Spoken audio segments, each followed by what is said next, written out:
wala? Basahin na ang current patch notes. Andito na ang Ready for Next, the biggest gameplay update of the year. The all-new Dangerous Grass Map update. Use it to your advantage. MLBB, we are ready for the next.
Napag-iwanan ka na rin ba?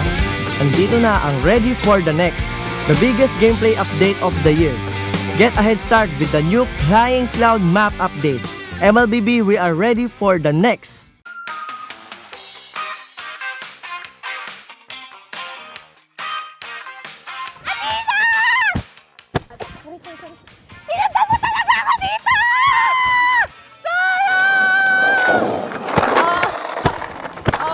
Hoy, ano ba, mga bulag ba kayo? Hindi parang mga bulag kasi wala ba kayo nakikita? Mga bulag!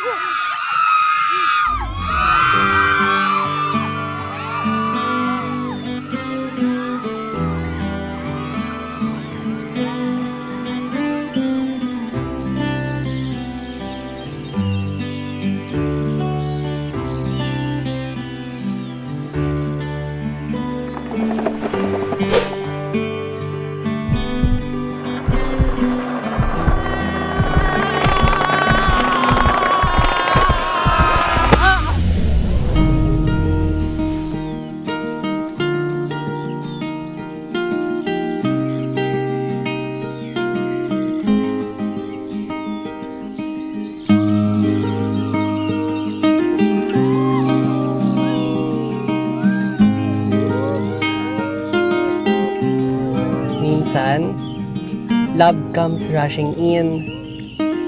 Parang bagong expanding river sa Mobile Legends. Andito na ang Ready for the Next, the biggest gameplay update of the year. Navigate the river with the new expanding rivers map update, MLBB. We are ready for the next. Guys, nandito na yung bagong update sa Mobile Legends. Yung Dangerous... Hoy!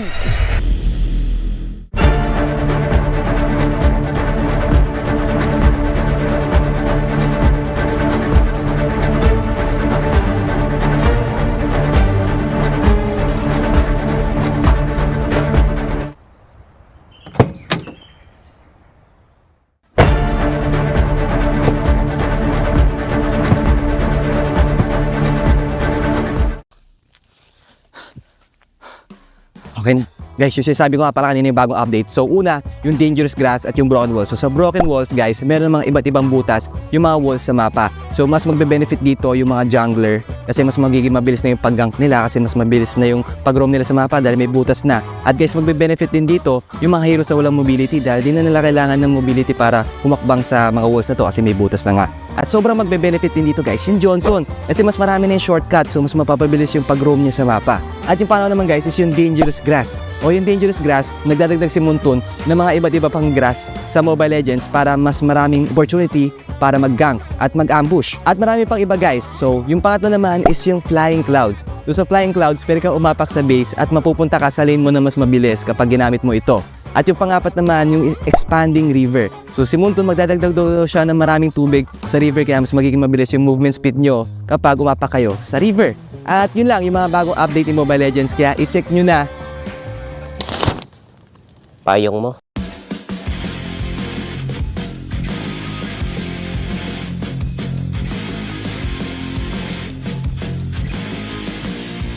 Hello guys, ako ulit to sa Bentings at syempre, dito na naman tayo sa ating Meta Pro Episode 3 at makakasama natin si The GOAT, Carl TC. Okay Carl, umpisa na agad natin. Ano sa mga meta yung pinaka tumatak sa'yo sa mga nagdaan? Sa lahat, pinaka nagtumatak sa akin na meta talaga yung sa Season 6 yung panel meta kasi sobrang na-enjoy ko yun. Yung Claude, Brody. Naalala ko yun, M2 ba yun? M2. May na pa nun, Raptor ata. Raptor Machete. Raptor Machete. Saan ka pinaka nadalian tsaka nakahirapang meta? Yung pinaka nahirapan akong meta nun yung Season 9 to Season 10 kasi shifting na nun pa jungle emblem eh. Okay. Ayoko kasi magtangke dati. Naalala ko ba? Okay lang i-bring up natin yung naalala ko yung post mo kay Q. Hindi ko lang kung hindi direct yun. Na nagja-jungle emblem lang naman yung mga hindi marunong mag-retry. Hindi kasi ako makakuha sa mga naka-jungle. Ang lakas ng retry nila eh. Bukod sa malakas ng retry, ang bilis ng pattern ng farm. Kaya may iwan talaga. Unang makakapag-start. Naalala ko na, tawa lang ako guys. Sa ating next question, Carl, kung gagawa ka ng sarili mong meta, kahit pwedeng magkakapares na hero, magkakaiba, anong meta yung gusto mong gawin? At ano yung gusto mo itawag? Kung gagawa ko sariling meta, siguro yung mabilis pera ng lahat, tas mabilis yung cooldown. Tas yung skill, sobrang dami. Yun, parang may hem, ganun. Ganun yung gusto ko. Tapos yung, deathmatch ba siya o ano? Normal siya na 5v5, pero parang gusto ko rin ng 10v10 yun. 10v10? Yung magkakaibang skill. Magkakaibang ba, yung Kagura may hook. Parang mga ganun. Gusto mo ba yung ganun ba? Ayoko nun. Mabilis lang cooldown, tapos maraming pera. Okay na ako sa mga skill nila. Pangatlong tanong natin, dahil magkakaroon ng next project, yung may iba na yung mapa, sino sa mga team yung feeling mo na mabilis makaka-adapt at makakapag-adjust doon? Tingin ko yung mga na makaka-adapt agad doon yung may mga magagaling na coaches kagaya nila Coach Wine at ganun. ONIC. ONIC, nandun na yung ONIC. Tingin ko kasi may sila mag-experiment. Tapos syempre Aurora din. Halos lahat naman tingin ko. And tingin ko parang new beginning to sa mga teams na di na ngayong week. Reset talaga. Reset. Bakan natin guys. At syempre guys, hindi lang kami ni Carl ang makakasama nyo dito sa Meta Pro kasi meron din, tawagin na lang nating Meta Super Fans. Yun. Pero please welcome guys si Jeya. Hello Jeya! Welcome dito sa ating Meta Pro. At syempre, kilala mo naman, face of MLBB. Sino? Carl DC. Syempre, walang iba. Syempre, alam ko may hinandaan na 3 tanong na. Pwede may tanong kay Carl. Tanong ko lang, Carl, kapag in-game, kapag lamang na kayo, mas pinipili mo ba na mag-play safe na lang or gumawa ng sariling play? Like, roam, like patay ka naman. Kapag lamang sa meta ngayon, mas pinipili ko mag-play safe unless may aasim na kalaban, gano'n. And pag nakakita ko ng opportunity na sobrang ganda, doon na ako gagawin. Ayun, napakagandang tanong, Jeya. Yung next question natin. Ano yung top strength mo when it comes to jungling or yung role mo? At ano yung part na gusto mo pang paunlarin? Siguro yung strength ko sa jungler, yung kung game IQ, shot calling, tsaka malawak na hero pool. Tapos siguro yung aggressiveness namin. Tsaka yung gusto ko pang parang i-improve sa game ko, gusto ko matuto laruin naming team yung Fanny. Okay, Fanny. Abangan namin yan, Carla, Fanny Para sa ating third question, Jeya, meron ka pa ba dyan? Meron pa po. Ano po, ngayon, di ba, uso yung meta.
ng Pinas.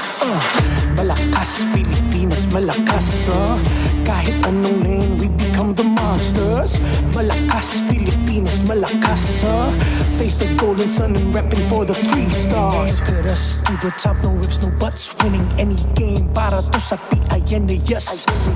Di mo matitinag aming boses sa new level. Nasa kalye man o mobile, you know I become a legend. Listen, open fire, we unite, we winners. But with pressure, like diamonds are made of. Switching the lane na parang gera. HP Racing made a setup. Pagkakatang buhat ni Hilda, full dome SS parang Laila. Susundan ko ang wakas. Kasama pataas, tagumpay natin to. Dahil tayo'y malakas para sa Pinas. Nasa amin ang alas, hindi to atas. Kinikilala sa taas kasi kami ang malakas para sa Pinas. Nasa amin ang alas, hindi to atas. Kinikilala sa taas, ganito kami sa Pinas.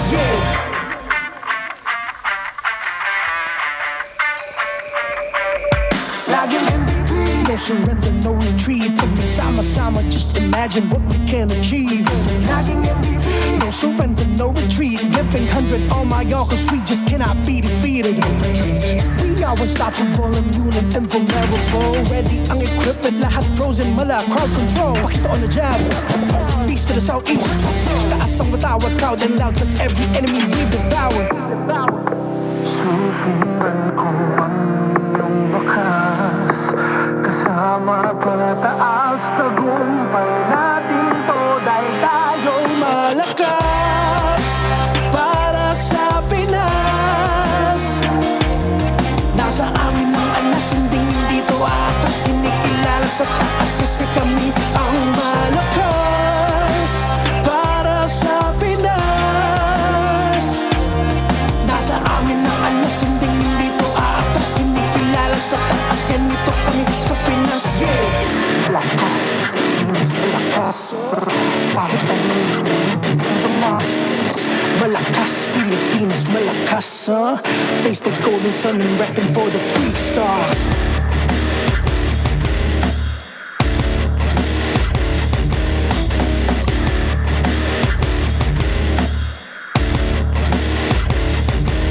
Ang lakas ng Pinas, reunite with the stars. Ang lakas ng Pinas, reunite with the stars. Ang lakas ng Pinas, reunite with the stars. Ang lakas ng Pinas, with the stars.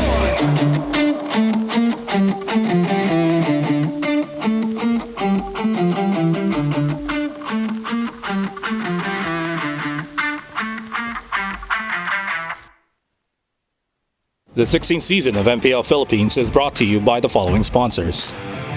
Infinix GT30, the power behind every madlang gamer. Victories you can count on. Smart, the simply reliable telco partner of the MPL. BPI, the official bank partner of MPL Philippines. Masepik na bukas, buksan sa BPI. Our partner in esports, Clear Men. Power up your dandruff-free scalp. Supercharge with Clear. And Nor. Sarap panalo with Nor. Don't miss any MPL action by following our official Facebook and subscribing to our YouTube channel. Follow MPLPH on TikTok for more content. Experience MPL live and stay in comfort at the Green Sun Hotel. Enjoy the promo exclusive to MPL ticket holders. This is until October 13, 2025, so hurry and book your stay. We're weeks away from the playoffs, and you can secure your tickets now. Join us at the bigger stage for the biggest clash of the season. Go to the official MPLPH website to secure your seats.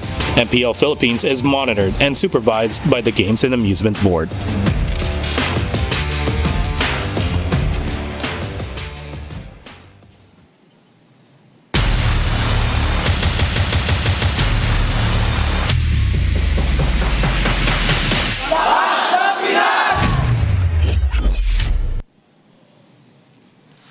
Welcome to Super Fast Saturday.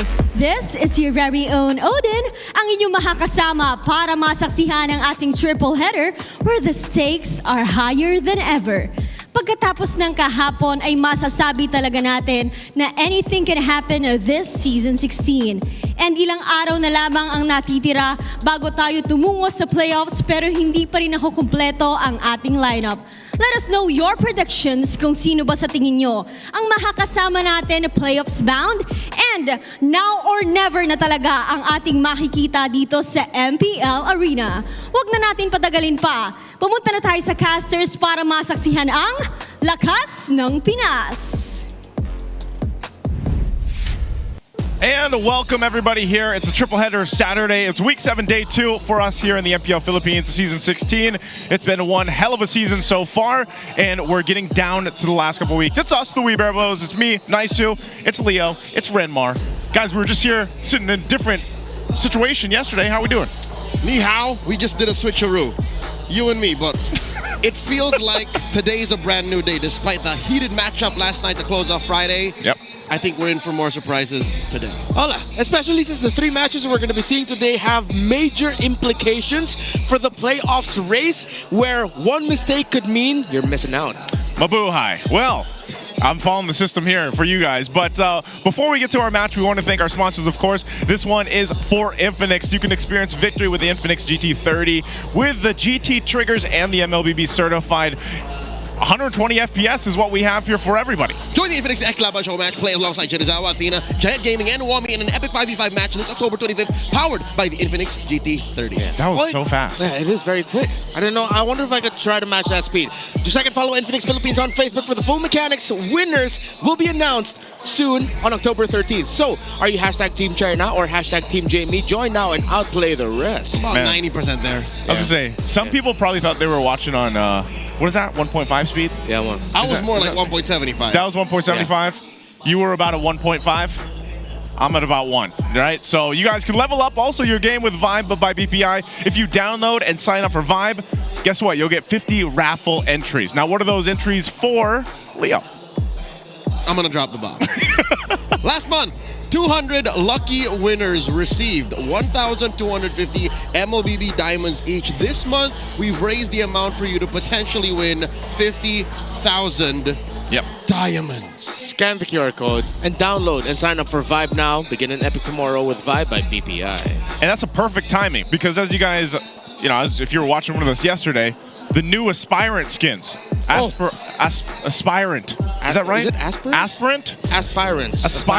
Aspirants. Yes, the Vexana and the Guinevere are available, so use those diamonds for that. Also, this tournament is monitored and supervised by Gab. Thank you so much. The Games and Amusement Board of the Philippines. Now, going into it, we have to look at the standings after yesterday. We had some great games, I would say. We even ended day 1 with a 3-game series. That's what we were looking for. Once again, Rora is secured for that playoff spot. They're getting ever closer to locking in the top seed here. But here's the rest of our standings falling into place here, Renmark. Yeah, Falcons with their win yesterday means they are still threatening not only the placements of APBR and TNC, but Omega and Twisted Minds as well. We ran through the calculations and we will be presenting them more later on as well as we head into the match. But Falcon still has a chance to make it in. Omega and Twisted at 4 and 5 still have a timeline that they might miss out on the playoffs, which is why we say the matches today have major repercussions for the dreams and hopes of the teams. If I can simplify all of the calculations we will be presenting today, it's this. A lot of the teams on the standings right now, from 4 to 8, want APBR to lose. APBR winning is what scares the rest of the teams who are not yet playoffs locked. It's APBR versus the rest of the MPL Philippines right now. And also opening it up today is TNC versus APBR.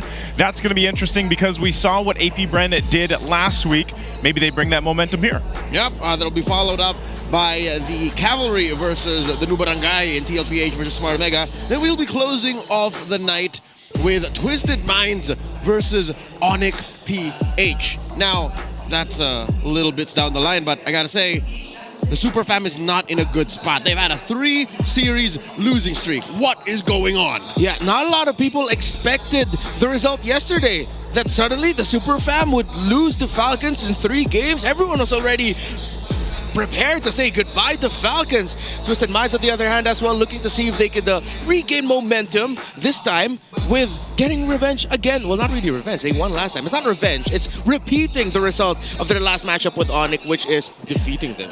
And I wonder, again, when we get closer to looking at this, like, I wonder a couple questions here. How did AP Brent do that last week? How are they going to bring that into this match against TNC, who also has stipulations we'll look at later for the playoffs? But also, our last match of the day, what's going on with ONIC? It's funny because I feel like a couple times we've asked ourselves that through this season, even last season to an extent. But you can see this right now. We have to focus here. We got our roamers, right, for TNC and AP Bren. We got Chaknu, the Mamba, of course, versus Xnova. This is going to be what this matchup is about. TNC versus AP Bren. We're going to specifically be looking at the roamers here, their contributions to the team, the play style. You know, I feel like we spent a good amount of time, too, leading into the season, talking about Chaknu specifically and what he brings to the table. Now, Xnova has been someone that has surprised, I think, a lot of people, because the better roamer wins is our highlight for this match. Years down the line, we're still talking about the Mamba, even with all the ups and downs in his career. I'll say this now, I don't think there would be an Xnova without a Chaknu. Yeah, when Xnova put himself on the map with a Kufra game earlier this season, a lot of people are already drawing comparisons between him and Chaknu. In the last matchup that we got to see them play in, really didn't get to see a good highlight that showed off why Xnova and Chaknu are the focus. But as the season went on, you started feeling them a little bit more, their impact to the team. So now this is the perfect time to highlight them both. You have the Mamba. You have, on the other side, a guy who's been called Mamba-esque in his performances. It's spicy.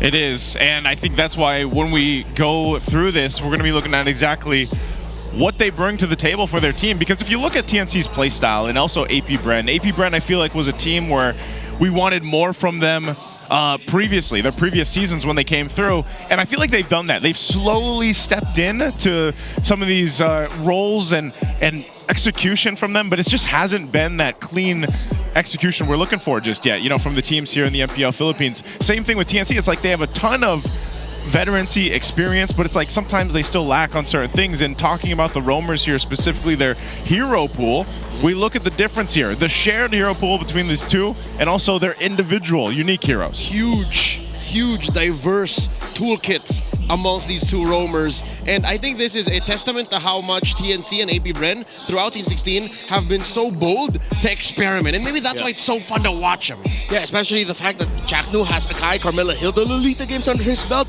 and then last week we got to see Xnova when they swept ONIC Philippines in week number 6, that Khalid was an absolute menace. And I like that AP Bren showed that, because now I feel like there's a slight shift in their philosophy in their drafting, where it seems like for the longest time it was very James Banks focused, very Aqua focused. Now they're looking at the Xnova hero pools and saying, what can we pick for Xnova to just control the center of the map and piss off the opposing jungler? That Khalid was the bane of King Kong's existence last week, and I wouldn't be surprised if this week Zyda's gonna have a difficult time against that Khalid if it goes through for TNC. And that's what I love, man. I love where we are. We've talked about this quite a bit with the Project Next, the patch, the role that have been affected the most by the changes.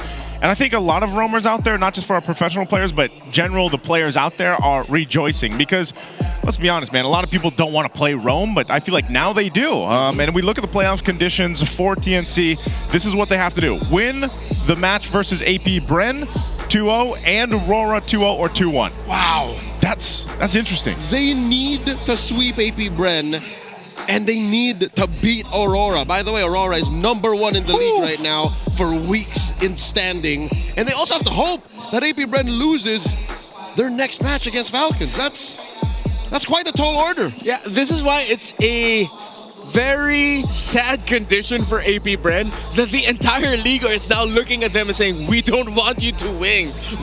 And if I'm not saying the entire league, that includes us. We're talking about the teams here. We're talking about the players of the other teams. Yeah. When they see AP Bren, it's like, we can't let them win. They are public enemy #1 right now in the MPL standings.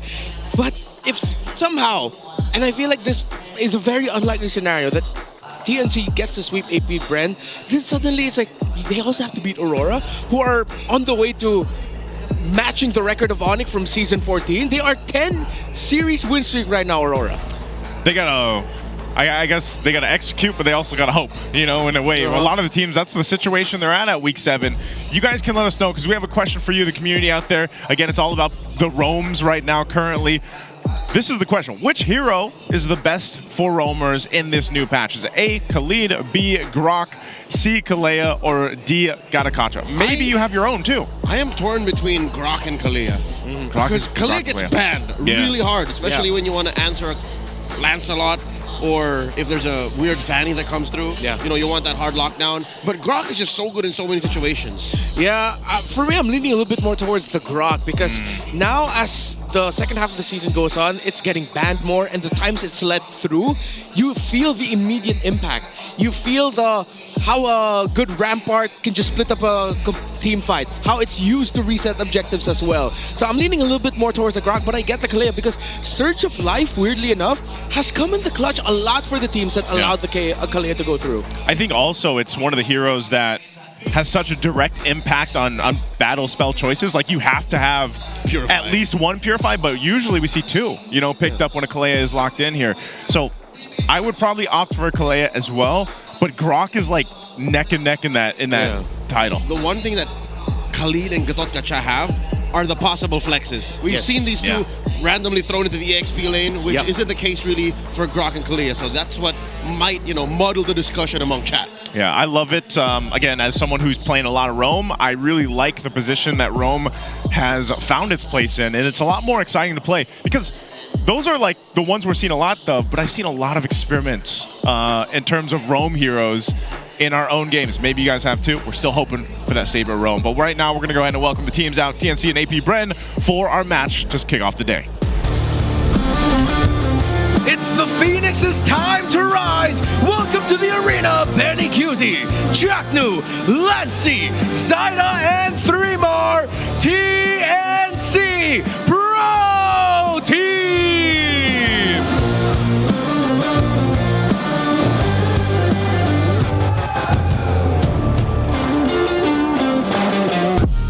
It's the Hive's turn to buzz in the arena. It's Shizu, X-Nova, Aqua, James Panks, and Lord JM, AP Bren.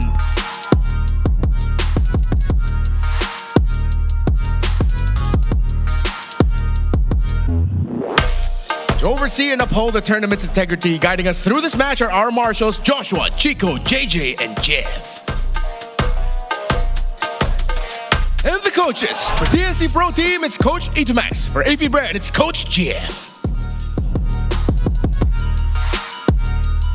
MPL Arena, it's Super Fan Saturday. I want to hear you make some noise!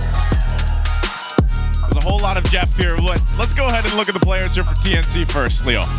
This is a lineup that relies so much on that mid trio so that their side lanes can become stars. 3 more we've seen score many an MVP in the early half of the season. When is it going to be Benny Cutie time? When do we feel the storm? I'm hoping that in this matchup against AP Bren, he shows the silent why he was MVP at M4. Okay, and against them, AP Bren, after a great win last week, can they bring it here? Yeah, I have the same question. When are we going to consistently feel Shizu's impact in the game for AP Bren? We've talked so many times about Aqua, James Max, X-Nova. Even Lord James, Mr. 50-50 name is working well for the team. When it's a coin toss, count on him to steal objectives. He can do that too. But what about Shizu? What can AP Bren do for their gold laner to shine? And part of that is when we look at the breakdown here between the 2 teams, you can see, you know, a lot of the stats here very similar. But where one place that I would say AP Bren can do a little better in is obviously starting the game strong. Get the first blood going if they can, play a little aggressive if they need to. A little? More like a lot. TNC has them trumped more than twice in the first blood raid. So that means their first 5 minutes is abysmal compared to the Phoenix. Not to mention how right we are on the dynamics of that hero pool. The best teams in the league are like, what, 37, 38? Yep. They have 5 more heroes on top of everyone else. Which is why one thing I really want to see here is, well, make it that too. X-Nova just played 2 heroes in this entire series. Yep. Khalid, Croc, because those are the two heroes that's best for invading, messing up the jungle. Maybe that helps a lot more with increasing their first blood rate. Again, the Khalid played against ONIC, completely shut down Brusco, Super Frizz, and King Kong. If they can replicate that, if somehow TNC says, nah, the Khalid isn't that much of a problem, that's not going to go well for TNC. What's the second thing? What's the second thing? Oh, TNC and Grok, I meant. Yeah. Oh. Because at first, I was gonna say one hero. Oh, Khalid and Grok. So Khalid and Grok is TNC. Khalid and Grok, yeah. That's okay. what I meant. Well, that was our community poll, so I guess there's a lot of options that you can go with, I think, and that would be part of it. If you want to get the first blood rate up, then maybe rely on that roamer to help that happen. And we've seen still a lot of action in the mid lane in the early game before the first turtle breaks out. It's on X. It's on X, man, and X gonna give it to you. Yeah, against the 50-50, you know, of over on the other side for Lord JM as well. But let's go ahead and throw over to our ping test to see how our players prepare for the match. Anong may message ko sa tank Nova? Wala akong masabi. Ang message kay Chuck, dapat si Nova eh. Yun to, order ng cheeseburger pero ayaw ng cheese. Kung may problema, sabihin mo, pre. Message ko kay Chuck, wala akong message. Message na lang sa lahat ng tank. Sana lahat ng baby ng gold. Hey, sabi ni Dad, pa-playoffs lang. Let's go! Kuya, okay na to. Hello po. Hello, ako na mag-ayos, pre. Wala ka man sabi eh. Ano masabi mo kay Shizu? Hindi ka sa camera ko narinig-shoutout ka. Kaway ka. Kaway ka. Okay na. And tapos sa techping namin guys, dami ko nasabi dun ha. Shoutout sa mga fans ko dyan. Great to hear the mic check there, and you know, Jack New having some fun, of course. But yeah, again, I think these two teams are really going to be focused on what they want to go ahead and bring into the play. I know exactly once we get to the draft, we'll see what the idea is going to be. I think we've seen a pretty even side now, win rate wise, for blue and red. But I feel like teams are still it seems like they like red side. I don't know, more teams. I don't know which one of the either TNC or AP Brent prefers here, but for the most part, there's something about that priority. AP Brent red. AP Brent red. AP Brent specifically likes red. The current win rate is a split, about a 51 to 49% split. Unless last night's stats changed it, but last I checked, it was that close. Yeah, for the game win rate, AP Brent, yeah, they actually have the best red side win rate. Well, I mean, to be fair, they, Coach Jeff likes it. Coach Jeff. Coach Jeff. He like? Jeff. You like? He like? He loves. And I hope they still hold on to that idea, because a lot of the surprises that we've seen from AP Brent come in from the red side. Even the first time they picked up Obsidian this season, and then they got a win with it against ONIC Philippines, who came from the red side. I need to see more of Obsidia is what I need to see. But right now, what we are going to see is Wolf over there with the Infinix keys to victory for our matchup. I like. I love. Welcome to the How Lang Pala si Wolf, bringing you the Infinix keys to victory. It's AP Brand going up against TNC. Simulan natin sa AP Brand. They have to pick X-Nova heroes in slots 4-5. Ito yung mga red 4-5 or blue 4-5.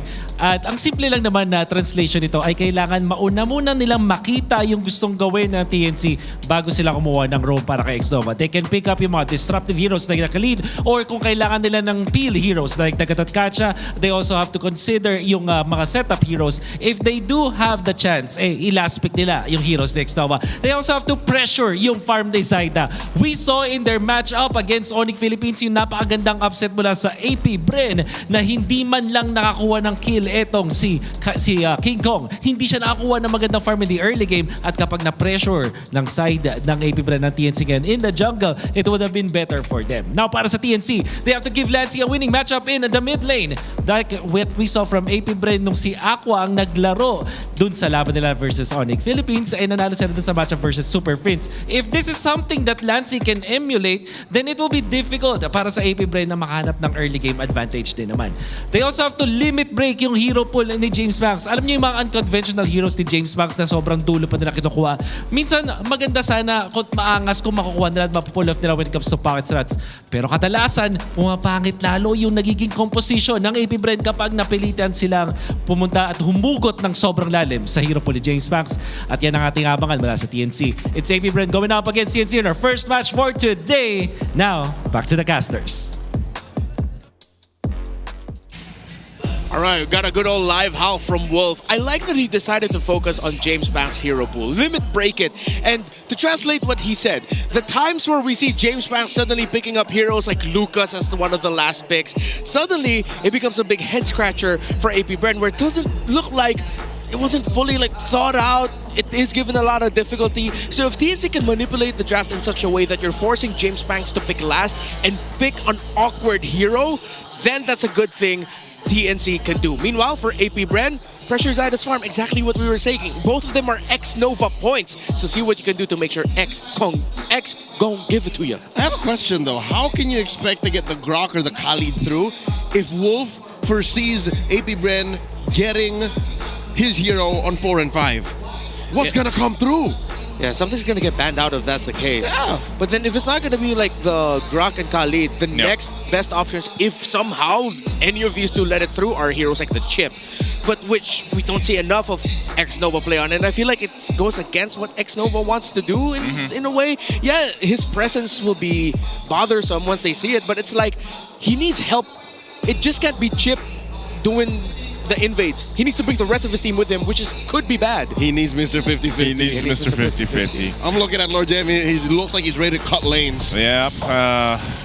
A big part of this, too, is what map we get for Game 1 in this best of 3. For sure. We've seen a lot of teams go ahead and play differently depending on this map. And again, it's been a great addition to this standard here. That's lit. Yeah. That's lit. That's expanding rivers, man. Yeah. That's about as mid as it gets between the formats. I feel like that have an actual effect. If you think about what changes happen here, well, the river, it just expands. You know, it's a little bigger. Yeah, it's okay. Hey, if you're Leo, expanding rivers is the best. Because he likes Bane. Because that's Bane's home ground. That is. Yes. So we'll see. I don't discount either of these teams actually playing Bane. Yeah. I mean, because we've been seeing a lot of Bane. Even just yesterday, last week. I'm here for it. Yeah. I am living my best life. I'm here for it with you. Because he's becoming less of a niche pick. He's becoming like that. Yeah, we need burst. We need a burst of Stain Mage in the gold. Pick the Bane. Do you think that it's mostly just that gold lane that's more like feasible right now? Yes. Than like a physical you need Bane? So much more utility in the jungle. Yeah. Like utility, not a utility hero, but you know, more ways to affect the map. Gotcha. And we were talking about the Grok and Khalid instantly gets banned out by AP Bren. They accepted that there's a chance that they won't even get it for Red 3 because you're not going to rush Grok for Red 1 and 2. With the Baksha taken out, you still, I think a Harith rush here for AP Bren would be warranted. Allow Shizo on a hero that can dominate the lane, allow him to be proactive, and then with Jushin gone, Baksha gone, YSS, Lancelot, you can get your carries now. You can go Red 3 Lancelot. Yeah. Yep, that too. Let's hear from the crowd. Yeah, they go CC. What do they want to go? Angela. This early? Yeah. Very early. You could still pick up an Esmeralda decided for TNC, even though AP Bren will say, hey, if they pick Esme, the CC is going to be the Esmeralda in lane. Sure, but later on, Esmeralda is going to be okay with all the shields. Most likely, there's going to be 2 more heroes on the side of AP Bren that loves getting shields. I still see a Harith coming through. I think AP Bren, though, like as you said earlier, should pick up the Lancelot Red 3. There, see? Yeah, you mentioned it. Yeah, they don't care about the matchup in lane. They're already thinking about the big picture of it all. Isn't it it's weird, though? Like, they went Angela. Given what happened last night, Yeah, exactly. Angela's stock should be at an all-time low. Yeah, you wouldn't think that's a priority. And then, so they get a Harith over here. I was almost expecting Shizu to have the Harith in this. But then they go the Joy, so they got a Joy for James Banks. Okay, right. I am not a fan of Angela Joy together. It's way too much. If AP Bren still give the Kimi for TNC, which is my main theory of Kimi actually is what messes up Angela in the center of the map, then that's bad. That's another X-Nova direct hit. What's left for him? The Kalia? That's one of his more reliable heroes. Yeah, I think Kalea Red 4 would be great. You need heroes that can push out Purifies. But the tough thing is... Flightsail's been itching for a what? Real fight. Why? Abandon themselves. They don't like the isolation. Look, Kaja, Franco isolation. Kalia isolation. They don't want those free pickups. No, but yeah, they could have picked it red 4, right? Freudian slip. I mentioned Kaja. Maybe we should open ourselves to the possibility of this Angela being a roam, but again, you're wasting so much potential on X. I think Gatot Kacha should be the pick here now for X Nova. If not, if the Gatot... not even the Badang. Just go Gatot Kacha. With the high loss taken out, you need a roamer that can pack up your... or revitalize. Yes, you already have the Angela, but that extra bit of sustainability makes the trading easier for the Joy and the Angela in the center of the map. Because most likely, it will be a Kimmy on the side of TNC Pro Team. If they don't pick a Kimmy, you know what? Okay. But that is going to be the best pick. You do not want to go Burst if you're TNC Pro Team at the center of the map. Point out all the injustice there you go. Confirmed Aqua is playing the Angela. X Nova gets a Cho. I feel like this other half of AP Brent's draft is not in the same timeline. I was gonna say, this seems a very odd draft already. I don't even see the 5th pick yet, but I'm just kind of scratching my head here. It's like ice cream on pizza. Yeah, it's like pineapples on pizza for me. I know. Some people love pineapple on pizza. I don't. You're about to begin a conflicting chat. A chat war. Pepro Civil War has begun. Community poll: pineapple or not on your pizza? I'm allergic. Yeah, it literally kills you, so that's understandable. Renmar, look, Kimmy! Yeah, exactly. It's the pick that messes up the Angela in the center. Chaknu can pick up any roamer here and it's going to be fine. Hell, go tanky. Go tanky. That's something, if you get kicked back by the Cho, that he's like, hey, thanks. Sure, thank you. Oh, he'll take it, man. See?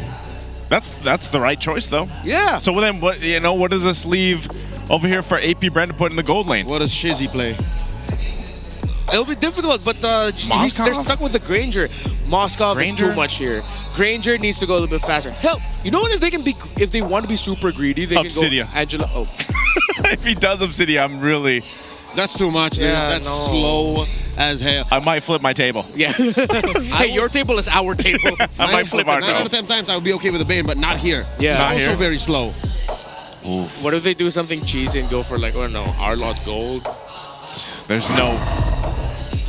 What? Gold CC! Gold CC? Gold lane CC. This is so unorthodox. You're usually seeing Yushin Shin with Fighter Gold, but this is Joy with a Fighter Gold. Why this, Renmar? Why? Well, they have a hard carry in the jungle. So they're treating the Joy as if it was a YSS by going double fighter. Because the lineups that had Joy plus unusual gold laner felt a little bit too greedy. So they balance it out a bit in the side lanes. Okay. You'll have Aqua very active. I think he's going to be going on the CC more often. CC's going to be the early game carry before the Joy gets his items. But it's so high concept. It's too high concept. That at this point, I feel like I'm looking at a Picasso painting. It's abstract. It is, yeah. I mean, it started from the start. And he's running sprint on the CC. Are you serious? Yeah, Shizu has sprint. On the CC or the Terizla? I'm pretty sure I just saw a sprint on the CC. It is a sprint on the CC. What? Yeah, that's what I'm saying, man. Well, ladies and gentlemen, welcome to the first match here of this 3-day series for Saturday, week 7, day 2. We've got a very interesting draft from AP Brent in the first game versus TNC. More of a standard from what we've seen so far in Season 16. Let us know what you think. Do you think AP Brent's draft, this unique draft, is going to work in Game 1? As much as I want to say let him cook, I'm not a big fan of the ingredients. But, okay, Lord JM even picked up a Rupture so that he has extra bit of damage. It makes dueling in lane a little bit easier, especially with Fremar having a Tenacity as part of his emblem set. I'm waiting to see what the rotations will be here for the CC. Is he going to leave lane more often? Is it just going to look to try and park the Harith in lane? Maybe part of this idea is also just to sprint with the expanding river? Oh, man. Like, maybe? Yeah, that makes sense. Like, you go ultra fast in the river. Lord JM is not winning in the lane. Would it have been a little better if he had Arlott? Because, again, yesterday we discovered the whole Angela-Arlott interaction. That would have helped reset those dashes. Yeah. The Arlott would have been fantastic in the pickup, but they also picked up Terizla because then they realized they needed a hard front. The hard set. The hard set. Is it a Vital Slash hard set? Comes out faster too. Technically it is, but you know, maybe they also just want more of that durability, that body of Smith BOS. That he might bring, but Lord JM. Oh, he's not going to have a good time. Catching a handful of the first order's blasts here. All right, we have to get specific with this. Is it confirmed that it is actually a first order stormtrooper? It is. It's an actual skin name? It is. All right, cool. Which is weird because it came in a line that featured original trilogy. Yeah, it's not a Clone War shock trooper. All right. Lord confirmed. First turtle. Oh, X-Nova. Got that heart guard in him. And there's a traction pulse. Nova dashing out. 3 taking away those shields. Lord JM swinging away. This is taking a good amount of forever. Oh yeah, first turtle too. A whole lot thrown out. Shizu jumps in though. That's point blank. Shizu throwing out those attacks. He spent his current call already. James Pay secures. Chaknu very low. There's the penalty zone pulling them back, but there's not enough damage on either side. Lord JM flickers out of here. 3 once more. There's a falling Star Moon. Heart guard just to save him. No one falls, but AP Bren gets the turtle. All right. I'm starting to see the vision now on the side of AP Bren. They can force a whole lot of nothing from TNC, and then TNC scratching their heads like, wait, how are all of them still alive? That's a small sample size, but I think that's what they're going for here. They're looking at it in a very objective-centric type of lineup with a strong, tanky front.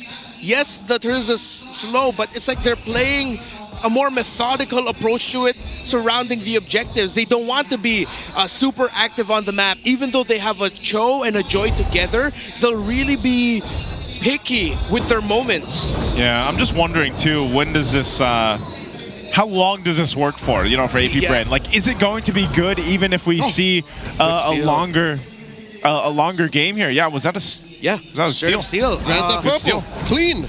Oh, and Zyda's lagging behind in the rotations because we saw that the TNC timing for Zyda in the first turtle wasn't really up to snuff. Like, he needed to go back a little bit. He was still on the way, which is why that even though they were getting zoned out, TNC Pro Team still couldn't confidently go forward because Zyda wasn't completely there yet. Yeah, so back to this. Good plays right now happening. Nothing too crazy, though. Like, if you look at this, it's all macro, and that's what both teams are wanting to do.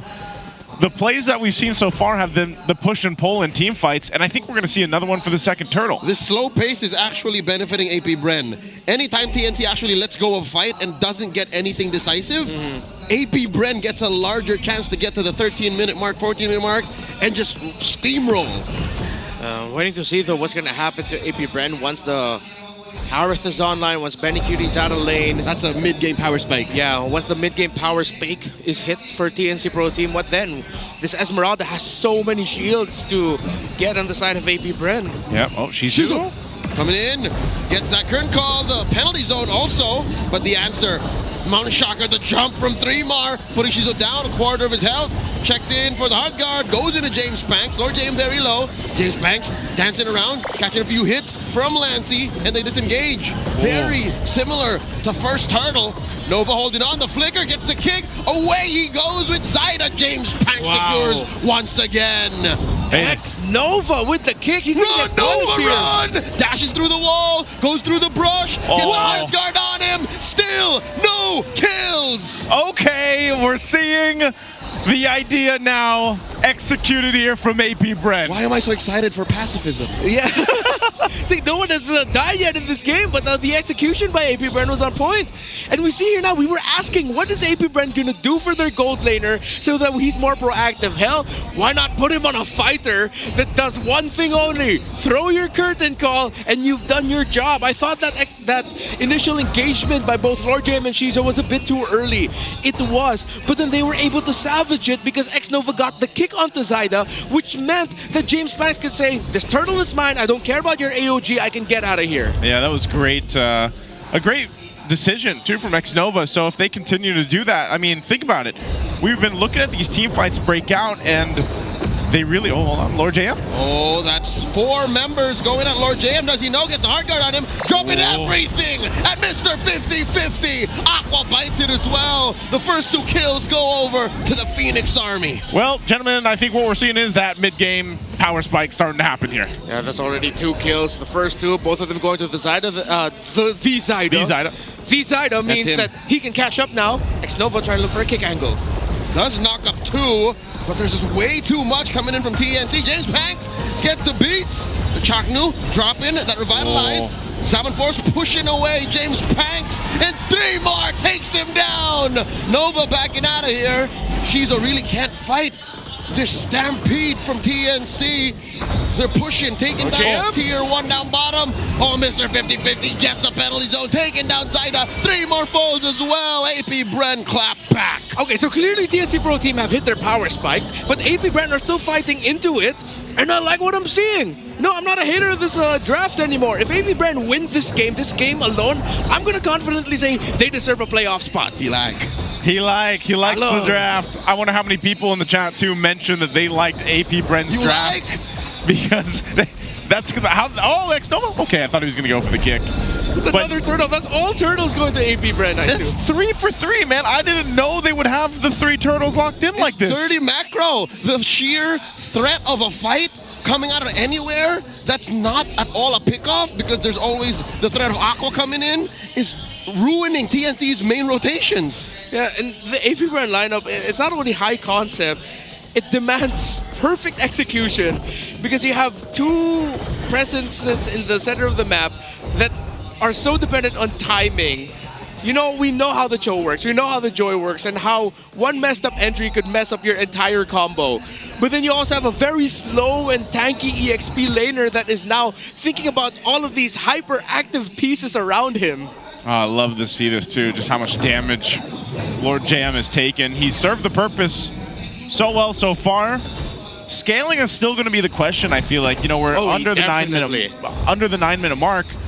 Again, we've seen some games now, even yesterday, get past the 20 minutes, and I feel like that's where we might see a little bit of difference here. But this Lord coming up, once it does in under the minute, AP Bren has showed us that they can actually take those fights and choose to win them if they need to. I love the itemization here from Lord JM and Shizo. Shizo went for, X-Nova went for Radiant Armor, Blade Armor, while Lord JM was already up to a Radiant Armor. So that mitigates the damage brought out by the Kimi mainly. So the hero that we were seeing as the potential answer to the Angela, yes, he has 3 assists, he hasn't died yet. Is now going to get countered by a really good itemization by AP Bren. The other thing I'm looking at now is AP Bren needs to win some more towers on the map, because they're losing the macro game in the long run. I guess this is the reason why they can't get much of a permanent win on the map, is they're good at fighting. They don't even have a marksman. So if they do get their, 10 seconds alone with a turret, they have to punch it the old-fashioned way. Yeah, and that's what we were saying about the lineup of AP Bren. It's great around the objective team fight. Yeah. But when it comes to getting the other objectives out of the towers, it's not really their strong suit. And I feel like that's going to be the case for the game here. And that's why they'd rather go ahead and get set up for these fights around objectives as they get in position for this first Lord of the game. We're going to have to see what TNC does. They want to put some pressure here on the mid tier 1, but they're going to conceal anyway, pushing off AP Bren for the Lord. 3 more gets that Falling Star Moon, compromising Shizo's positioning. James Banks dropped his ult already. The traction pulse thrown out by Lancy, revitalized here by the Mamba. A lot of ults thrown out just to zone. AOG jumps on the 1 Lord JM, put down a third of it now. Jumps in with the penalty zone, right into 3 members of TNC. The Zaman Force as well. Lancy, point blank. Shizo takes down Chaknu. It's a big fight in the bottom lane as Lancy falls. Shizo traded out for Benny, strikes. Down goes 1 more. Oh, Benny goes. That's 4 for 2. 3 more, the only one left. Run, my boy, run. AP Bren's on you. He's fine. Oh my goodness, these team fights are so long. We saw how many heart guards and also how many ultimates that we see thrown there, and AP Bren fought that.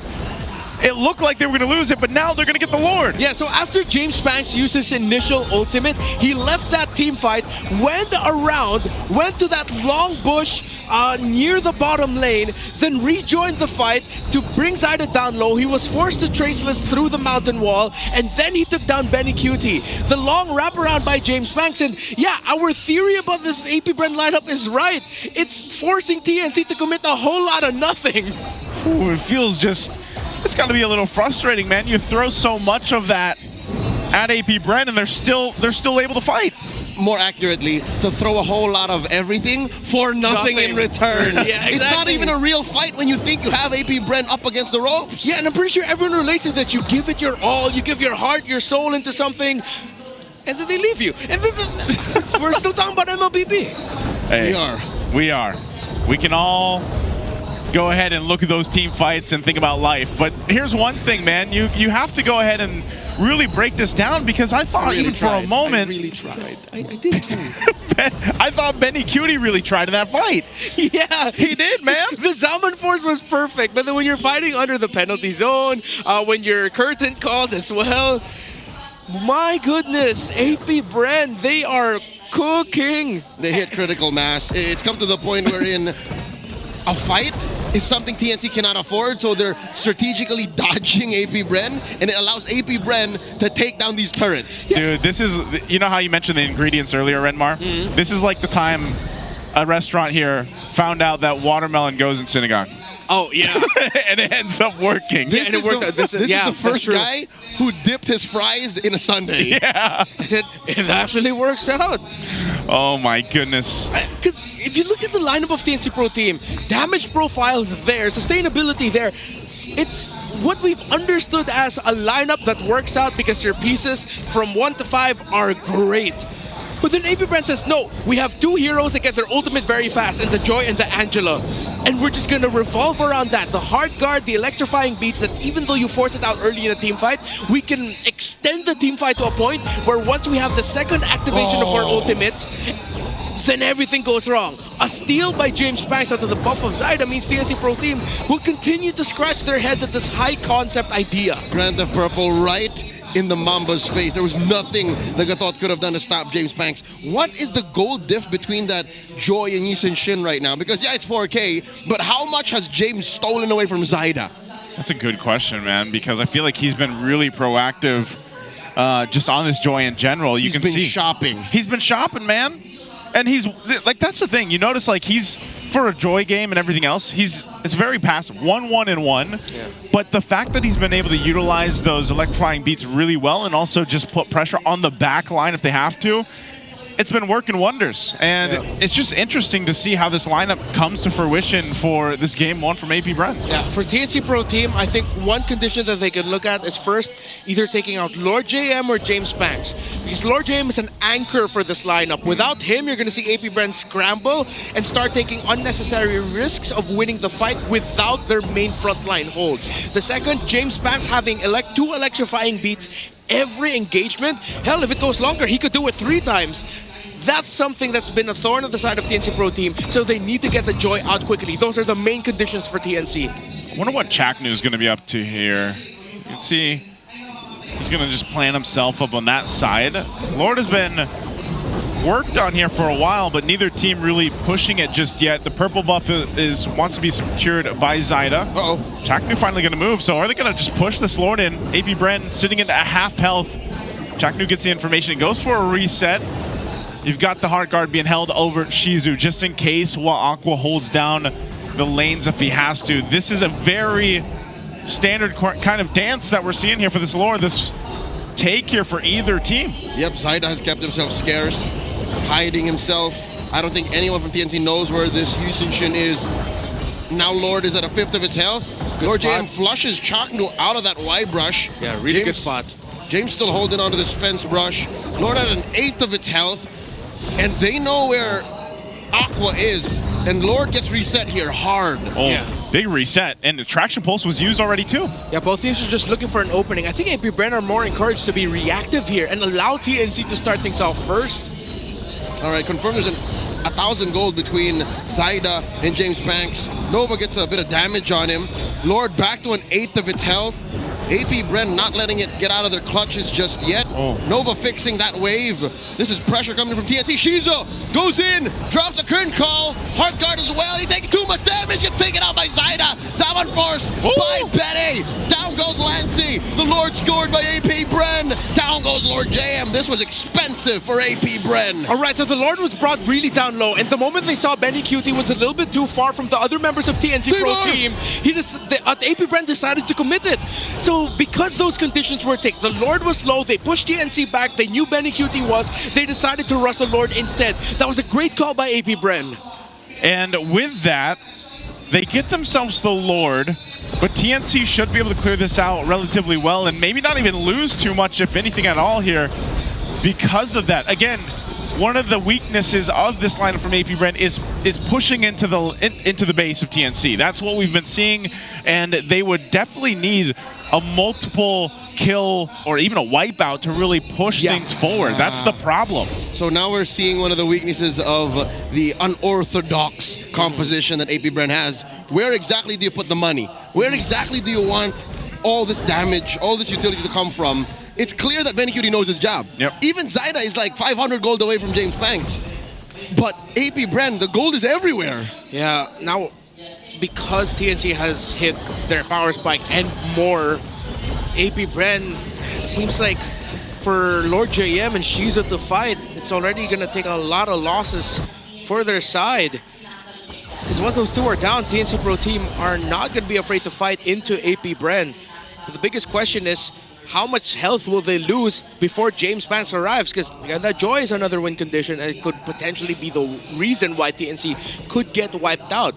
We're at this point where TNC's lineup, it's actually so much easier to pull off compared to the APBREN lineup because of their lack of range and that question that Naisu posed at the table of like, how are you gonna end it save for wiping TNC out completely outside of base? This is why I think it goes back to Mr. 50-50, man. It's almost like, all right, Lord JM's either got to land an amazing penalty zone or maybe X-Novo finds the right mark. He finds X on the map and is able to pick off, let's say, Benny Cutie.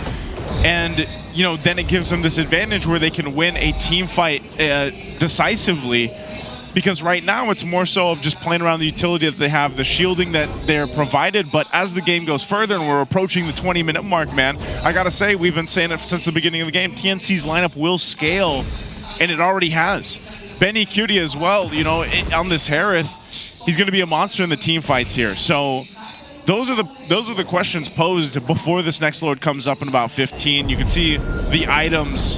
How are they looking here? Yeah, up to a Seal Halberd for the CC, so that extra bit of attack speed, other than the utility it brings up reducing the healing, it's, well, gonna increase your chances that you could get hits on the base faster. Up to the Oracle for the Gata Kacha, and I think that Oracle is one of the reasons why Chaknu's been surviving team fights significantly longer now, and APBREN's gonna be wondering why it's gonna be difficult to take this Gata Kacha down. Those extra improved basic attacks, extra more taunts in a fight, will give James Banks specifically difficulty, because the Gata Kacha is a response, or it's one of the picks that you pick when you know you're going up against a Joy. It's a great Joy counter. Ooh, they're cutting X-Nova off too. Look at this. Look at the placements here. What are they going to do? They're going to go for this. All right, Trimar got 4 members of APBREN on him. Does flicker away, wasting that Hearthguard. And now APBREN back to regular programming, taking their time with this Lord Dance. Zyda finally, for the first time in a while, gets his purple. Yeah. But I think for the next sequence, APBREN, knowing that Trimar has used his flicker, can just focus down the Esmeralda again. Look at this too. X-Nova is still staying a threat over on that side of the map, finally crossing over to the river. Lord is still being held at half health. This is going to be the same thing though. Both teams just going for these resets. They jump in. Here comes the collapse. They answer back with the traction post. Trimar goes down, the AOG by Chaknu, but it might have been too late. Now goes Benny, the immortality from the Mamba. 3 for free going over to APBREN. Too tanky, and exactly as we called it, Esmeralda was hard focused by APBREN. TNC Pro Team, despite Chaknu landing a really good AOG, Zyda had to clean up waves in the lane of TNC because Aqua was pushing up top. APBREN couldn't have executed that any better, and TNC couldn't have responded to it any better. Great response from APBREN to not just do the same dance around that Lord. So with this, they've got themselves the evolved Lord. They got the tier 2 turrets worked on and down, and they can go ahead and get ready to approach towards the base here. The rest of TNC is going to be up, but Lord Jam jumps in, burning the flicker. They wanted that base turret. They want Lancy to compromise his Purify, and indeed he did. X-Nova here gets the Hearthguard in him, does not survive. That's a pick-off. 1 down from APBREN. TNC might be able to do this. They might be able to defend. Okay, they're going to clear. They're going to clear off of that because also X-Nova went down. Lord Jam tried to make a play, burning the flicker. So what they inevitably get is 2 base turrets, but still TNC into this game getting another chance. Yeah, that could have been executed significantly better by APBREN. TNC getting those 2 kills was just showing APBR, no, you can't do that to us. You can't be sloppy with your entries. You can't force anything like that in our base because you're going to get taken down very quickly. Nova's life was not worth that Purify. Yeah, exactly, which makes me scratch my head. Did he do that because he saw Lord JM and said, I could do that too?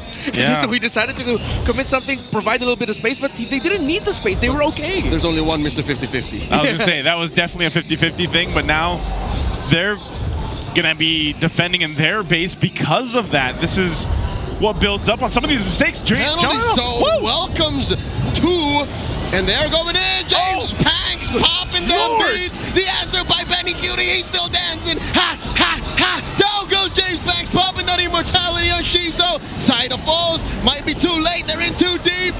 Firing away still is Lancey. Down goes Nova. AOG by the Mamba. Large guard coming in. They're still fighting. Look at this. Lancey gets popped. Immortality. One more Zaman Force from the storm.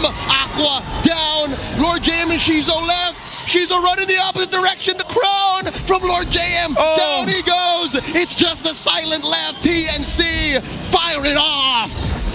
That's going to be a defense. Shizo cut the lane. The perfect call by Shizo. And he 1v1 3-bar. What the hell? Shizo saving APBR from the possible fumble that would cost him the game. 2 minions got through though. 2 minions got through, and they're with Benny Cutie. They're with Benny. He should be able to get the base turret at least. Shizu's back up, but man, what a play from Shizu.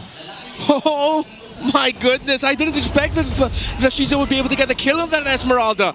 But I think that was 3-mar feeling the Sea Halberd that we pointed out earlier. Oh, and he even went Hunter Strike as his last item, and he just sold it to pick up a Radiant Armor. Oh man. Shizo's locked in. Shizo knows what he's got to do from second to second of this 23-minute game. 23, almost 24 minutes. We're back to it. A Lord is up. A beefy one at that. Both teams suffering some damage into the base. 2 turrets down for TNC, 1 for APBR. Are they going to push them off this Lord? Again, just like we saw from the last fight where they utilized Shizu jumping in, even with the Heart Guard. They'll have to do it a little bit slower this time, but we're going to see TNC get into position for this one. Remember, too, some Winter Crowns aren't available. And Immortality, Chakdu, pops Conceal, X-Nova on the other side. Lord here down to 1/10 of its health. We're waiting for the point of no return. Mount Shocker coming in. Where's the retribution? Zaida holding on very clearly. James Bank with the steal, yeeting that Lord out of existence. Benny Cutie fighting Lord JM, and there's the kill. Aqua though in the backline taking down Zaida. This is looking bad. Lancey falls as well. Benny's got to save him. No, he can't. James takes him down. The kick from X. APBR have ran through TNC. They got a Lord in mid. Inside his own base, 3-mar can't survive the Hive. Oh, he lives. Oh, but I don't think that's enough. He actually lived. But it's not enough. It's 4 members of APBR. Chakdu stopped the Lord. He stopped the Lord, but can they end it here? They have to lock the base. 3-mar. He's trying his darndest, but it's not enough. APBR take game 1. What a game 1 in this best of 3 between APBR and TNC. It was a little scrappy. It was a unique lineup, but they made it work. APBR, so the roster that made Bren is under another banner. APBR has been known in the history of MLBB to revolutionize and revitalize metas. And their treatment of this high concept draft was so good. Did you say Hive concept draft? Now I did. Now we did. Now I did. That's a good one, man, because... Thanks. Hey, this is, I gotta say, refreshing to see, by the way, guys, because, you know, we're so used to seeing those standard drafts, you know, and even though with the Project Next and everything else, this one had my head scratching, and I was like, man, how is this gonna work from the early game all the way to the end game? Well, man, we got to the end game, and we got to see it work 25 plus minutes in. Aqua the MVP for game 1 on the Angela. The Puppet Master. After everything that happened to Angela in the past couple of weeks, he gets this very hard-fought win. Yeah, who'd have thought, out of all the players that we've seen play Angela, it would be Aqua to get like this is probably the most iconic Angela game of the season. So far, yeah. So far, because of what it was paired with. And this is perfect. We know how Aqua was like. Why the longtime member of RSG Philippines, was always praised by Coach Panda as being the mid laner of his dreams. I feel like once we get to hear the calls later, if ever we do, if ever APBR wins the series, it'll be a whole lot of Aqua going here, here, here. Literally telling everyone what to do as the puppet master of APBR. Aqua is good with 2 ranges. Long range and literally inside somebody. Long range and within range. Within range. It was crazy too, because at the end there, he flickered forward on the Angela, putting enough. They might not have gotten the kill on 3-Mar, but they definitely put pressure every single time too. This actually worked really well. Yeah. Him and Shizu with the sprint, a lot of the times zoned out Zaida and the rest of TNC from even the objectives. They hoit. Yeah, so ironically enough, because this high concept draft ticked off all the conditions that we were asking for APBR. They answered the question of what are you going to do for Shizu in the map? Okay, we'll make him play fighter and we'll pair it with an Angela that would love to always help the CC. That's one. Yep. Then they have X-Nova and a hero that can be mobile, provide space, provide vision, do what roamers usually do, but specifically do what his Khalid does, except it's not exactly like a Khalid, it's a Cho. But they do the same things in terms of the map presence. But he still got off kicks when it mattered. And then that had a lot of space for James Banks. If you look back at a lot of the highlights here, James Banks would always be waiting for the perfect time to use his electrifying beats. And if it's not perfect, if it's early into the fight, it's because APBR knows they can extend the fight because of Aqua's Angela, and then electrifying beats is back. This had to be one of the matches here where we saw the longest team fights.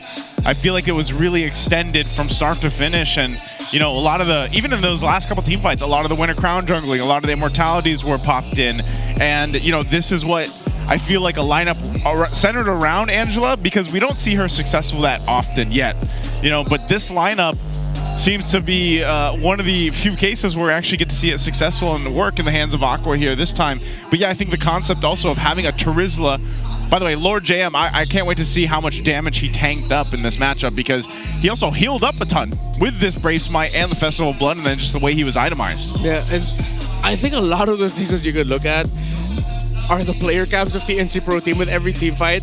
In the highlights package, there was one of Benny Cutie scratching his head. Scratching his head. But I feel like it happened way more often than we saw, with TNC just going, what's up with this lineup? What the hell can we do with it? Why are they not dying? Yeah, look, their itemization is perfect. Lancey already has a Demon Hunter sword. Even Jackno at one point decided to rush a Windtalker so that his basic attacks has some extra He's got a Malefic splash. Roar, man. He had a Malefic Roar. That was him trying to solo the Lord alone. He's like, I need a little bit more damage to clear this faster, and then I can rejoin the fight back down. And then Benny Cutie, he itemized as well as he could. TNC did everything as well as they could have. It's just this high concept idea was just executed perfectly by APBR. Most normal in meta drafts would fold to TNC's draft and gameplay. Exactly, yes. But not this one. Maybe that was maybe that's why it worked. It was just weird enough. It's Hive concept. That's the Hive concept, man. This is a draft you'd almost think you'd see from Twisted Minds, this kind of concept. But again, it's great to see from APBR. I'm glad they were able to make it work. Coach Jeff is the Christopher Nolan of Season 16 drafts. Coach Jeff, man. Yeah, I agree. This is his memento.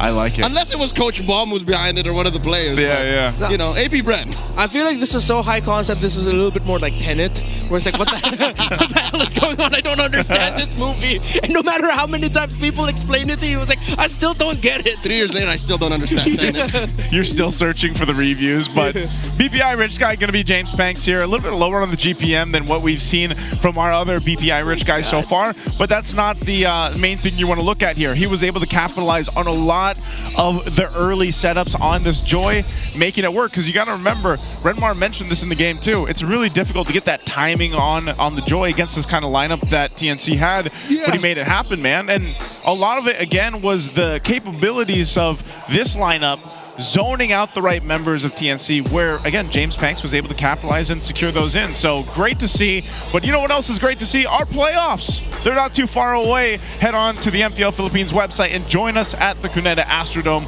for the MPL Philippines Season 16 playoffs. It's going to be live over there on October 22 to 26. We'd love to have you guys. As you can see, tickets are starting at 250 pesos. Make sure you guys grab it while you can, because some of those are already selling out or have sold out, actually. And we're going to have like a big old super fan city for everyone to join us at. Super Fan City. Why don't we call, what is it? We're actually calling it the Fan Festival. The festival is its common name. Here it is. It is specifically called the Super Fan City. Super Fan City. I like it, man. This is Cité. What can you do at the city? You'll have to find out, because we also want to know. It's a lot of activities. I think they're still conceptualizing some of the other ones that might even include us, guys. Oh, yeah. So, we might even have our own spin-offs in the Super Fan City. Yeah. If you guys want to see Nice get wet, we are pitching for one of those dunk tubs. Yep. That you just have to hit a target with a ball and then Nice falls into water. Yeah. And he is only allowed to wear a white t-shirt.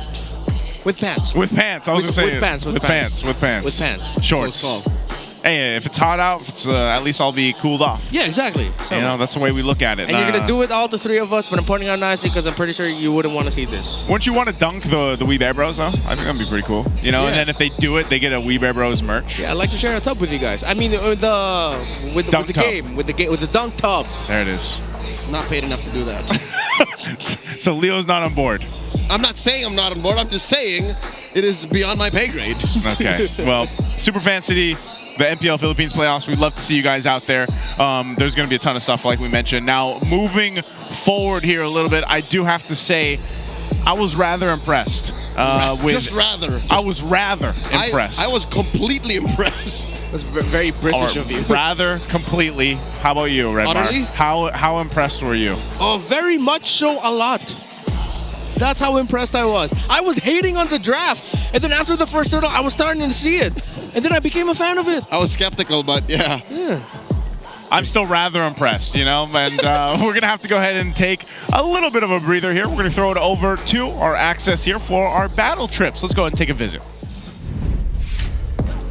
Welcome here sa Smart Battle Trips. Kasama ko ngayon ang student leaders and community heroes ng Moonton. And now, pakilala muna natin kung sino nga ba ang ating mga kasama. Hello, I'm Ben from Community Heroes and I'm Hans Reyes from Nueva Ecija. Well, nandito si Hans. Hello, Hans! Hindi ka namin kasama today, pero someone replaced you today. And guys, kumusta ba ang experience dito sa MPL Arena? Sobrang saya dito, guys! Ramdam na ramdam ko yung saya mo, and I believe hindi ito yung first time mo na nandito. And how about you, Hans? Since first time mo daw na nandito sa MPL Arena, ano ba yung mga experiences na favorite mo na ginawa niyo sa battle trips? Sobrang intense, lalo na kapag clash talagang sigawan kung sigawan. Yan. And merong mga talks before we started ang ating mga laban. Ano yung favorite part mo? Ulit po? Yung mga talks na ginawa before the match. May mga seminars kayo kanina, yung mga casters, sinamahan namin kayo kanina. Ayun po, bilang first timer din po, sobrang ganda rin po, lalo na po pinakita po nila sa amin yung tour po behind the stage din po, kung paano po nila ginagawa yung buong process. And I think sobrang na-excite kayo na makita yung mga matches today. Since malapit na yung playoffs natin, sino ba sa'yo yung top 5 na teams na papasok?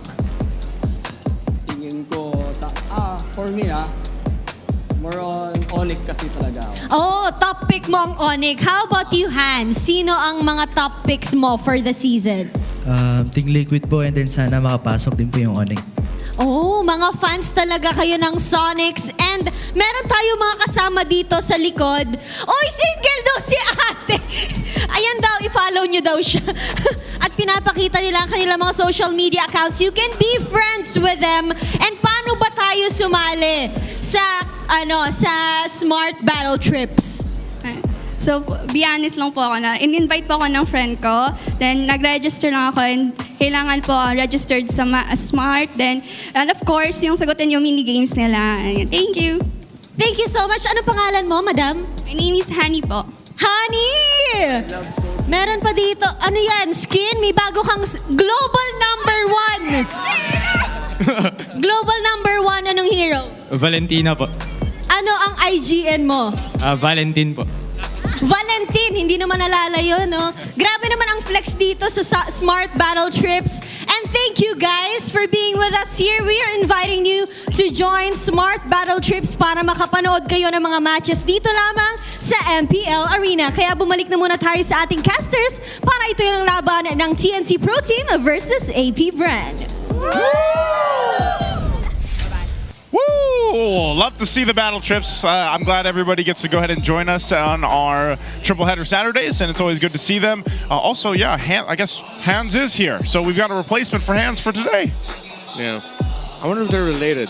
Wait, no, they don't have the same last name. I wonder if they're related. You didn't ask. We didn't know. Yeah, we don't know. I should. You know, but again, always good to see and experience here in the MPL Philippines Arena. Now, moving things forward to Game 2, that's ahead of us. I don't know, man. I think the magic is there now for AP Bren. Yeah. I think we saw them sweep last week. Hey. What? 25%? Now they decide to leave the red side? Yes! That's the magic, man. Oh. I believe. That's what I'm saying. Like, I believe in it now for AP Bren. Unorthodox drafting, unorthodox picking, side selection. What's going on? They want to keep their opponents on their toes. I was gonna say, always keep them. What is it saying? Always keep them guessing. Yeah. Never let them know your next move. Yeah, that one. They are an angered bee. My question is, do they know their next move? You know why they have to do this, by the way? What? Because we talked about it leading into the match, man. It's AP Brent versus the league right now. Yeah. Oh, that's true. And all the stipulations of the conditions for the playoffs. Yeah, we only got to see TNC, but I swear, later on in the day, all of you are going to see that a lot of the conditions always have a AP Brent loses. Yeah. Everything hedged on this match. Yeah. Yep. All the franchise teams are watching this one. Yeah. Except Aurora, maybe. They don't care. Aurora's like, oh, we're chilling, you know? Yeah, their playoffs and upper bracket secure. They're fine. Are they upper seats? UBS? Are they first place secured or no? UBS, we don't know for Upper bracket secured? 100% perceived. I 100% perceive. 100%. I believe in my calculations. All right, so but I am not league ops, it's a so I will not formality. confirm. We're waiting for the formal announcement. Yeah, we're waiting for the formal But the math is announcement. sound. Yes, the math is sound to me. All right. Okay. All right. You know what? Take a sip of water and reset. I do need a bit of water. It's There because this is what I get for always saying Jeff as Jeff when I do the intros. Anybody got Mind's gummies? I think our boy needs one. Yeah, we need some right now. Oh, yeah. Hey, finally, something that's not expanding rivers. Hey, this is a debut for AP Brand, by the way. Broken Walls. And TNC has won. So the odds are against AP Brand right now. Not only they're going to the blue side where they have a lower win rate, but they're going against a map that's a debut for them. In addition to the factor that the whole league is looking at him. It's looking at him. No pressure, though. No pressure. AP Bren. I wonder how they're going to play this, too, because now it's kind of like, you know, you have Broken Walls. You brought this crazy draft in week 1. You made it work. Game 1, you made it work. What do you do here? What do you prioritize being on the blue side? We know how some of these compositions can be really important with that first pick as well. The ban's already coming out, too. The Fanny, the Grok. Still got the Boxer Jushin over there. Do they still ban even some more of these roamers here? Are they going to leave the jungler options open with the Lance and the YSS? I think one team has to consider banning out a Clay or a Chip at this point. Khalid is perfect for Broken Walls. It's so easy for him to access the map. That needs to be respected. So they take away the Uranus, less usages of the second skill to get past objectives, easier rotates as well. They want burst, they want to be able to hold. AP Brand might be eyeing a Yi-Senshin or a Lancelot first pick here for James Panks.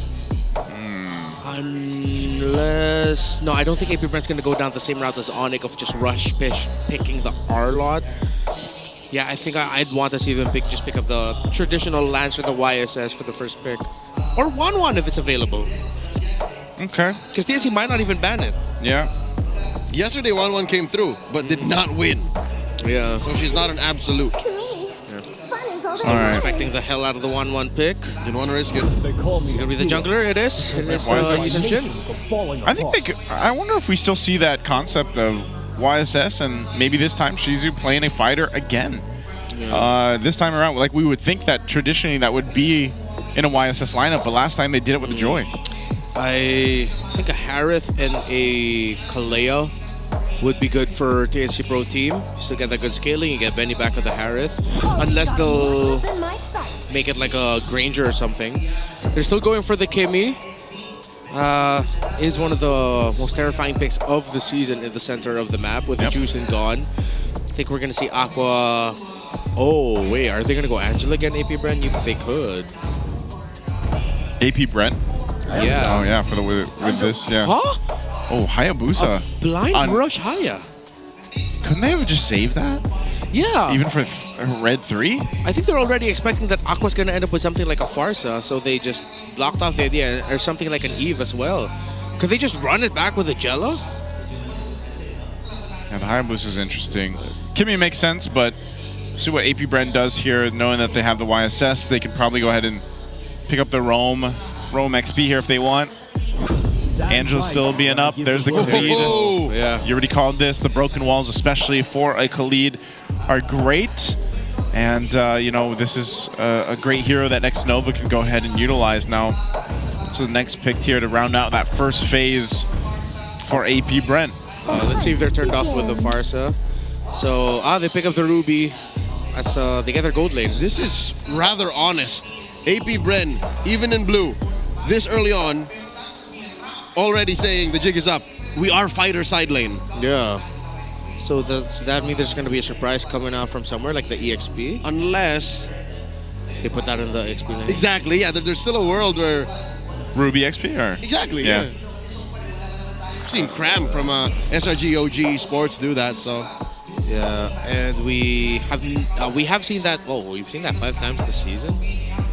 We're going to have to check the Ruby XP? Yeah. There's the Lapu. Lapu. Sort of like a dead lane battle, but the damage does favor the Lapu. In terms of the raw sustain, if they fight around the minions, then the Ruby's okay with eating up all of the raging slashes from the bravest fighter. That is if we see the Ruby go gold. Yeah. Or rather, go XP. Yeah. This is also, I feel like, these 2 picks from TNC that'll help the Hayabusa. Because that's what Zyda definitely struggled with in the previous game. He was zoned out so much from the objectives to be able to help, you know, contest them or even secure them, that Alapu and Kimmy can allow you to go ahead and have that if you need it, right? To get you that time, that space to work with. So, I don't know. We'll see if this is enough and how they round it out, especially Roam. Like those Roam options, I think, you know, you mentioned are still going to be kind of targeted here. Whoa, they actually will take out a Bane, though, too. Considering that's been popping up in the gold lane. So this is actually one of the typical picks for AP Brand on the EXP. Lord JM has played the most EXP Ruby games this season. The other 2 being Sanford and James. That's what I'm saying. Yeah, okay. That's how you know. Yeah, okay. So they get good hold. Very, very good crowd control for the side of AP Brand. Now, I'm starting to look at the Hayabusa pick and say, oh, good thing they picked the Hayabusa. No other jungler would have been able to survive that, because if they went for like a tanky fighter jungle, all that crowd control would have messed up something like for example, a Fredrin. I think a Lance would have been okay too. No, the Lancelot would have been okay too. But again, I think this is a TNC choice. Like they specifically needed something like a Hayabusa. Yeah. I wonder if there's any room for a chip anywhere. No, we might not see the chip anymore. Yeah, TNC's draft would look weird with a chip. About the Esmeralda. There's the Kalea ban. Because I thought the Kalea pick would be coming sooner for TNC Pro Team. What did he do? Does he just go Gatacontra again? Like, does he go... I think they can save it. I think there's one of those scenarios where they could just pick up a Benny Cutie. No. Yeah, they just have to pick the Roamer first. I still think Granger Kimmy needs to be the combo for TNC later. Yeah, Granger Kimmy. Hylos or Gatacontra for Chaknu, though? I think I'm more Gata than Hylos. Yeah. But the extra glorious pathway might be bad for the Ruby, and it does empower the Lapu Lapu. And Kimmy, she can use the extra movement speed to reposition just around it. Yeah. Whoa! They're going fighter side lane too. More teams are starting to do this, man, you know. Stepping up to the plate. AP Brent calling him to bat. Interesting. When this used to be the call for compositions with the YSS, doesn't seem to be the case anymore.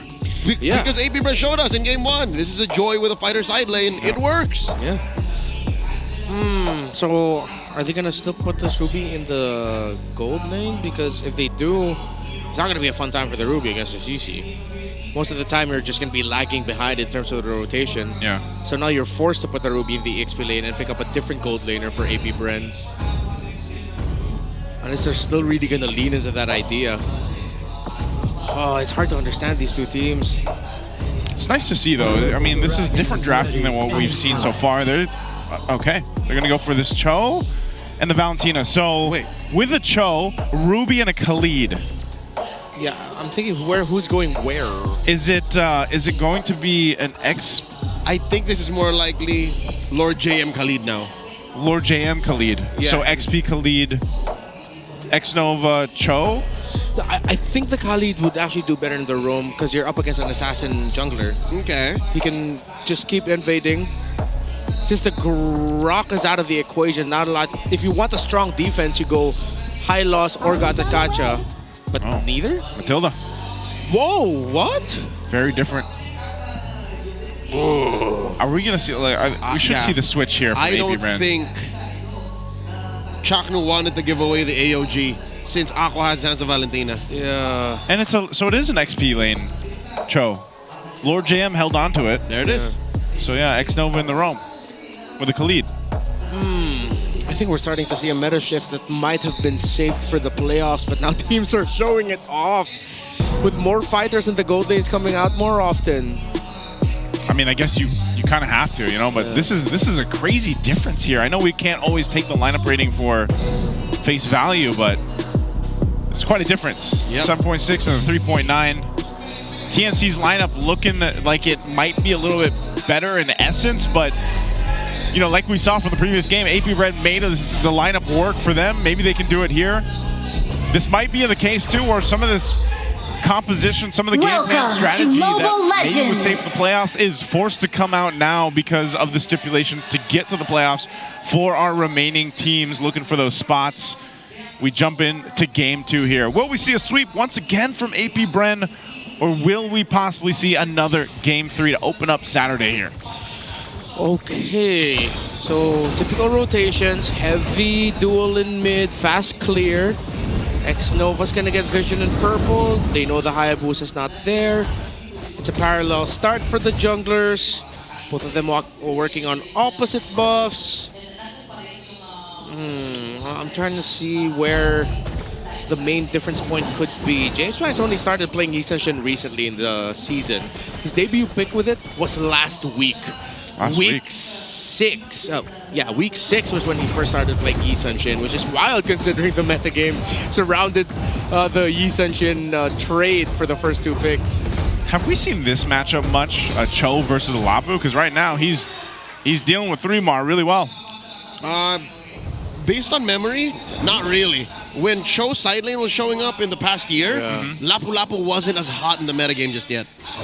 Is this going to be an assassin Cho? Like, it is. He has damage? Yeah, went for assassin, damage emblems, right? Yeah, damage emblems. But I'm wondering what the build pattern will be. It could be, you know, it could actually be, or maybe a hybrid. When you do that with a Cho, you mainly just build Blade of Heptases first, right? Yeah, just go Blade, yeah. And then it's kind of up to you what you do next. Yeah, because everything else will follow. Well, Nova jumps on the 3 and puts a good chunk of them at half health that quick. All right. So in the XP lane, you have a fighter in the Lapu Lapu and an assassin in the Cho. Oh, they blitz it. That's it. Clean take. 3-Mar trying to stop it with the greatest fighter, but Lord JM compromised here. Drawn first blood on by 3-Mar. Yeah, the double-edged sword of picking up an assassin Cho. Oh, good rotation. They sent 3-Mar alongside the Matilda to try and bother the Yi Sun-Shin. So Aqua stole away the bravest fighter to help zone for the YSS. Oh, X-Nova, he's not level 4. Okay. He's nearly there. He still has a quicksand guard, but yeah, you know, that's the agreement there. One of the things about having a Cho, even if he does build, into a hybrid build or anything, he's a little bit weak in the early game if he gets caught out, and especially if he doesn't have the flicker like he did earlier. You know, he gets in a bad position, isn't able to go ahead and scoot on out of those things. So once again, TNC with their lineup, they're kind of I feel like the play here for them is build into the crowd control that they have with this lineup, but also the raw damage they should have early game if they get, say, a traction pulse down, or they utilize the mobility that a Matilda brings to the table. Might be one of the choices they have. Yeah. Okay, so Lord JM got ended up ironically actually leashing the purple buff for Zyda, which is something you wouldn't want to do, allowing the opposing jungler to get his buff faster because there was an attempt for you to steal it away. Still waiting to see what happens for the next objectives, as APBR did get the first one. Seems like a lot of their game plans, especially like this entire series, has just been be so aggro for the turtle that James Banks can just take it without a problem. That even though you lose bodies, at least you get the objective. And in the early game, what they're doing is be aggro, disengage. Yeah. And then go again, and then disengage. Create a false sense of security, and then strike. That's been APBR's MO since, again, all series long. All right, looking at this too. You know, once again, Lord JM and Xnova both having the Fury Hammers. They're able to provide some of that little extra damage to some of these squishier targets if they can. He did go ahead and force out Chaknu a little bit from that rotating for this turtle. Whoa, Shizu. Oh, have to watch out for that. And I like that Aqua went for the rotation topside because it gives them a slight advantage, but no, they're zoned out. That's a traction pulse. Jumped onto. James Pank compromised. 3mar finds him. Does not get taken down. Finally though. It's James Banks plus Chaknu. Going down. 3mar gets buddy. Zyda down as well. Aqua is on. Shizo flickering in. Taking down another. 4 for none. What has happened to APBR? And how did James Panks survive that? I thought he was surely dead. Don't run Wolf King, second skill. Perfect timing by Shizo. It gave just enough space and then he traceless in, killing spree. Exactly. I think that was the garnish that was needed. That choice emblem. That gave him the extra health to deny 3mar the kill. I know 3mar was willing to die for it, but I don't think he saw it coming wherein nothing he would have gotten back. And it's crazy because off of all that, APBR got the turtle, they got 4 kills, and now they ballooned the lead to almost 3K. They got everything, Joseph. They're cooking, man. How did Aqua, if I'm not mistaken, did he use the Bravest Fighter as the Valentina ultimate that he stole? He's been using it. He's been using it. So it's actually a fighter mid lane with magic damage. Hey, man. It's Lapu Lapu cosplay. It's a Lapu Lapu cosplay. It's a mage Lapu Lapu. And he's got a glowing wand. So like, just picture him swinging that around. Chaknu, 3mar, even Benny are not regenerating as much as they should because of Aqua. Just when everyone has gotten so comfortable with the metagame and how they understand how this game should be played, here comes APBR with a desperate attempt to make it into the playoffs finally, and it's working. How do I explain this in my ranked games? I saw APBR do it. Shut up. They won, all right? Oh, man. It's interesting to see it time and time from these fights. And part of it, too, not only is the lineup, but just the mechanics. The mechanics of APBR and the players here really shining. I feel like that synergy of working and being there together, you know, if it's like we just saw from Shizu. Oh, hold on. Nova with a conceal. Intercepted here by Benny. Aqua gets hit with a circling eagle.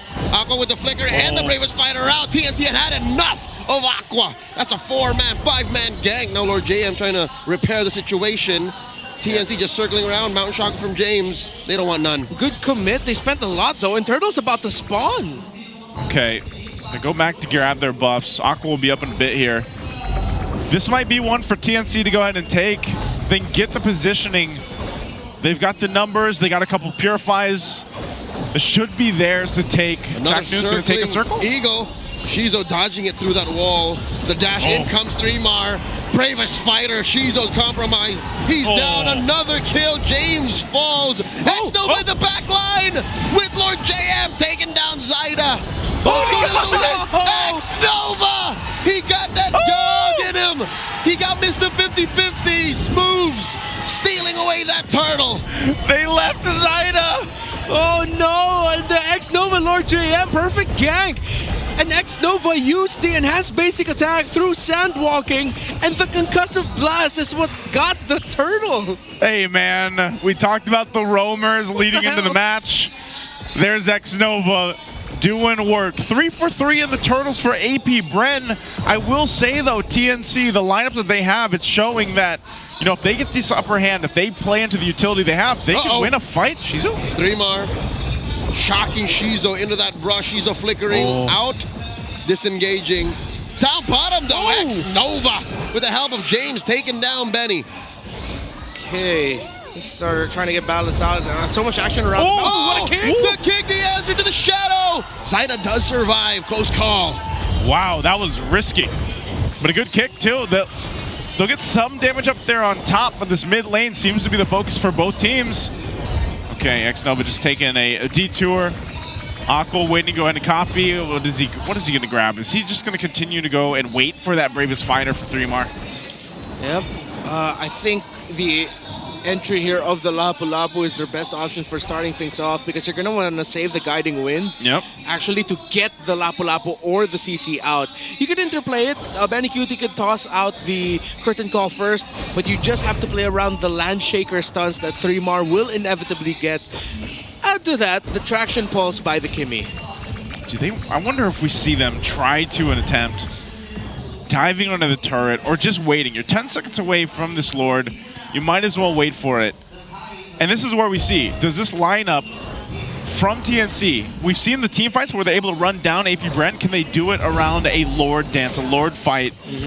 And how does AP Brent adjust to that? Yeah, they have this lead that's built up over time, but it still seems like they've got to choose their fights correctly. They got to choose the right timings for this. Zaida's dealing with pressure on the other side. Shizu versus 4. In comes James Banks, helping him. Lancer gets taken down. Now it's a 2v3. Make that a 2.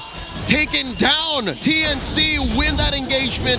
AP Bren, I think they should back off. Yeah, I don't know why James Banks and Shizu were so keen to get that kill onto Lancy. Zaida's still alive. He'll be unbothered here.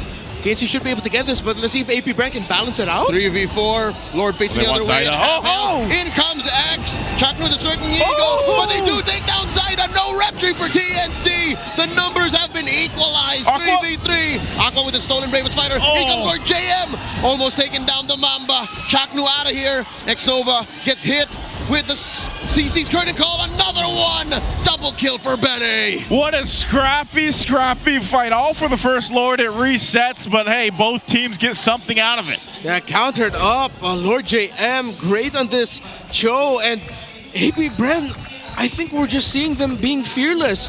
But add to that, they're calculating a lot of things as well. Yes, they lost James Banks and X-Nova, and it looked like AP Brent decided to commit that, knowing that, you know what, we can get the pick off into Zaida later on. Let's go ahead and commit this. But then Benny Cutie is 5-1 and 2. The storm is a brewing, and AP Brent needs to stop this CC. Here's the Mount Shocker. AP Brent knows exactly where TNC are. Throwing out that turtle boat. Lord, you're gonna get taken down. Zaida scores. Down bottom, James Banks. Bit of more than he could chew. X-Nova jumping into a whole lot of nothing. 4 members of TNC looking for the punish. X-Nova gonna go down. AP Brent reeling. Now, Lord JM assassinates Chaknu, but it's not worth it as another one falls. TNC find 3.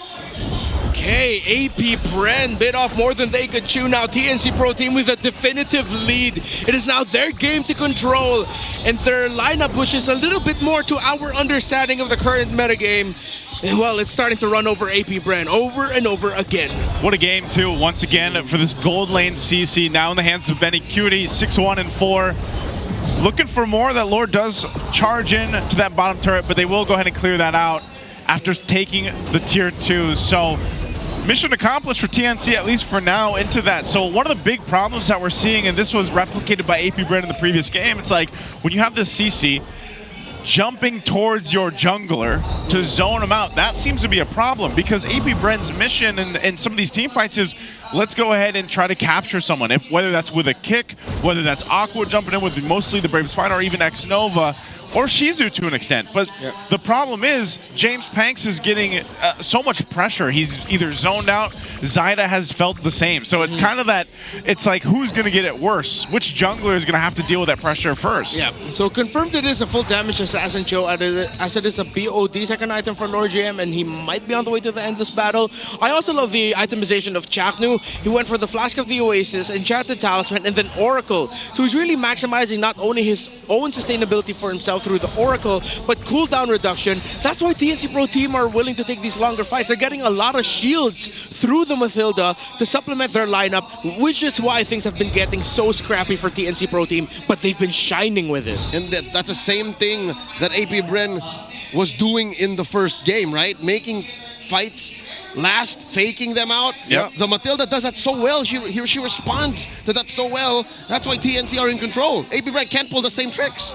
Yeah, it's a little bit more of a push and pull from the previous game that we saw, but this time AP Bren, they really have to choose their targets at the right moment, especially with a Cho, especially with a Khalid, and meanwhile trying to keep James Panks alive. Yes, he's got a million moves, but this time, you know, it seems like TNC has put enough pressure on him to make him fold here. So with this kind of swing in their favor, they're going to be the one putting the pressure on the jungle, trying to get that space, maintain it for the next 20 seconds.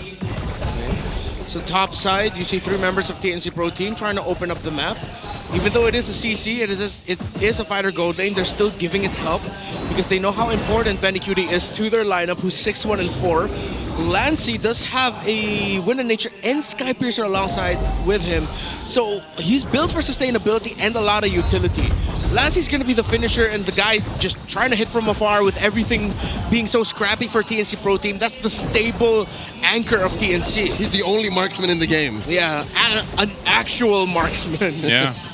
Look at this too. Aqua's holding on. Finally, a different ultimate here. He's holding on to that circling eagle from the Matilda. Oh. So they're going to start this one up. Keep an eye on positioning here. Lord is about half health. Lancey already threw out the traction pulse, so I think AP Bren want to take advantage of that position now. A unique timing. The other side of the wall, Lord is facing. Down to a fifth of its health. Oh, good turn. Xnova buying time. Reggie Sandstorm away. James Banks does get it. The I'm offended. Is that enough? Another CC set in by Shizo. They're taking too much damage. James Banks falls. Shadow kill coming in from Zyda. Shizo gets compromised here. He's a little too far off. Split from his teammates. 3 marks. Lancy. 1-for-1 the trade. Lancy survives. Shizo Aqua finds him in the back line. Nova trying his darndest. Aqua dealing a lot of damage. Down goes Zyda. Lord JM kicks him into the ground. Aqua running away. Benny Cutie's gonna find him here. Godlike is the storm. Down to a 2v2. Benny Cutie and Chaknu. Lord JM and Xnova. Benny Cutie's unstoppable. He's running away. Relentless. He wants more. Benny. Run, Lord JM, run. The flicker out saves him. Oh man, this CC is a problem, but AP Bren might have bought themselves enough time to delay this Lord take a little bit further. But what a team fight that was. Yeah, Aqua and Chakno are so locked in. Again, we were just talking about the Mathilda, all of the utility she brings, and all those shields, the guiding winds brought out by Chakno, the circling eagles to help reposition through guiding winds as well. Perfectly used by TNC. Even late into that fight, Aqua actually took away the circling eagle so that it can help finish off that kill onto Lancy. Whoa. They're blitzing this Lord. I don't know if AP Bren knows how low it is. Down to a 10th of its health. They know. Oh, they know. They're going to have to go. Spikes up. Mount Shocker coming in. 3 mark comes in with the bravest fighter as well. Chaknu pulls him out. Lord still standing. Zyda very close to it. James Banks throws out the turtle boat. Lord goes over to James Banks. The steal coming in clutch. But they might get punished here. There's the CC coming in. The Vengeance. Pops the winner crown. The I'm offended by Shizo. They back off. They only lose Lord JM in the process. Oh, wow. James Banks. I didn't expect him to get that Lord. I think he just got within range at the nick of time. I thought he'd be zoned out. He already committed his traceless to avoid getting hit by the Land Shaker by 3-Mar thrown out early into that fight. But then he was still able to reposition and found a small window to just go in, retreat, and that allows AP Bren to extend it a little bit longer. But the threat of TNC is still high as AP Bren cannot use the Lord for anything. Yeah, the Lord gets some nothing. Essentially, TNC still knocking on the doors of AP Bren. There's still Lord JM's coming back up. Will they be able to maintain these turrets? The traction pulse is thrown out. Shizo looking for an I'm offended. Finds 3-Mar. The Mount Shocker thinking that they could have layered it. AP Bren able to push back TNC. I think that was way too much for the cost of Lord JM. Oh, what are they going to do? Divine Glaive already on this Kimmy. AP Bren needs to find Lancy more, because if they keep that Kimmy alive in fights, TNC Pro Team are going to win every fight. Yeah, and you saw from the last couple fights too how hard it is to get to Lancey or to get to some of these members because of a guiding win or because of the fact that who is going to be the one to jump in to get that Kimmy out. You know, we saw earlier where Lord JM essentially had to put himself in that range, sometimes burn the flicker to make it happen. Yeah, he's got good damage, but essentially if Lord JM doesn't catch someone, he's probably going to die, you know, and that's sitting duck with an M16. Yeah, it's unfortunate. That's just the way that this job of an XP lane damage cho is for Lord JM. So as long as TNC protects Lancey or keeps things together, which is so funny because typically you think, all right, protect Benny Cutie, but Benny Cutie is the one on this gold lane CC, and he is a problem. I mean, look how much damage Benny Cutie has done. 100K. 100K. Yep, CC, he's been making the most out of every yo-yo blitz he tossed out. It's also damage coming out through his Vengeance. And Lord JM, who just built the Malefic Roar, now is going to be a one-hit delete for most of the part for Lancey and Zaida. So, which is why you also see Zaida has had a very difficult game at 1-4-3 because Lord JM has just been hunting this Hayabusa down. If it's not the Hayabusa, it's the Kimmy he's hunting down. But the difference is, Zaida doesn't have that Purify. Yeah. All right, fighting for this buff. James Panks should be able to still get this. Okay. Taken from him? Or did not secure. Yeah, didn't secure it. But might as well save that Retribution because the Lord's going to be up here in 10. So this is where we see how the position is going to work. Lord JM, is he actually going to go for... Okay, he's not going to go for Lancey. Winter Crown being picked up here by Aqua too. I think as he holds on to this Circling Eagle, it's perfect for these objective fights. It worked great in the last one. I love his choice boots. It's rapid boots. So he's able to weave in and out of combat, position himself, and be exactly where AP Bren needs him to be. Yeah, something they need. And I hope you have to see Aqua always pick up that guiding wind now because that gives them the backline access that they need to reach that Kimmy. Okay, we'll see if they can do it. Half health on the Lord right now. Oh, they're blitzing, they're blitzing. I think you should just go for this. Might be too much. 3 more commits the bravest fighter.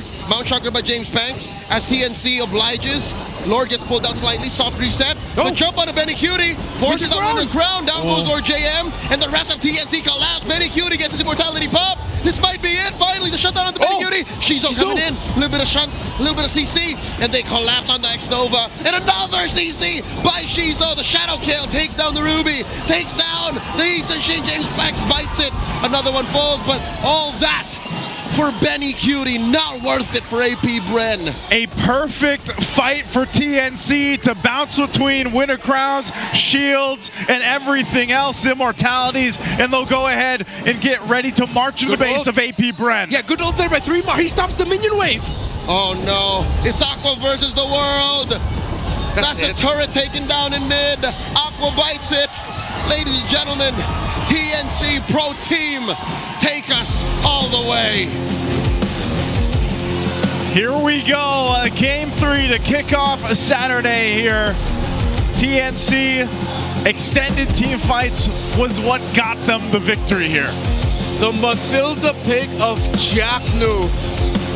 I mean, I know he's commonly known for the set-up style roamers. Not really the Mathildas, but that Mathilda game was near perfect for the Mamba. Yeah, hey, the series, man, it's all about the roamers here.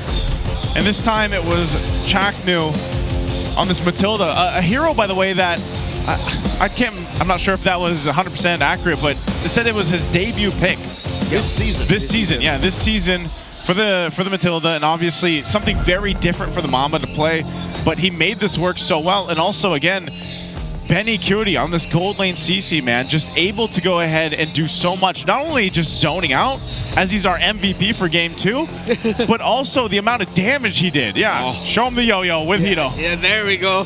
There's a more accurate CC representation brought to us by Hito, but well-deserved MVP for him. You saw because of all of the shields, the fact that he built the Oracle really helped the CC benefit from all the shields provided by the Mathilda. There is always going to be a Festival of Blood on the CC, and all the damage getting brought out as well. The fact that he went for Brute Force Breastplate and then Hunter Strike, it's a perfect balance of cooldown reduction, self-sustainability, and raw freaking damage that not a lot of the members of AP Bren could do about. They're just gonna have to eat it and accept it and try to commit so much to try and take the CC down. But as we saw in the last fight, with the CC down, no one's focusing on the Kimmy. Lancey's still alive, and that became one of the key conditions for the late game for TNC Pro Team. It's an odd way to build a tentpole lineup to force all the attention of AP Bren onto one hero just for them to slip up and let through what was actually important, which was that Kimmy. I don't know what Game 3 is going to look like because these two teams look like they're fixated on playing fighter gold lane. And maybe that's, I don't know, maybe that's just the case because before it's like, all right, if a YSS is picked up, there's a high chance that maybe we see that kind of lineup. Now that's not the case. Is that just the nature of where we find ourselves a couple weeks after Project Next and the gold laners, you know, at this current meta? Because even with this, like seeing a XP lane Cho is not something you see all the time. But here's the thing, I don't think it's the fighter gold lane that made the difference. Besides Benny Cutie, it's one thing that, yeah, that we praised Chaku's Matilda.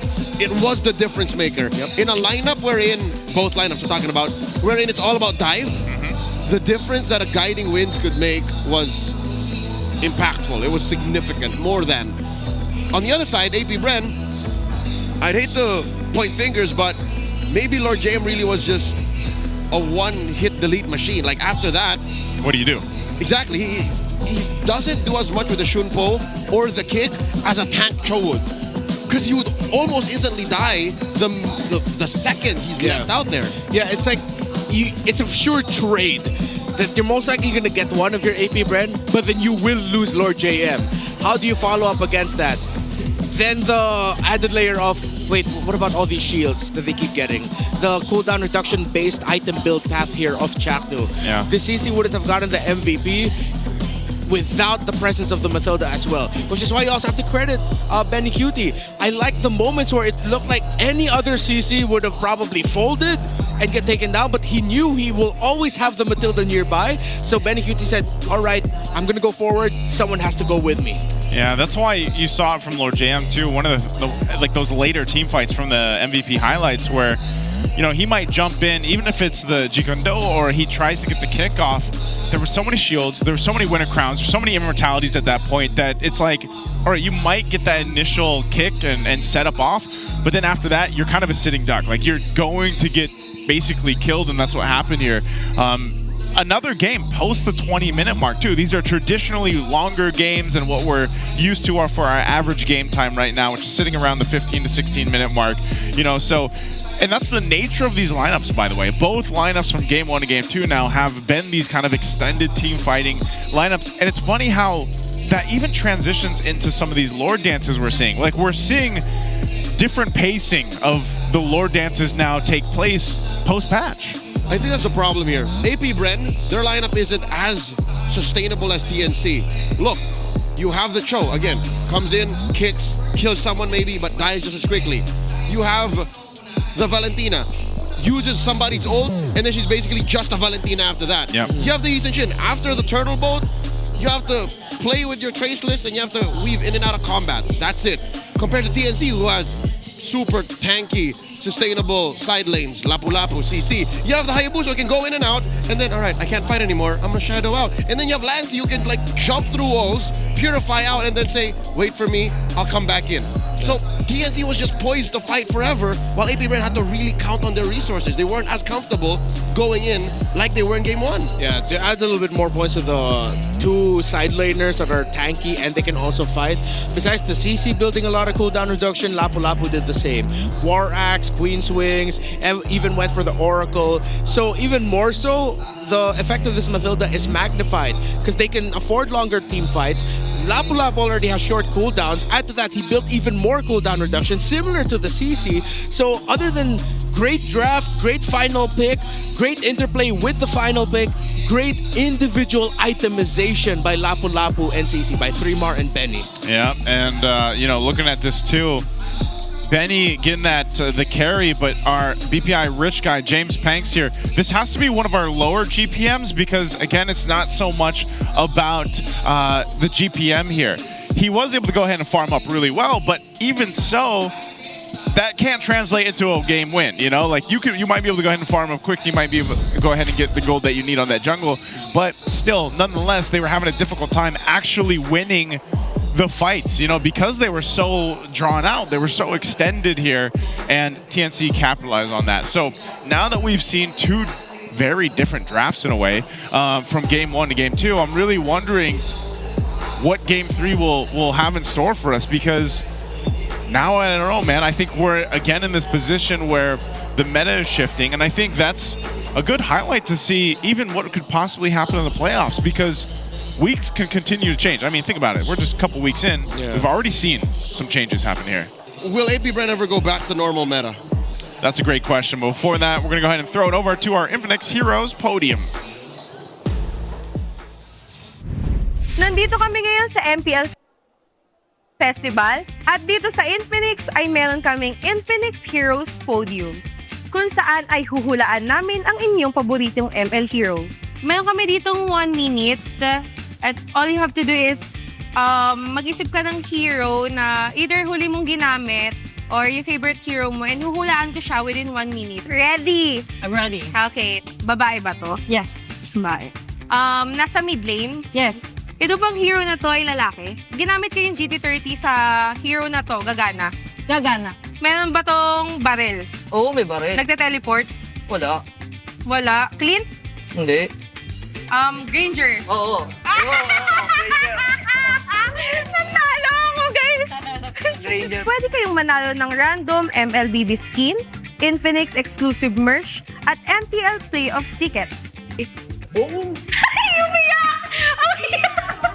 Oo. Ano mo na? ML skin. Malungkot siya. Kaya ano pang hinihintay nyo? Visit our Infinix booth. I'd love to join the Infinix Heroes podium myself. So just to translate that, it's a game for our fans to go ahead and join. And what was the question? They were the first hero you use, and then it's kind of like a charades almost. Like yeah, you can guess. Yeah, like, she has multiple questions to guess the hero that you're thinking. It's like of. heads up. Yeah. Yeah, heads up. So I think the best way to win that game is to think of the heroes not a lot of people think of. Because you can be very specific. Yeah. Yeah. And you only get a minute. So if you get to join us here in the MPL Philippines Arena, join us. You might even win a playoff ticket, by the way, if you guys are planning to watch here in the next couple of weeks, or actually say, we only have 1 week of the regular season left. That still hits me that we're actually in week 7. But yeah, I know. Join us if you guys can. And this is great, actually. Now that I just thought about it, we're day 2 of week 7. We only have 1 team secured right now for the playoffs. Yeah. That's great, man. I mean, that's just how competitive it's been. Again, I think it just comes down to actually formally announcing it. But I think some teams have already secured the playoffs. It's just at what point. Yeah. You're still waiting for the others to lock it in. We know TNC has... Oh, TNC had to win this one 2-0. Was that right? Am I thinking right? The graphic that we showed? Yes. They had to win 2 matches. One was APBR and then Rora. Right? They had to win. Yep. They had to sweep APBR. They had to sweep APBR. And they had to hope APBR loses their next match. Yeah. Yes. So already half of that equation has already been denied. By APBR by playing the way they did. Yep. The Hive concept draft. So maybe also by the time we get to or later once we finish game 3, and then later once we get to matches 2 and 3, or by the end of today, we might have some more information on teams that are getting to the playoffs here. Let's go ahead and take a look at X-Nova, his hero pool. Once again, the roamer for APBR. You can see what he's used from week 1 to 4. It's quite diverse. And then you get to weeks 5 and 6 after Project Next. And you know, you lose a couple heroes here. Yeah, that's true. What happened to Badang, man?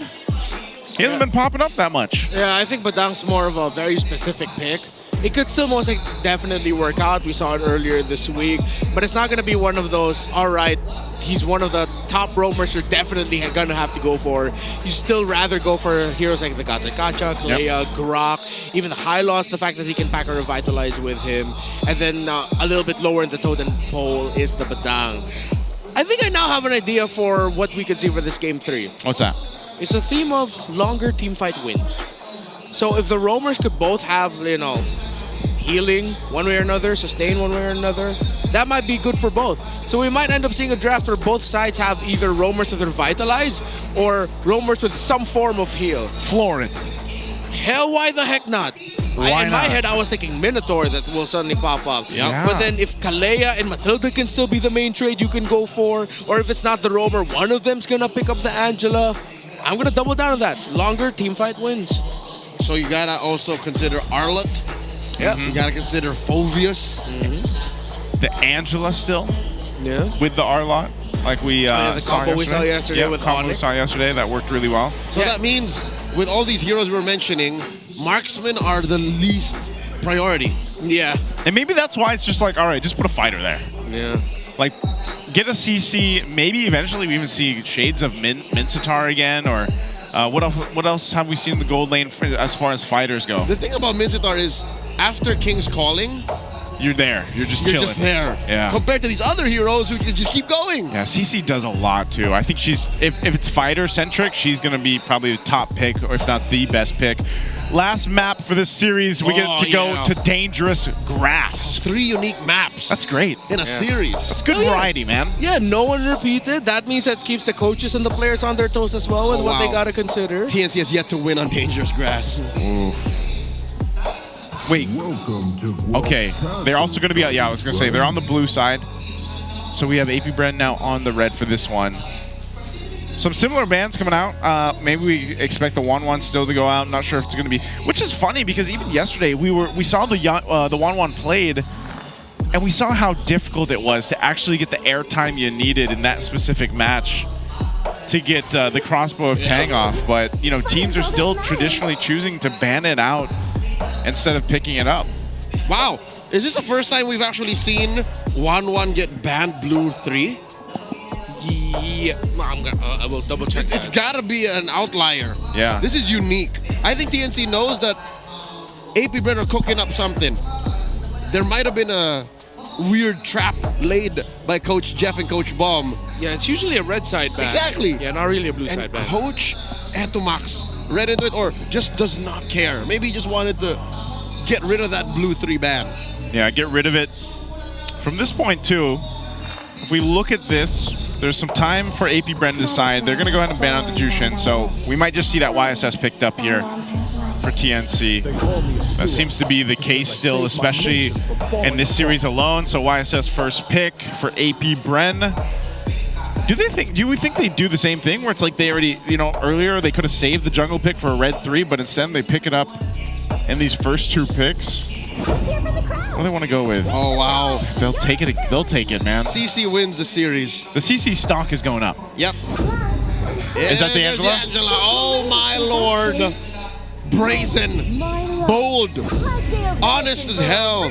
The answer by TNC, the Harith and the Kalia. So what are APBR going to do with this Angela? Will they go Esme? Will they go Esme? They can. There's still that Harith. But here's the thing. If they go Esme, Lord James has to be ready to get suplexed in a TNC city. Yeah, which it's literally a pickoff right there. This could also change things because there's a Kalea obviously across from them, so some of the Purify is going to be important for APBR if they want to go ahead and go that way. But okay, Joy's picked up, so you still have that Joy Angela combo. CC over here. And we also have to remember, this is Dangerous Grass, right? So this could be one of those situations where, again, the map alone changes the way things are played out, especially around the objectives this time. A Kalea is going to be great, though. You can always set things up if you want to. Little Tsunami Slam. Again, you get a lot of sustainability, too. They're actually banning out the Lunox here. Yep. APBR really just rolling it back. Start him young. Look at this young man. He's got the swag. Where'd he learn this? He's got the swag of a man twice his age. I wonder if he also is a jungler. My mission. Kids have really fast hands. I guess he has a good retry on him. Yeah. Okay. Now looking into these last couple bans, the roam options getting narrowed down a little bit further. Yep. Wondering what X-Nova wants to play. Hylos taken away. Khalid blue 5 ban. Oh yeah. Because Grok is already out. Grok's already out. Have no Hylos. Okay, I think they could be all right with showing up a Kufra. they're still gonna go with one of the usual picks we see in the metagame today. But a part of me still wants to see a Minotaur, man. They have an Angela with them. Before, when Minotaur was getting picked more often, it was picked into a Harith because your Minoan Fury actually zones out the Harith because he's thinking like, wait, my Zaman Force here, but the Minoan Fury is here. Yeah. Do I need to get out of this? You waste so much time. Yeah, you waste so much time. They take out the Cho. It still will most likely be like a Gatot, Khalid, Kufra next, and then Minotaur is like absolute last best option. There's the Esme like I expected. Wow, they retroactively answer the Harith. The Harith, man. Took a long way around. Okay, so many shields. Great drafting choices here by APBren. I was even thinking either the Esme or the Phobius, but Esme might just be better, I guess, in a sense. It's just I feel like you're going to be tsunami slammed a lot here. So will depend how this early to mid game goes for APBren. Now for TNC, these last couple picks, what do they want to put in the mid lane and then the XP for themselves? I think they just still settle for a Kimmy. No way Burst is gonna do well here for TNC Pro Team. If they want Burst, go really crazy. No, you don't want to pick up Vexana here. I think so, Kimmy. Oh, this glue pick is really good. Okay. Hell, it seems like my theory was right. Longer team fight wins. Even more so now, I think I'm kind of more turned off with the potential glue pickup. Even if you go for a Khalid here, I think it's risky. You need another harder front, so it might just be a Gacha to settle. Yep, you gotta have someone who's willing to be mounted by 3 Mars glue. Yeah. I think the glue is great, especially since APBren doesn't have like a hero like a Faramis or a Valentina to answer and take care of those longs. And again, you can loop those grabs. Yeah. You don't even want to play pickoff here if you're APBren. Oh, he's gonna go Khalid anyway. Huh. That's a lot of pressure on this Esmeralda to hold. 1, 2. I get it though, because there's not much to stop the quicksand guard. Okay, that's true. Right? You need like a perfectly placed glue or like an ult. Yeah. Those are the things that stop him. I mean, the Purify will also still stop it, but then they force out the Purify through this quicksand guard. Yep. There's a bit of CC immunity for a moment, and then the other crowd control could come in. So maybe Effects Nova and the Esmeralda, talk a little bit more, Lord JM, talk a little bit more about when they're going to use their ultimate. It's going to be good, but this is heavily favoring APBren for the overall lineup rating because of all the shields that they have. Me too. Knowing what they did in game 1, this is hive coded. We're gonna see if it's the same instance here for APBren. Be great for them to go ahead and get the victory here with all the stipulations with the other teams in the league for playoffs. APBren, definitely a team to look out for. We're gonna have to wait a little bit longer, but TNC too, man. I mean, if they can get the win here, that gives them that better chance to getting it to that point in the playoffs. TNC has great individual matchups. In execution, if TNC can get what they wanted going into the draft, APBren might not even take off. Yeah. It's always that wild card with Angela where it's either you're going to keep the game close enough so when you can start spamming a lot of... I mean, you can already just spam hard guard a lot, but it's really built more on is your front line able to hold long enough so you can use hard guard multiple times. We saw that the James Banks connection through the Angela and Joy are actually on point. If James Banks can keep the same level of, how do I say this, discipline that he showed off with the Joy, and he really waits for his great timings to enter with the electrifying beats, waiting for the hard guard, then this could be, APBren taking it in 3. I'm looking forward to see if they're able to go ahead and somewhat replicate what they did in game 1. And if the fact that we're just going to see these extended team fights break out again in game 3, the ingredients are there for it. And I think it's been interesting too, because when it comes down to the objectives, by the way, this kid's got it. Was that a different kid? Or was it the same kid doing the Sigma pose? It's the same family, but it might be a different kid. There were 2 young men over there. There were 2 young men. Two little homies. Oh yeah, okay. No, it's the same dude. Oh, it is the same dude. Oh, they're both doing it. Oh, dude, look, he's got a shirt, but it looks like it's a button-down shirt. This man is That's aura. OG. A young man is aura maxing. Yep. That's aura farming, He's here man. to party, but also he wants you to know he means business. That's the best way to show up, man. That kid clearly plays Lancelot and Hayabusa. And Ling. Yeah. And Ling.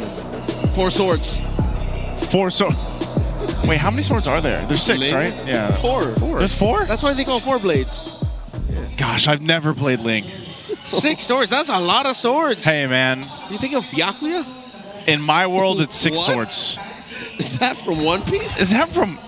Hey, we still want that collab, right? My favorite anime, Lord of the Rings. Let's jump in here. Game 3 for these two teams, TNC and AP Brent. As we go ahead and look at exactly how these early rotations are going. It's kind of interesting, too. First Bloods, you know, not as early as we're used to seeing because of the nature of these lineups. Yeah. For this whole series, the First Blood stats for timing have gotten skewed so bad. Yeah. Yeah. So much cooldown reduction and sustainability on the side of AP Brent, same for TNC as well. Really funny how it all just boiled down to who can ever play a longer team fight is going to end up winning the series. A lot of rope-a-dopes. Not a positive win rate though for the YSS of Zyda 4 and 6. And the Mamba is undefeated on the Kalia. Ooh. Okay, that might be the difference maker there. So it's either going to be which one's better, the Search of Life passive or the Hard Guard of the Angela. The Angela's like, it can focus on one, yeah. but then the Love Waves, if you're within its path, can heal the rest. Well, the Search of just Life is just, okay, you can't really decide when to heal, but you heal everyone around you. That's healing for everyone. That's healing for everyone. Hey, that's a different hero. So Rafaela in the sea. Yeah, technically. You know what I'm worried about, though, too, is what we saw previously, where you're utilizing a CC with an Angela. Oh, hold on. Lord Jam. He's put down to half his health. He's fine. This is just the motion of the ocean with these two teams and the way that they drafted all series long. I was going to say, this is how all games have gone so far. You kind of just go ahead and get those level 4s, you wait, turtles up, and then they go for it. I hate to say it, but it's like throughout each lane and each role, it's Esmeralda versus Uranus. Yeah, one way or another. Just feels like it. Stacey's just gonna get this without a problem. I mean, James Pass is gonna be there, but the glue being level 4 is Whoa! X-Nova forced to flicker out. Aqua checking in for the hot guard. Lord JM going to the back line. Mountain Shocker here. Zyda spots them all, holds onto that turtle boat, gets jumped on, drops it on a Lord JM. Lord JM put down about 0 HP. Oh wait, he's still alive! Gets hit with a tsunami slam. Now he gets 0. Turtle goes to Bren. But TNC draws first blood. Yep, so AP Brent just playing around the Esmeralda and Angela combo to zone out Zyda. Aqua was waiting to see if Lord JM could get vision onto Zyda, then he committed the hard guard. They force out the Yisun Shin, which means it was an easy take for James Banks to get the turtle. However, Chaknu was able to hit level 4 in time so that the Tsunami Slam can finish off Lord JM. And that's one of the things we're seeing, again, this dangerous grass. You're able to go ahead and play into that bush, behind the objective, and it can play a part into getting those pickoffs, getting those startups, and making it happen, but still relatively even because of that trade for an objective and a kill. And so we look at the items here, none first items being built up yet. It's very similar build paths from what we've seen from some of the same heroes being picked up from game to game. I think the hardest part here, once again, is dealing with Shizu. You saw him put the pressure on Zyda previously, and that's going to keep happening. You know, these objectives are going to be zoned out for Zyda because of that combination of the CC and the Angela. And so you have to kind of think for TNC, how do they solve that? And if that's Chaknu going for a pickoff with the Tsunami Slam, that might work. Okay. Okay, I like how TNC had readjusted their rotation here, where 3 Mars leaving lane as much as he could to help Zyda and the rest of TNC Pro Team through the center of the map. As a lot of the interplay when fighting up against a Khalid happens in the river. Yep. Because he wants to get vision, he wants to go into the jungle. So expect 3 Mar to do this. Fast clear, don't spend a lot of time trying to manage the lane, and join the rest of the team, which he's doing now. Okay, Aqua getting a Flask already. Flask of the Oasis locked in. Next turtle's coming up shortly. So they'll get in position. Even for this, it's like, Benny Cutie's going to have to wait for a little bit for this Harith to really come online, just like we saw previously in game 1. Turtle up. Lancey might be able to start things up, but you're still going to see them play into this bush behind as it's pulled out slowly here. I don't think APBR has the info of where Zyda is, or they still don't want to try to play for the blitz, even though they can just 5 versus 4 TNC and win it. They're playing the slower approach, disciplined again. James Banks trying to find a good timing with his electrifying beats. Expect Lord JM to be the one to go first, unless X-Nova finds a good angle for the Raging Sandstorm. Zyda took the scenic route. I guess TNC understand that the delay is the way to go. Now they're going for it. Turtle at half health. 3MAR looking for a jump. James Banks jumping in. Mount Shocker comes in. James Banks secures, and they dive onto Zyda. They dive onto Chaknu. 2 go down. Benny Cutie in trouble. Drops at Zaman Force. Takes down James despite the hard guard. Benny Cutie still going. Still going. And little boy gets Tizo. Survives on the way. Lord James looking for that trade. No one. 2 for 2. X-Nova. Oh, X-Nova, is he actually going to go this? He has looking that. for Benny. Finds him. While a fight up top, that same lane was still going down. 2v1. It's not over. Nova. He's okay. Can Zyda finish the job? Does not get enough damage. 3MAR finds him. Drops it. And the knockout by Chaknu. Whoa, what a long sequence. TNC Pro Team, they would have lost that after the pickoff onto Benny QT. Finally getting finished off there by X-Nova, but to equalize, chasing after X-Nova, leveled everything yet again. But James Banks still getting the objective. Zyda can't get close. The pressure of Lord JM of X-Nova on this TWIS. Oh, Tsunami Slam already used. Shizu trying to get away. So a Tsunami Slam used on Shizu. Heart Guard saved him. I don't think they want to re-engage here. I'm trying to see where APBR can find an opening, because they can't just keep playing around the objectives. Their team fighting is great, their sustain is great, but they need to get some pressure elsewhere. Okay, so you're going to see James Banks push down the bottom. They're finally going to open that up. TNC will not be able to equalize it with a topside push as well, because APBR is holding that side of the map, despite the turtle about to spawn. So this APBR thinking defensively, macro-wise, even though they can just park themselves around the turtle and build advantage there, they want to hold on to their turret. I'm worried about that, given that they won game 1 off of trades, off of conversions. This time they're playing the map more, and maybe that's why this gold lead refuses to go anywhere. Oh, they're going to spawn it out here. 3MAR will be fine. Last turtle of the game up, though. APBR has been doing this around the objectives time and time again. They'll zone out Zyda. Lord JM gets a hard guard on him, dancing around, looking for somebody. Lancey very low. Down he goes, not before he throws out that traction pulse. That's a man down for TNC. Benny Cutie holding down that mid lane. Oh, I think TNC just let go of the turtle here. APBR happy with the win. Yeah, it worked out for them in the long run. The fact that APBR said, you know what? Let's manage this lane so Benny QT cannot join the rest of TNC Pro Team for the next turtle fight. And without the Harith, they don't have the damage. X-Nova here. Close call, gets that hard guard on him. Chaknu looking for someone to hit with a Tsunami Slam. 3MAR does find Lord JM. Here's Benny. Benny QT dancing. Has Tsunami Slam on Ashizo despite the vengeance to not survive.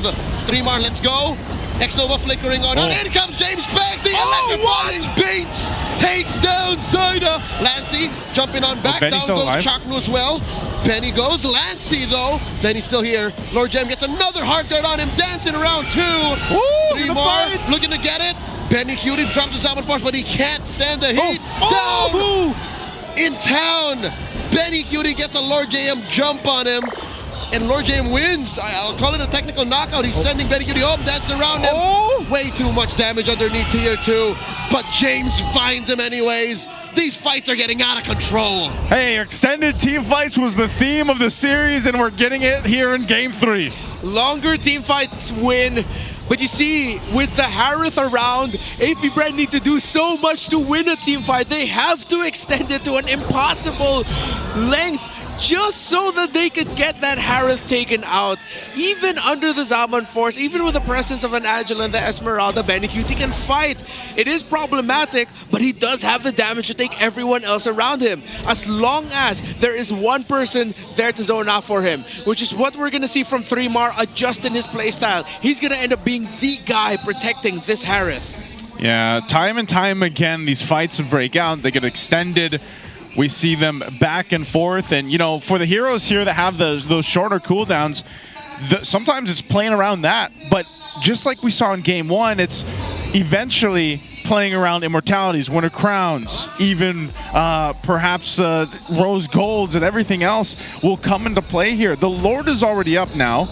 AP Brand maintains a bit of a lead, almost 4K ahead, but you're still seeing the difficulty it is to finish these team fights out. So again, it's back to this. They do have the tier 1 down of TNC in mid lane, so that's a minor advantage they can work with space-wise against this first Lord. Lord JM zoning out Chaknu and the rest of TNC. Mount Shocker coming through. Can they stop AP Brent from coming in? James Banks does not take down the Lord. Down goes Benny. They start up strong. Down goes Chaknu as well. He's running through the rest of TNC. James with a triple. Zaida does survive, taking down Aqua. And TNT, they lose 3. Traded for Aqua, and that's worth it. Yeah, Aqua flickering again to his doom, but it forced Zaida all the way back alongside Lancy. James Pack's entry was perfect, but the Raging Sandstorm early in the fight by X-Nova is what led to James Pax being able to easily come in and clean up house. AP Brent, they are still delivering surprises this late into the season with unique and unorthodox drafting in play. Man, you know, Aqua was hungry, but hey, ultimately AP Brand, they fought that fight really well. I said it before, it's the same story. They're just going to go ahead and force pressure on Zaida to have him retreat. And if they get that advantage around some of these choke points around the jungle, then they can play into that. And they've gotten themselves this Lord now. They'll be in the same position where it's like they have to go ahead and get to the point where they're knocking on these doors of TNC. The clear from TNC is going to be pretty good, though, right? So they can go ahead and play this. Most likely, if they can get these tier 2 downs, I would say that's successful for AP Brand based off this lineup and that first push with the Lord. Okay. Could be a lot taken out here by AP Brand in terms of the turrets, because they're at the point in their lineup where they can just, my favorite term, throw bodies at this point. See if they do force it here. Right now, mid wave's going to be clear. You still got the Holy Shields, too. Yep. Left up. So this will be interesting what TNC decides to do, if they really want to risk it or just kind of wait, maintain this. They know they have quite a big deficit to work through. So tier 2 up top is down, mid's going to be worked on next. Not sure if it goes down, it's held on for now. Yeah. So you see the idea of longer team fight wins actually also through the item build path of the Kimmy. We've gotten so used to the Skypiercer Kimmy rush, but now he still went for the, of course, glowing wand, but his second item was Divine Glaive, because he knows that the chances of him actually being able to secure kills to get the Skypiercer stacks are low. So good readjustment by Lancy to go for the Divine Glaive second item, and maybe he's going to pick up Skypiercer later, but I wouldn't be surprised if he just lets go of it, the idea overall. Yeah, you got to be in a winning position to take advantage of a Skypiercer, not when you're down 6K. Orange at jeopardy. TNC just want to get some farm on Zaida. He is down about 2,000 gold away from James Panks, who has been killing it. 6-1 and 2, and this Lord has AP Brent written all over it. TNC need to do 2 things. They need to catch up on farm, and they need to take care of the lanes. I think as early as what, the 7-8 minute mark, that's what James Panks was working on down bottom.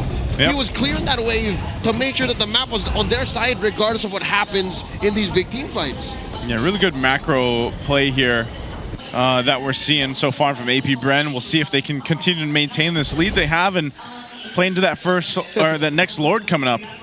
There's an Angela rapid boots. Yep, it's as if moving from lane to body isn't enough. He wants to move around the lanes faster too. He just really wants to be felt with his presence. He's everywhere. All at once. All at once. He's like Michelle Yeoh. Hey, give him an Academy Award. It's working though. I feel like the way Aqua's been playing the Angela, he's one of the few players that has found success with it. Like we've seen, I don't know what her win rate is, but I know it's bad. Except for Aqua. Except for Aqua, like he's totemic in the rework of Angela. Oh my God, AP Brent are blitzing it. I don't blame him. TNC cannot fight back. This is a free Lord for the Hive. Yep. Let's see if AP Brent can win it here. I think they need to win it before the 20-minute mark if they can win it with this Lord. Because TNC's damage, it's no joke. It is a 7,000 gold lead for them. Core items already locked in for the Harith, which is great. Chatley went for the fleeting time to maximize his own cooldown reduction as well. The Kimmy, once it's up to the 3rd item, I think he's going to be going for the Holy Crystal at 3rd. AP Brent's going to start feeling that, so they need to end it sooner rather than later. I wonder if they're, even with this lineup, if they're going to be in a position to go ahead and break into the base right now. They've got quite a lead, though, and that's the big thing. You can see the immortalities being put in place, but I still think they have to be really cautious on and going into the base, like a little bit, like trying to force it, you know, because again, you have to respect the Kalea. You only have one Purify over here. A lot of these initiations have been just relying on the flickers. Lord's going to be worked on. It charges in. Here we go. Lord JM goes for the Falling Star Moon, and they're just taking their time here. Mid has already been taken down. Top lane inhibitor falls as well. A wave and bot. That might be it that they get. Yeah, AP Brent has to let go this time. Yeah, they don't go for the end. They're not going to rush into it, even though they have an 8,000 gold lead. Feel like they could have played that better so that they get more turrets, but they were waiting for James Spanks to get more resources in the map as well. So they might be just waiting for the last one, the last Lord, or if they can get a pick before that, then they're going to go for the end. As we see the minion waves cross even closer to the side of TNC, maybe we'll see it there, but with the body language of AP Bren, there's a chance. They might go for mid or for bot. They have time to do that before the next Lord. Such is the nature of a lineup without a marksman. Yep. They just have to be more honest with their approach. Just got to be disciplined too, and also again taking note. This is the dangerous grass that they can go ahead and play into, but they also have to, in a sense, like respect it, because you just never know if TNC is going to take position on this side of the jungle in one of these extra bushes here. But TNC maintains it. They keep 2 turrets up. They know that Lord's going to be coming up in under a minute. They most likely won't be able to fight it, though. I'm wondering if they're actually thinking about contesting it. Redmar, is that actually a good decision if, you know, half a minute from now, TNC puts themselves in a position to contest the next Lord? Are they going to be in fighting form? See if they can get a hero first, if they can build an advantage with a hero kill before the Lord, or as the Lord is getting rushed inevitably by AP Brand, then go ahead and contest it.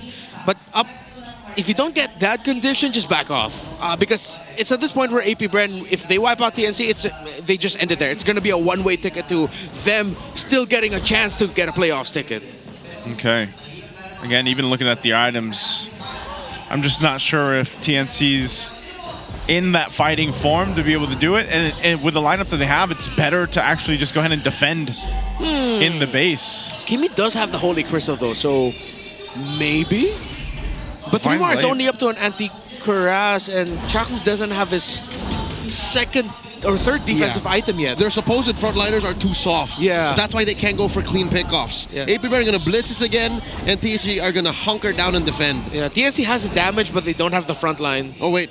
AP are taking They their don't time. know. They're or- respecting TNC too much, in my opinion. Yeah. Like, just go for it, AP Bren. I think they're trying to get the information, and they just... They don't have it completely. Right now, X-Nova's trying to scout out. Here's my take. In IMHO, I think they're baiting TNC. To try and get closer? Oh, yeah, that makes sense. Because if your TNC is like, hey, they're not rushing it, why don't we try and contest it? Then they can just turn around the fight. They're feigning TNC, or also, it's possible they're waiting for the 18-minute Lord. Here it is. Yeah. All right, now they're going to rush it. Okay, so it looks like they were just waiting for the Evolved Lord. Yeah, it was a win-win either way, whatever choice they made. They also leveraged the slow push that was happening up top through their minion wave, so great macro, great decision by AP Bren. I'm still going to stress out this point. They have to end it here. They have to end it with this Lord push, because the items for the main damage dealers of TNC are there. It's just the frontliners they're waiting for. Once the frontliners are tanky, then AP Brand's going to have a massive problem. Yeah, looking at the last glimpse of items here too, nearly everybody my God. Locked in at this point. Is Aqua on his way to a Holy Crystal too? He is. I would believe so. He picked it up in the previous time that he played the Angela, yeah. So, you know, that obviously helps with some of the healing as well, and they've now got this Evolved Lord marching with their side. Man, it's been, you know, three games, back-to-back-to-back, 20-plus minute games for this series. Probably one of the more longer series we've had so far in Season 16. Possibly across an average. Yeah. With all of the shields, with all of the heal, if this ends here, it would be a perfect way to end it, unless TNC can pull off a miracle defense. This is what they call in the business a slobber knocker. James Banks delaying the take on this orange. Lord already inside the base. Lord James gets hit with that turtle boat. Checked in with the Heart Guard. Shizo pops his vengeance already. A wave crashing in mid. AP Brand? I don't think this is going the way AP Brand planned it. That's weird. I mean, they waited for the Evolved Lord and then nothing happened. Being a little bit too patient with this. Okay, X-Nova has a Sea Halberd. Oh, okay, to be fair, that's a really good item pick up at this point for the Khalid. But as we're talking about it, yeah, now with an Immortality on this Kalea, you're gonna fight. Even at this point, I'm okay with just the Ares belt. It's like a Michael Bay film without explosions. Yeah. It's like he decided to make an M. Night Shyamalan movie. What is this? What is going on? I mean, I saw the plan there, but it wasn't executed at all. Might have been a testament to how well TNC defended. We know their lineup's great at defending. You know, that's what we were talking about here. And they cleared it out super quickly. So then what is the play for AP Bren? Are they waiting for a mistake? So is it more of inactivity on AP Bren again? Like, what are they waiting for? Yeah. They're not clearing the minion waves quickly enough in the side lanes as well. The past two times where we thought AP Bren would go for a heavier siege, it's always been the mid and the top minion wave. Well, the bottom minion wave is just stuck there. It's like, hey, we can't join the party because no one's clearing the waves here. Well, I think this one, TNC might actually try to at least be in position. It looks like it. Yeah, they can. To contest this. Gold doesn't matter. At this point, TNC can just turn this game around and AP Bren's going to regret not rushing to end this game sooner. They had plenty of time to get the items that they need. You can see this even in Immortality being picked up by 3mar. Oh, yeah. Wow. Chaknu got his own too. They're in fighting for him. That's key. That's key. They're ready to dance. As Lord JM flushes Chaknu out of that brush, Pixel Brush is safe. X-Nova clearing that wave. The conceal. Chaknu looking for someone to hit with that German suplex, tsunami slam. Let's go. And just like that, James Banks is stacking up on them beats. Okay, what is he gonna do here? Oh, they're gonna force it! Oh, Mountain Shocker hits two! Lord JM without a half health. Shizo gets the hard guard on him. 3mar gets the mount. Look at the back line. X-Nova forced to use that raging stance defensively. Lord JM survived, but just barely.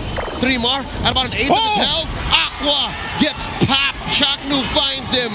Lancey gets X-Nova on him, but dashes on out. Benny Cutie dancing. Has taken down Shizo. In comes James. Can he do it? Takes down Zaida. Looking for another. Backing out. James falls. Benny gets him. 4 for 1. AP Bren, what went wrong? Benny Cutie flickered forward to secure the kill, but everything we discussed, it happened. TNC were in fighting form, and now AP Bren might be regretting that they didn't try to end this game quickly enough. The crowd chants endable, but TNC will not have the minion waves. All chat, my turn as Chaknu bullies. Lord JM hits him with a tsunami slam. Lord JM can't survive. It's a wipeout for TNC. It's a wipeout and the Lord is for the taking. Man, oh man, did AP Bren let that one slip out of the hands. This Lord's gonna go over to TNC and they're gonna get ready to march towards that base of AP Bren. And it was a couple of key components picked up to make that fight happen. Those immortalities came in big. Even when James Panks saw everybody stacked up, a perfect moment for him to electrifying beats, he had to still deal with it, man. They've had it with James. They've had it. They both built Athena shields together. Yeah, even AP Bren's had enough of it. Lord JM built up with his Athena shield earlier. Oh, wait, no, he sold it. He went for the Oracle instead. Made it the Radiant Armor as well because his Immortality was popped, and then X-Nova just built up the Athena shield. AP Bren, they're gonna have to pull magic here at this point. Because with TNC getting momentum with this Lord, what are they gonna do? It's gonna be tough for them. Are they gonna try to take TNC by surprise? But TNC is the one playing for surprises up top. If Benny Cutie shows himself in the center of the map, that might be it. But TNC know they can stick together, allow the Lord to push alone. Oh, they're gonna go from the back line, it looks like. Whoa. That's a good seal. Spotted by Zaida. Jumps into 3. That's a lot of damage coming in, but no, X-Nova gets compromised. X-Nova gets popped. Benny Cutie dancing. Salmon Force underneath. The quick knockup. A lot of life going down. James Banks bites it. Aqua 2. Lord JM and Shizo the only ones left. TNC have turned it around. Taken down AP Bren. What a game in a series. One of the longest ones we've had so far. You can see how excited TNC is with the patience to get them the dub. They knew what this game meant for their playoffs hopes, and TNC have increased their chances of making it there. AP Bren will regret taking too long, while while TNC took the moment and the Phoenix flew away with it. Oh man, it's good to see the players themselves get hyped after that one, because that was a long waiting game, man. That was a game of patience and discipline for TNC. They kind of had to just buckle in. But let's not discount the fact that almost single-handedly, APBR may have changed the way we understand the Project Next meta game. GG, well played.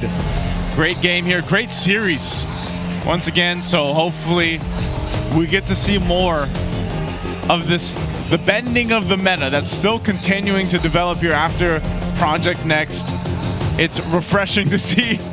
Again, for TNC, they're feeling pretty good about it. I can't wait to hear exactly what they have to say about this series and about these 3 games they went for.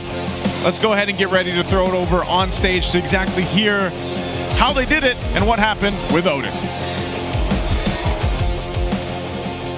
Phoenix Army mugging eye for your winners, TNC Pro Team! Congratulations sa inyo guys. Zaida, ikaw muna ang aking kakausapin ngayon, taking the win. And epic comeback to para sa team nyo. Kwento mo sa amin yung nangyari nung Game 2, being down on the first game and finally naka-comeback kayo on Game 2 and 3. Ano yung tumatakbo sa isip nyo? Kasi malaki na yung stakes na mga matches na meron kayo. Para sa akin, nung Game 1, lamang talaga kami doon. Kaya di kami napanghinaan ng loob. Tapos Game 2, bumawi kami. At syempre nung Game 3, pumuso pa rin kami kahit lugi kami yan. Nag-dep-dep lang kami. Tapos, ayun. Kailangan namin to para sa playoffs. Kaya ayun. Zaida, kumusta naman yung confidence level na meron ngayon ang TNC Pro Team given na Week 7 na tayo at malapit na yung playoffs natin? Kumusta yung confidence level na meron kayo ngayon? Kampante ba kayo, Zaida? Or medyo kinakabahan kayo? Sorry? Benny, ikaw na ang mag-take nito. Ano ba yung confidence level na meron ngayon ng team nyo? Considering na week 7 na and konti na lang yung matches na meron kayo. Siguro 90, going 100. Ooh, I love it ha. Mataas ang confidence na meron kayo. And ano ba yung motivation nyo na nasa week 7 na kayo? Siguro, hindi naman mawala yung playoff slot. Gusto-gusto talaga namin makapaglaro sa playoffs. And ayun, makita na lang natin kung anong mangyari sa mga susunod. Kasi ang mindset ng Team 4 now, one step at a time talaga. Kung sino yung unang kaharap namin, yun muna yung pinagkahandaan namin ng maigi. So ayun, hanggang sa makadating kami sa playoffs. At nakita natin na maganda talaga yung performance mo with that Harith. Although medyo nalugi kayo sa early game, bumawi talaga kayo doon sa game number 3. Compare mo naman sa amin, ano ba yung lagay ng TNC Pro Team sa first versus the second half of the regular season? Sorry, ano yung last part? Ano yung lagay ng TNC Pro Team? Compare niyo yung team nyo nung first half versus the second half ngayon. Siguro yung sa second half, naging more on adjustment din sa bagong update, sa bagong meta. And now na medyo nakakapana namin, masaya naman kami na nakaka-adapt na kami sa bagong meta. And now, merong nagbabalik sa TNC Pro Team. Coach Chito, welcome back. Hello. Alam mo, Coach, last time, sinasabi kasi itong si Zaida na kaya daw sila nanalo dahil wala ka. And now na nandito ka at nanalo kayo ngayon, ano yung gusto mong sabihin? Ba't ngayon nandito ako? Ba't panalo ka? Ano naman ang mensahe mo sa Phoenix Army na nandito ngayon, Coach? Maraming salamat sa lahat ng pumunta, sa suporta, at sa tiwala. Kahit kami ni Coach Eto Max, kinakabahan namin sa backstage. Sabi namin, suko na natin to. Pero wala, magagaling talaga yung bata ko. Deserve. I love it. Coach Eto Max, nakita namin yung celebration nyo after that match 3. Ano yung response mo sa kanya? Sobrang saya namin kasi, sobrang nagtitiwala na lang talaga kami sa players na kaya pa nila makambak. Yan. So, sobrang ganda rin ng mga calls nila Sobrang alam nila yung gagawin kahit na behind. Alam nila yung timing. So, yun, nagtiwala lang kami and sobrang galing. Sobrang ganda ng game. Tsaka thank you sa mga supporters tsaka yung family ko. Andyan. Kompleto sila. Kaidik family yan, Kaidik family. Check yan, check. Salamat. Thank you sa lahat ng mga supporters ng TNC. At malakas na malakas pa rin ngayon ang Phoenix Army. Give it up for your winners, TNC Pro Team! Talagang nagtiwala sa isa't isa ang mga members ng TNC Pro Team at hindi sila sumuko para makuha ang reverse sweep against AP Bren. And with that, tingnan muna natin kung ano nga bang masasabi ng ating mga casters with that match. Thank you so much, Odin. And once again, great to hear from TNC. Congratulations to them. Great to hear, by the way, from Coach Etumax and even Hito. Great response. You know what? Hard same. You can't blame Hito for their losses. He was here, all in, for the win. And that's right. I think he said it best. His boys are just too strong. They're too strong, man. Our MVP for Game 3 is going to be Lancey on this Kimmy. The only marksman in 2 games straight. Yeah, I mean, the YSS is there, but I don't really count YSS as a hard marksman to me. Yeah. When I see someone with a gun, that's a marksman. That's a marksman. Someone who also uses melee with a bow doesn't count. Doesn't count. That's an assassin. But yeah, Lancey here, crucial as well to the defense because he's one of the sources of consistent long-range damage for the side of TNC Pro Team. I love this item build path. Again, the fact that he skipped out on the Skypiercer altogether, went for raw magic, then the DHS in the end. That's very mature of Lancey. Yeah, that's what they needed. Exactly. They understood that they could not get the early kills. They will not get the early kills for this Kimmy consistently, so let's just build around the late game. They said it in the interview. They accepted they lost the early to mid. They, at one point, AP Brand just ran away with it, that they're just going to have to hunker down. That in the long run, eventually, that adjustment by the Lancey for the Kimmy to go for Holy Crystal third, and then the concentrated energy fourth, with the last item being the Demon Hunter sword. Lancey deserves this MVP with itemization alone. Yeah, and you know, there's a lot of moments here too where it just looked like AP Brand was able to utilize this lineup so well, do so many things. They did get a little overzealous a couple times, you know, and even then they went from being overzealous to being a little passive, too passive, which ended up costing them some major points in this game here. But you got to say, TNC really hunkered down. They trusted in each other to be there for these team fights like this, even moments like this, and make it happen and turn it around. They waited for AP Brand to make a mistake, and it's not like what AP Brand did was a complete fumble. They made a macro mistake. They waited too long. Yeah, which makes me scratch my head again. It's like, why was no one clearing the bottom minion wave? Yeah, I know, probably because they left Aqua there, but then Aqua, I think at some point spent a little bit too much time thinking to see if, hey, is it time for me to use my hard guard here? Of course, 3mar, you deserve to be hyped. Bro, it took so long for them to get that comeback. But yeah, this is gonna haunt AP Brand. I love you! I love you! So long!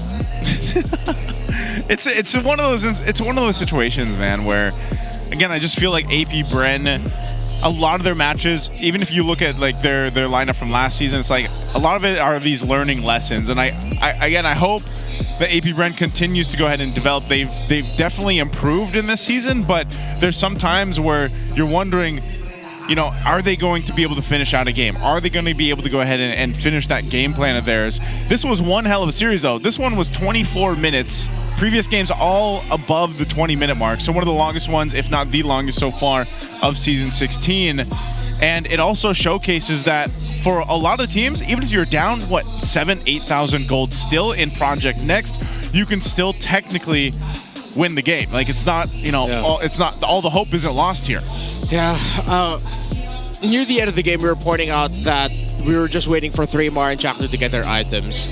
Once that the Immortalities and the Athena Shields came through for Chaknu, for 3mar, it was the full build of the Anti-Cuirass, and then I know he juggled the Winter Crown. That was a different item, but yeah, that's all they needed. That extra bit of sustainability, they needed to fight a little bit longer, because for the longest time, Zydel, Lancey, and BenQ, they were okay with their items. They were just waiting for their front line to catch up. And yeah, they were patient, while AP Brand were too patient. We were saying it, we kept repeating it. End the game before the frontliners get their items, and they didn't. They hesitated too much, and I think at that point, they looked a little bit too much into the conditions, wherein they only had one simple condition: end the game. And the game was the plan. Oh, sorry. And push in their point of view, the topside minion wave. Yep. Again, with this series, man, it's also an eye-opener for our teams. I think you mentioned this earlier, Renmar. It's like the meta is still not 100% set with Project Next. You can still bring out these kind of compositions, and it's shooken up what maybe people traditionally thought was the footing of the meta right now for Project Next. I think this series alone showcases that it was good to see APBR take it to the limit too, you know, when it came to the draft, even from game one. But our BPI rich guy is going to be Zyda here, 720 GPM. Again, Zyda dealt with so much pressure. With lineups like this and compositions built around these longer team fights, our junglers who naturally started a lot of the early part of the season so used to playing these assassins are going to deal with this pressure, man. Like, we saw Zyda was doing work like crazy here. Any final thoughts about the first match we've had? I don't know what the other teams are thinking they'll be playing tonight, but this already has been an eye-opener. Yeah, Angela's going to start slowly making a comeback. And connected to that is Mathilda. Maybe other roamers who can provide more healing. I think something has shifted. I hope this isn't just like a one-case scenario and that we see more of it today, this weekend, and for the rest of the season. I hope so, man, because, again, this kind of is opening the door a little bit more for our roamers out there and the roamer players. I mean, we even talked about the unique hero pools and the split hero pools between the roams leading into the matchup. And now some other teams might go ahead and take this information and decide to maybe try the Angela some more. Again, a hero that once she was kind of worked here, like she was reworked a little bit and she was changed a bit. Some teams kind of, it seemed like they gave up on her after trying her once. Well, this series we saw her multiple times. And hopefully we get to see more of that. Because again, the roam is wide open right now. And I like to see it. I like to see some more of these roam picks picked up rather than the traditional ones. But there's still a lot of bans obviously being focused on the roams too. So good games, I'd say, we had overall. Great games. Great games. Yeah, I didn't expect this first series to go this way. It was a very pleasant surprise with changes in the draft. It's great. We're going to go ahead and throw it over on the mic check for this one. Let's go ahead and see what this victory sounded like, and we'll see you guys after this. Diyan ko, pre. Ayun na, di ko nakuha. Sa akin nga, pre. Sa akin nga, pre. Nag-play ka na naka-lead, Ben. Kaya mo? Wala yung DJ, wala yung DJ, wala yung DJ. Kaya, pre. Kay Ben. Ano ka? Nice, Ben, nice, Ben. Ay, Ben, ah. Nice, pre. Kalmado. Laban tayo dito, diba? Harapan. Walang Fury. Chichi, walang Vengeance, pre. Chichi. Bigyan mo na. Chok na to.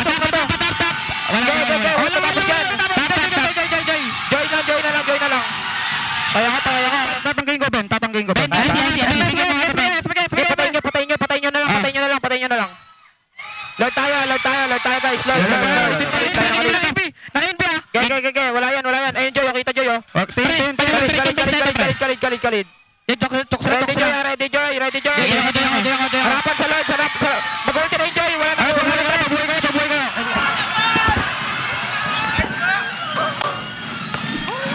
Ready. Wow, you're gonna love that kind of energy mula sa TNC. Mukhang nagising talaga sila after na makakuha ng momentum in this particular series. After trailing so heavily, gapang malala ang kanilang mga ginagawa dito at mukha namang nag-benefit sila. Unfortunately para sa APBR, hindi na-work but they came prepared for today. Kaya naman ang natutunan ko dito, mukhang quote-unquote funnel is back sa ating meta. Mukhang isa na to sa mga legit na mga strategy na pwede natin ma-expect ngayon. Although I do not like to use the word funnel, but I think this is something na comfortable talagang gamitin ang mga professional teams natin. Ito kasi kinalakihan nila. I guess ang tamang way para describe ito yung mga double fighter goldeners or yung mga talagang hinahanap natin yung DPS and scaling dun sa mismong jungler.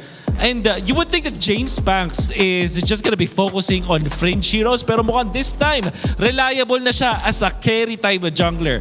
But for both teams, nakita natin na ginagamit nila to its full effect yung mga tipong mga ganito fighters, even the CC fighter, even Benny Cutie is playing dun sa under the funnel type of strategy, which is really good. And alam naman natin, you never say die attitude eh. Chakno, di Benny, at sige, sama na natin si Etomax, hindi talaga nawala. At kita natin sa TNC kung gano'n nila smartly dinepensahan yung kanilang base. Nakita natin kung paano nila ginamit yung mga pyesa nila para makapagdepensa ng tama at mapigilan at maghintay ng tamang openings, Tulo, waiting for this Harith to be successful to reach critical mass at buhatin sila sa dulo ng laban. Siyempre, nakita din natin yung on-the-fly na problem solving mula sa TNC on how they utilize the Kimi in the end. Kung paano nila napil yung laban para kay Benny Cutie at kung paano sila mag-in and out of the fight. Napakagandang panoorin yan at i-dissect kung sakali. Just have to watch those team fights once again. And ito na, mukhang palapit ng palapit ang TNC sa kanilang playoff contention for APBR. More challenges for them. And speaking of playoff contention, isa na naman team ang haharap ng isang napakahirap na challenge later on. That's gonna be Omega going up against TLPH. Yan ating third series for today. So stick with us guys. Huwag kayong alis. Magbabalik ang MPLPH Season 16.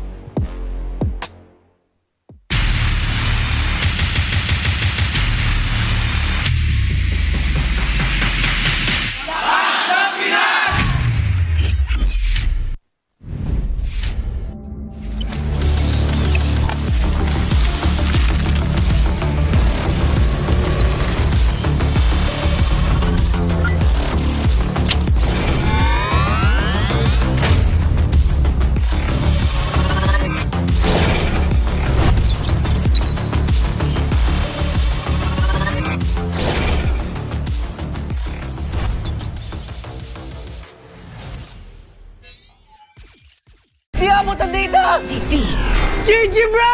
Don't worry, the Unli with Smart Power All 99. Hindi bitin with 10 gig data to power your games plus Unli Facebook or Unli TikTok. Load now!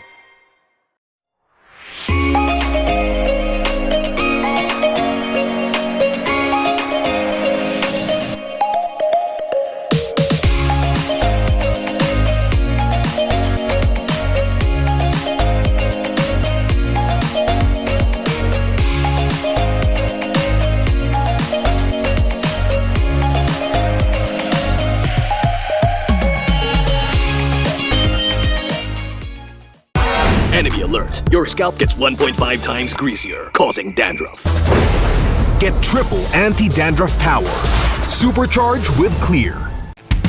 Pang-marinade! Panggisa! Pampasarap! Ang daming ititimpla! Luto mo yan with Knorr Liquid Seasoning. Mula luto tong plato, sarap panalo! Luto tong plato, sarap panalo! Luto tong plato, sarap panalo! Luto tong plato, panalo ang luto mo!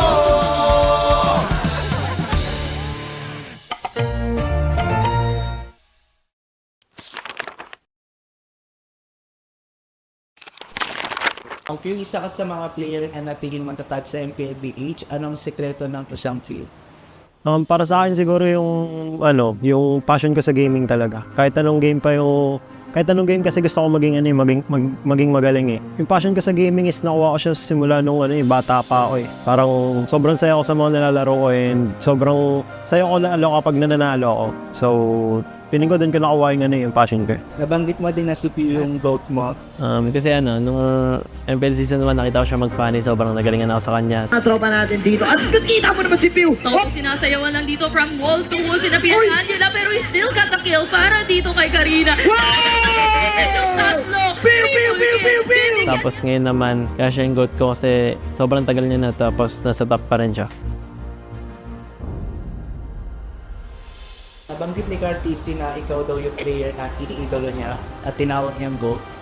Siyempre masaya kasi yung lahat ng tao na parang nag-ML ang sasabihin GOAT na si Carl talaga eh. Lalo na siya ng international and masaya pa rin na nakikita niya na na ganun.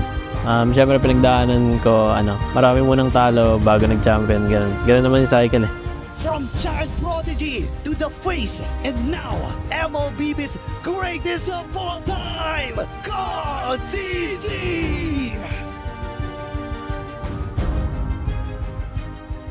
Paano nito nabago yung buhay mo at yung pananaw mo sa buhay? Sobrang dami nagbago sa financially, tsaka yung routine ko sa buhay, yung ginagawa ko sa buhay, tsaka pag lumalabas ako ganun, may mga nakakilala na sa akin. Feeling ko, habang tumatagal, parang napapansin ko sa sarili ko na mas madisiplina ako and mas mature. Siguro yung biggest lesson ko lang yung balance lang sa lahat ng bagay. Tapos ngayon talaga, ito na talaga yung yung feeling ko buhay ko eh.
Siya!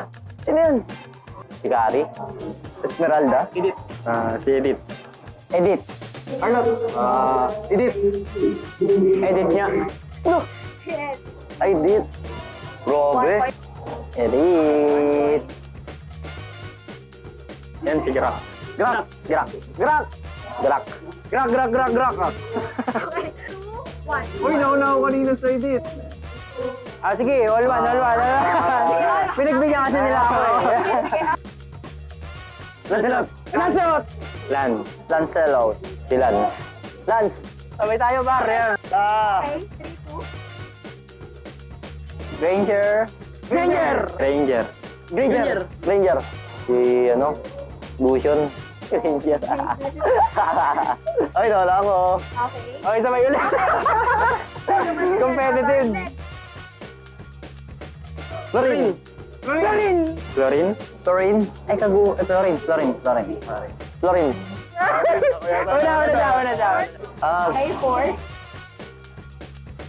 Lapu-lapu.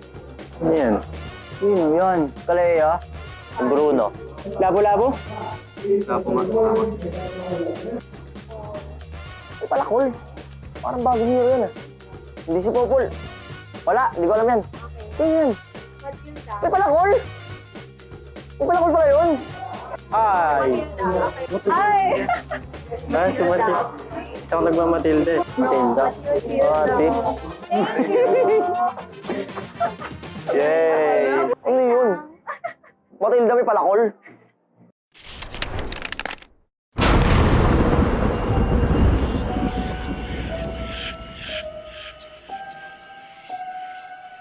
Gising na ako nang di bahala ako sa swerte.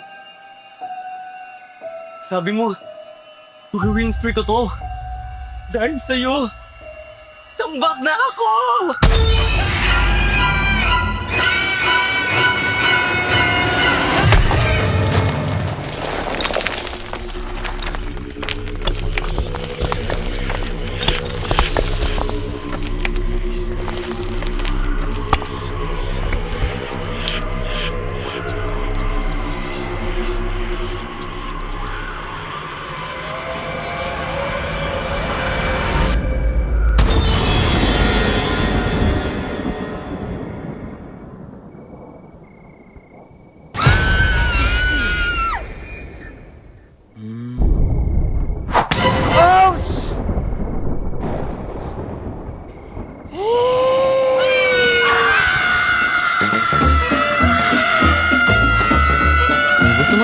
swertihin, basahin mo na ang current patch notes. Andito na ang Ready for Next, the biggest gameplay update of the year. Break through boundaries with the new Broken Walls map update. MLBB, we are ready for next.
Nagtataka ka din ba kung bakit nawala? Basahin na ang current patch notes.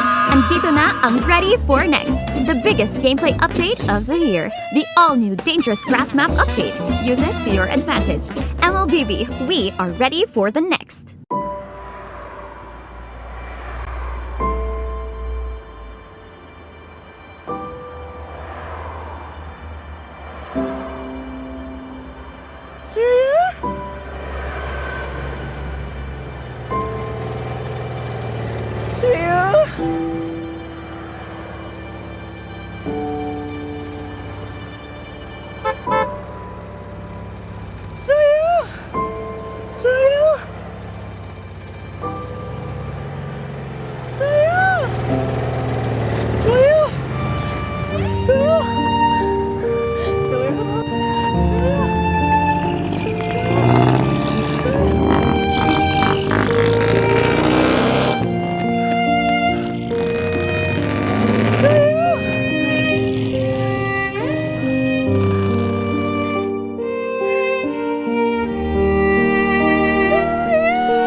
Napag-iwanan ka na rin ba? Andito na ang Ready for the Next, the biggest gameplay update of the year. Get a head start with the new Flying Cloud map update. MLBB, we are ready for the next.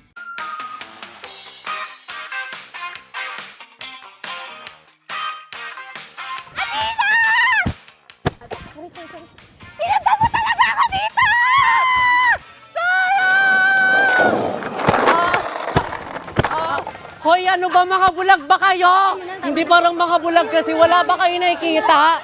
Mga bulag!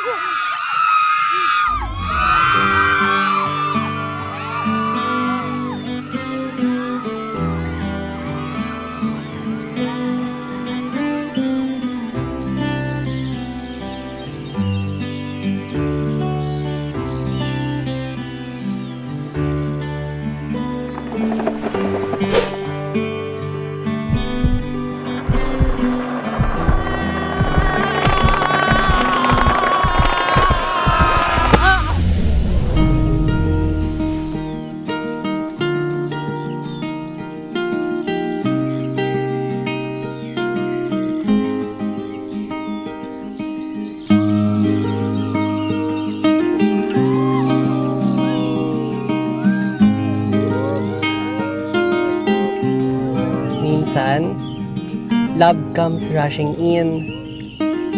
Parang bagong expanding river sa Mobile Legends. Andito na ang ready for the next, the biggest gameplay update of the year. Navigate the river with the new expanding rivers map update, MLBB. We are ready for the next. Guys, nandito na yung bagong update sa Mobile Legends. Yung dangerous... Hoy!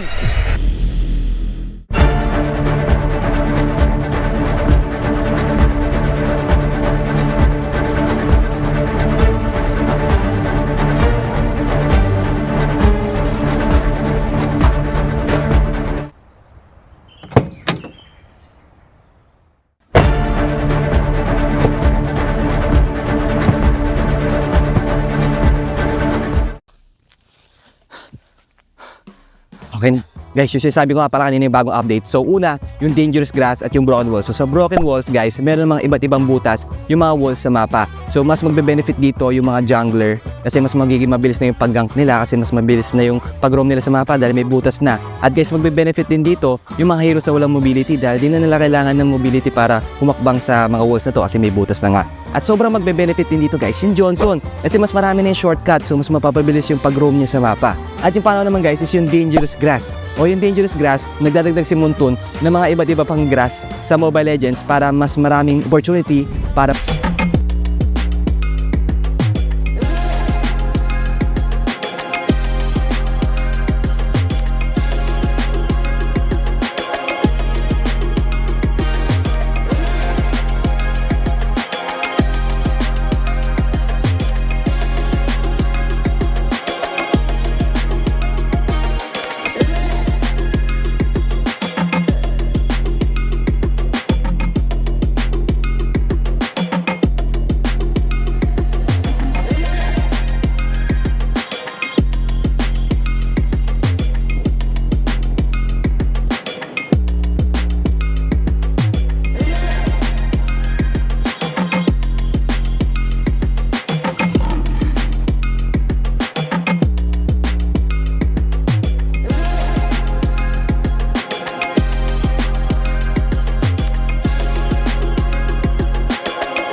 lane, we become the monsters. Malakas, Pilipinas, malakas, face the golden sun and repping for the 3 stars. Look at us, to the top, no ifs, no buts. Winning any game, para to sa PINAS.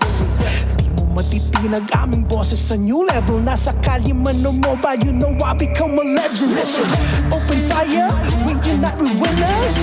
But with pressure, like diamonds are made of. Switching the lane na parang gera, HP racing made a setup. But like a tank buhat ni Hilda, full dome SS parang Laila. Susundan ko ang wakas, kasama pataas, tagumpay natin to dahil tayo'y malakas. Para sa Pinas, nasa amin ang alas, hindi to atas. Kinikilala sa taas kasi kami ang malakas. Para sa Pinas, nasa amin ang alas, hindi to atas. Kinikilala sa taas, ganito kami sa Pinas, yeah.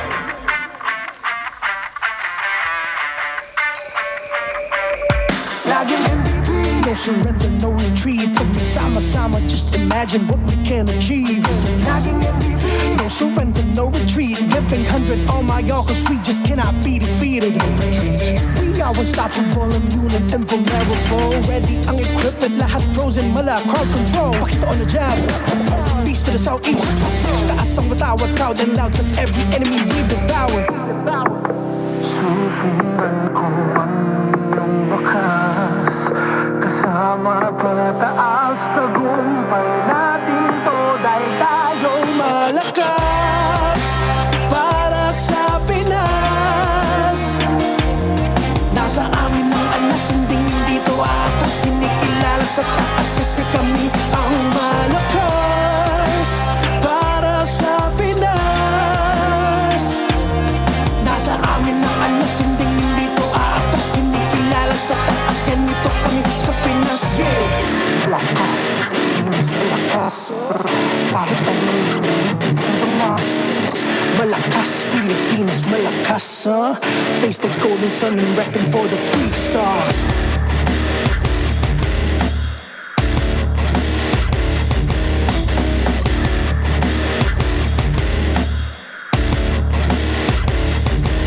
Ang lakas ng Pinas, we unite, we the stars. Ang lakas ng Pinas, we unite, we the stars. Ang lakas ng Pinas, we unite, we the stars. Ang lakas ng Pinas, we the stars.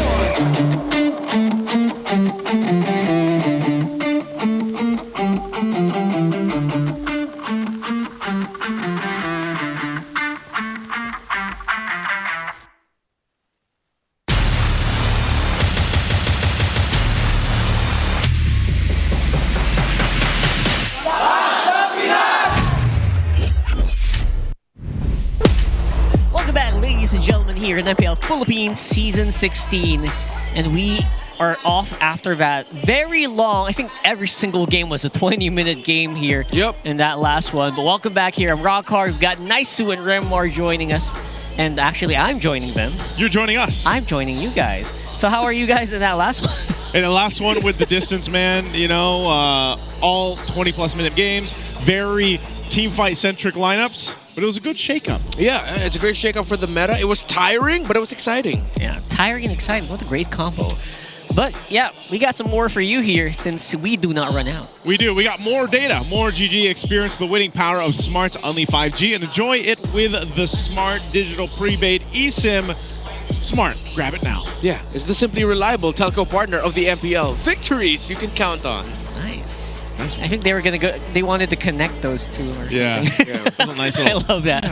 It's like flip up. You're trying to cook stuff and you're trying to marinate. You're trying to saute. Or just for the flavor. You can use Knorr's liquid seasoning for everything, and I literally do. I really need to buy some, by the way. Yeah, it goes with everything as long as it has rice. Yeah, it has rice. The spicy version is really good too. Yeah, I've never tried that. Interestingly enough. You should. All right, so thank you so much. And of course, this tournament is monitored and sponsored, or sorry, supervised, not sponsored, supervised by the games and amusement boards. It's so funny. Gab came in with a big bag of money or something like that. So thank you so much for supervising us, Mr. Gab. We wouldn't say no. We wouldn't say no. We would not say no. Yeah, bit of a recap. Last game, I know you guys are here. I was upstairs watching with Wolf. He says, man, I could take a nap with these games. What did you think about the series? That was an interesting series because that was AP Brent's game, I think. Way back in game 2, right? It felt like it, especially before that last Lord. Yeah, game 2, and especially game number 3. That was definitely their game. But yeah, it just goes to show you can't hesitate in the Philippines. If there's a win condition wherein you need to fight, take that fight, and don't forget to flow your minion waves. Please. Yeah.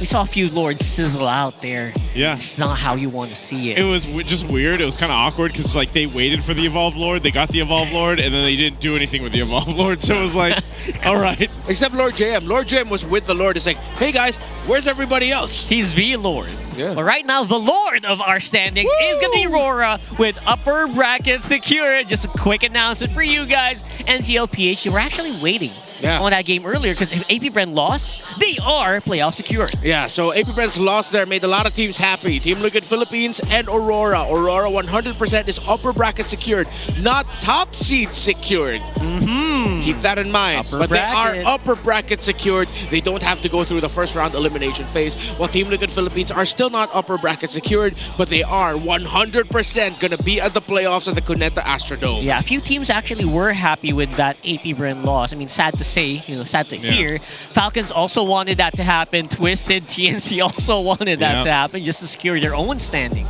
That's why I'm saying, man, the fact that AP Bren didn't get that. I mean, think what that means for Team Falcons as they play tomorrow. If they're able to get the win there, they get to the 4 points there. And then if they somehow, like Team Falcons, I think a lot of it has been if they can get this win streak going on their last few matches of the regular season, you might actually see them get to the playoffs, which would be an amazing story for the Nest themselves and everybody that's been rooting for Team Falcons after a really, really rough regular season. And if that happens, that actually might be the story of the season here. But for the meantime, we have TLPH versus Omega right at you. My bros, my dudes, my dudettes. So this one is going to be an interesting matchup because, again, TLPH are still gunning for a chance on that upper bracket. Yeah, the last time these two teams met, Team Liquid Philippines swept Omega, and it wasn't even close. But they've gone on to very different trajectories since then. Team Liquid Philippines in Week 5, they lost to ONIC but swept TNC. Week 6, they beat Twisted Minds, but they got swept by Aurora. While Omega, they've been up and up as they have secured 2 wins last week against Twisted, sweeping them, and of course, a marquee win against Falcons. So it's these guys, Omega, despite being lower on the standings, are not a team to actually scoff at. This is another Class S battle once more, by the way. We're talking about the S players. Like Sanji really secured that in MSC. I think he's definitely a Class S alongside Super Prince as well. But this is going to be Carl TC versus Ryzen's Class S battle. It's the King of Retry versus the King of Trade. Yeah, so we call Ryzen the King of Trade because there's so many times this season wherein even though he's not going to win the objective, he's going to get a trade elsewhere through objective steals. Sneaky Dean right up there. Sneaky Dean. First in objective steals for Lord. Wow. 4 Lord steals for him. First at that, and I think with that asterisk that means tied if I'm not mistaken. I think so. It's Carl Teasy who's also there. So it just goes to show how great it is he is at getting objectives, not just the main Lord and Turtles, but across the map.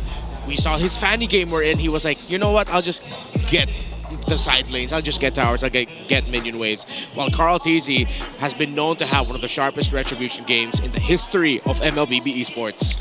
Yeah, looking at this too, I mean, it's great to be able to steal objectives. Yeah. I give that to Ryzen here, the King of Trade.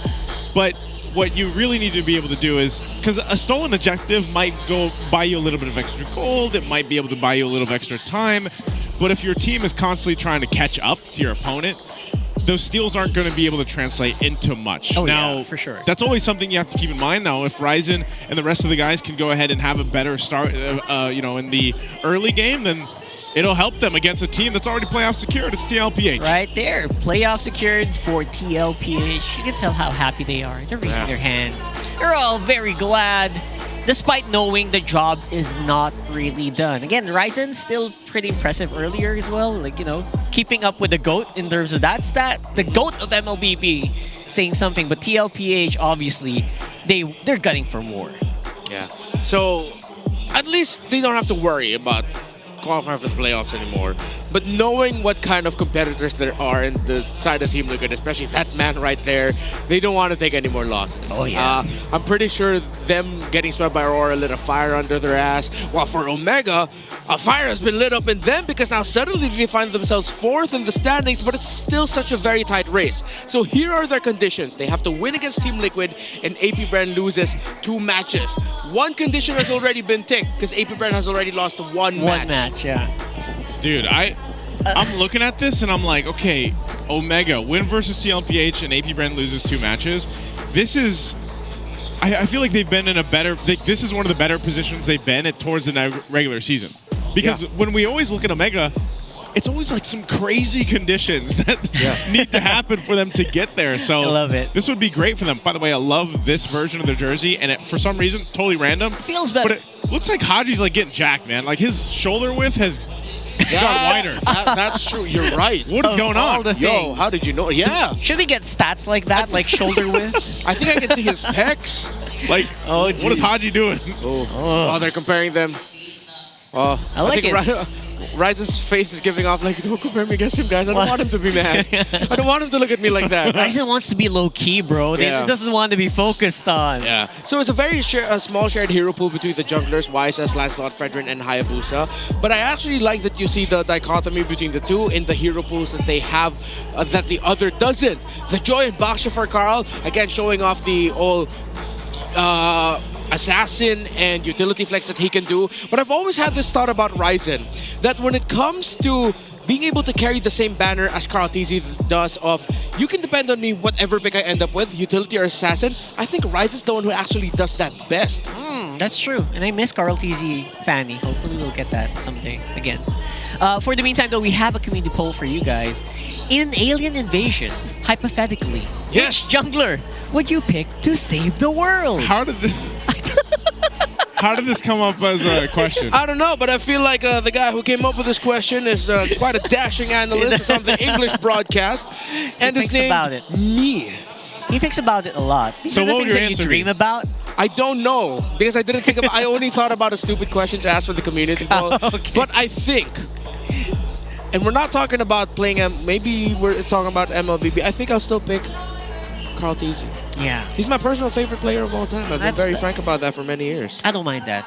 A lot of people would say Wise is still a pretty good choice. Hey, in my perspective, I'm not talking about MLBB. I'm talking about fighting aliens. Fighting aliens. Like with the cable and everything. Dude, if it's fighting aliens, I'm gonna go with King Kong. King Kong has been in the gym, brother. He's been training for a battle. Yeah, he gets buff, but he's more of a lover than a fighter, bro. I agree. He's a very peaceful dude. He is peaceful, but like he's not a war freak. I think Carl TZ's got a bit of a war freak in him. I don't know. Maybe Ryzen. He's dependable. Oh yeah, who knows? Maybe Demon Kite can kill him with a smile. Demon Kite is a father. He will fight tooth and nail for his child. I love that you know went what? straight there. That is a good point. I love that you went That's an straight excellent to that point. one. You're I welcome. love it. You're welcome. That's my boy, by the way, Demon Kite. Yeah. That's my boy. It's your boy. All right, so Demon Kite obviously is going to be your favorite. Yeah, I would go with Demon Kite. Maybe more paternal instinct. Yeah. How about you, Rockhart? We'll see. We'll see. I think still Carl TZ for me, obviously. So we're gonna see our teams walk into it. Hopefully they don't get stopped by aliens. Let's watch them here.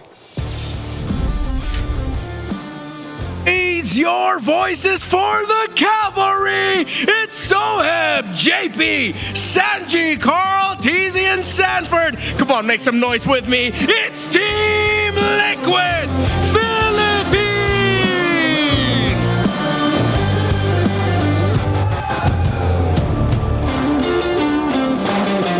But can the barangay survive the stampede? Here's Netsuki, Super Yoshi, Haji, Ryzen, and James. Eto na ang Smart Omega!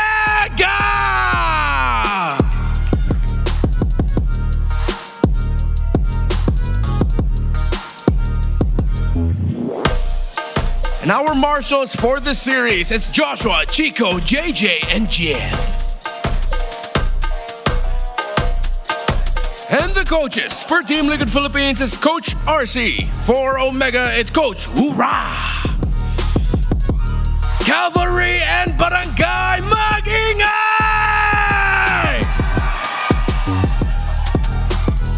Man, I just noticed Haji's shoulder there when he was standing straight. This is TLPH though.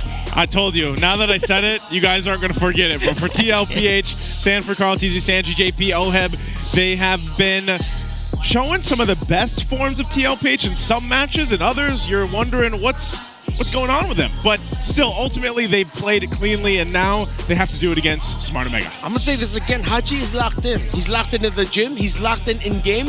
And it reflected with their 2 series win last week. And everyone else in Omega, I feel like, are on that same level. Something has snapped in Omega.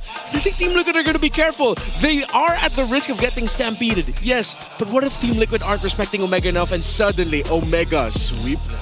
We have seen actually situations and opportunities where Omega has kind of just crept on, you know, taken by surprise an enemy that kind of underestimated them. Because if you remember, Omega was not in this good of a position a few weeks ago. Yeah, they've, I would definitely say for a lot of, I feel like what we've seen from Smart Omega, like this is the better version that we've seen from them as of the recent seasons, I would say. There's always that potential for them to go ahead and surprise a lot of people, but I think, again, this is a tall task ahead of them against TLPH. Yes, they've had some great moments, but my biggest question is, we've already seen different shades of the meta. Even when we compare the 2 different, like whatever roles we're focusing on, the different unique hero pools between the 2 opposing teams, that has changed so much alone. Even we looked at the heroes, how the win rates, the biggest winners and the losers of post-patch Project Next has affected the meta. So for some of these teams that have been relying on specific heroes or compositions to be successful, has changed here in the last couple of weeks and will be the case here in Week 7 and Week 8 and well into the playoffs. So I feel like that's the big task for Smart Omega, to be able to go ahead and maybe come up with something unique and maybe surprise TLPH. Yeah, there was a really big list that was shown, right? Yeah. Of, like the biggest losers as well, and a lot of that maybe might have affected TLPH more than they admit. Yeah. But at the same time, can't really.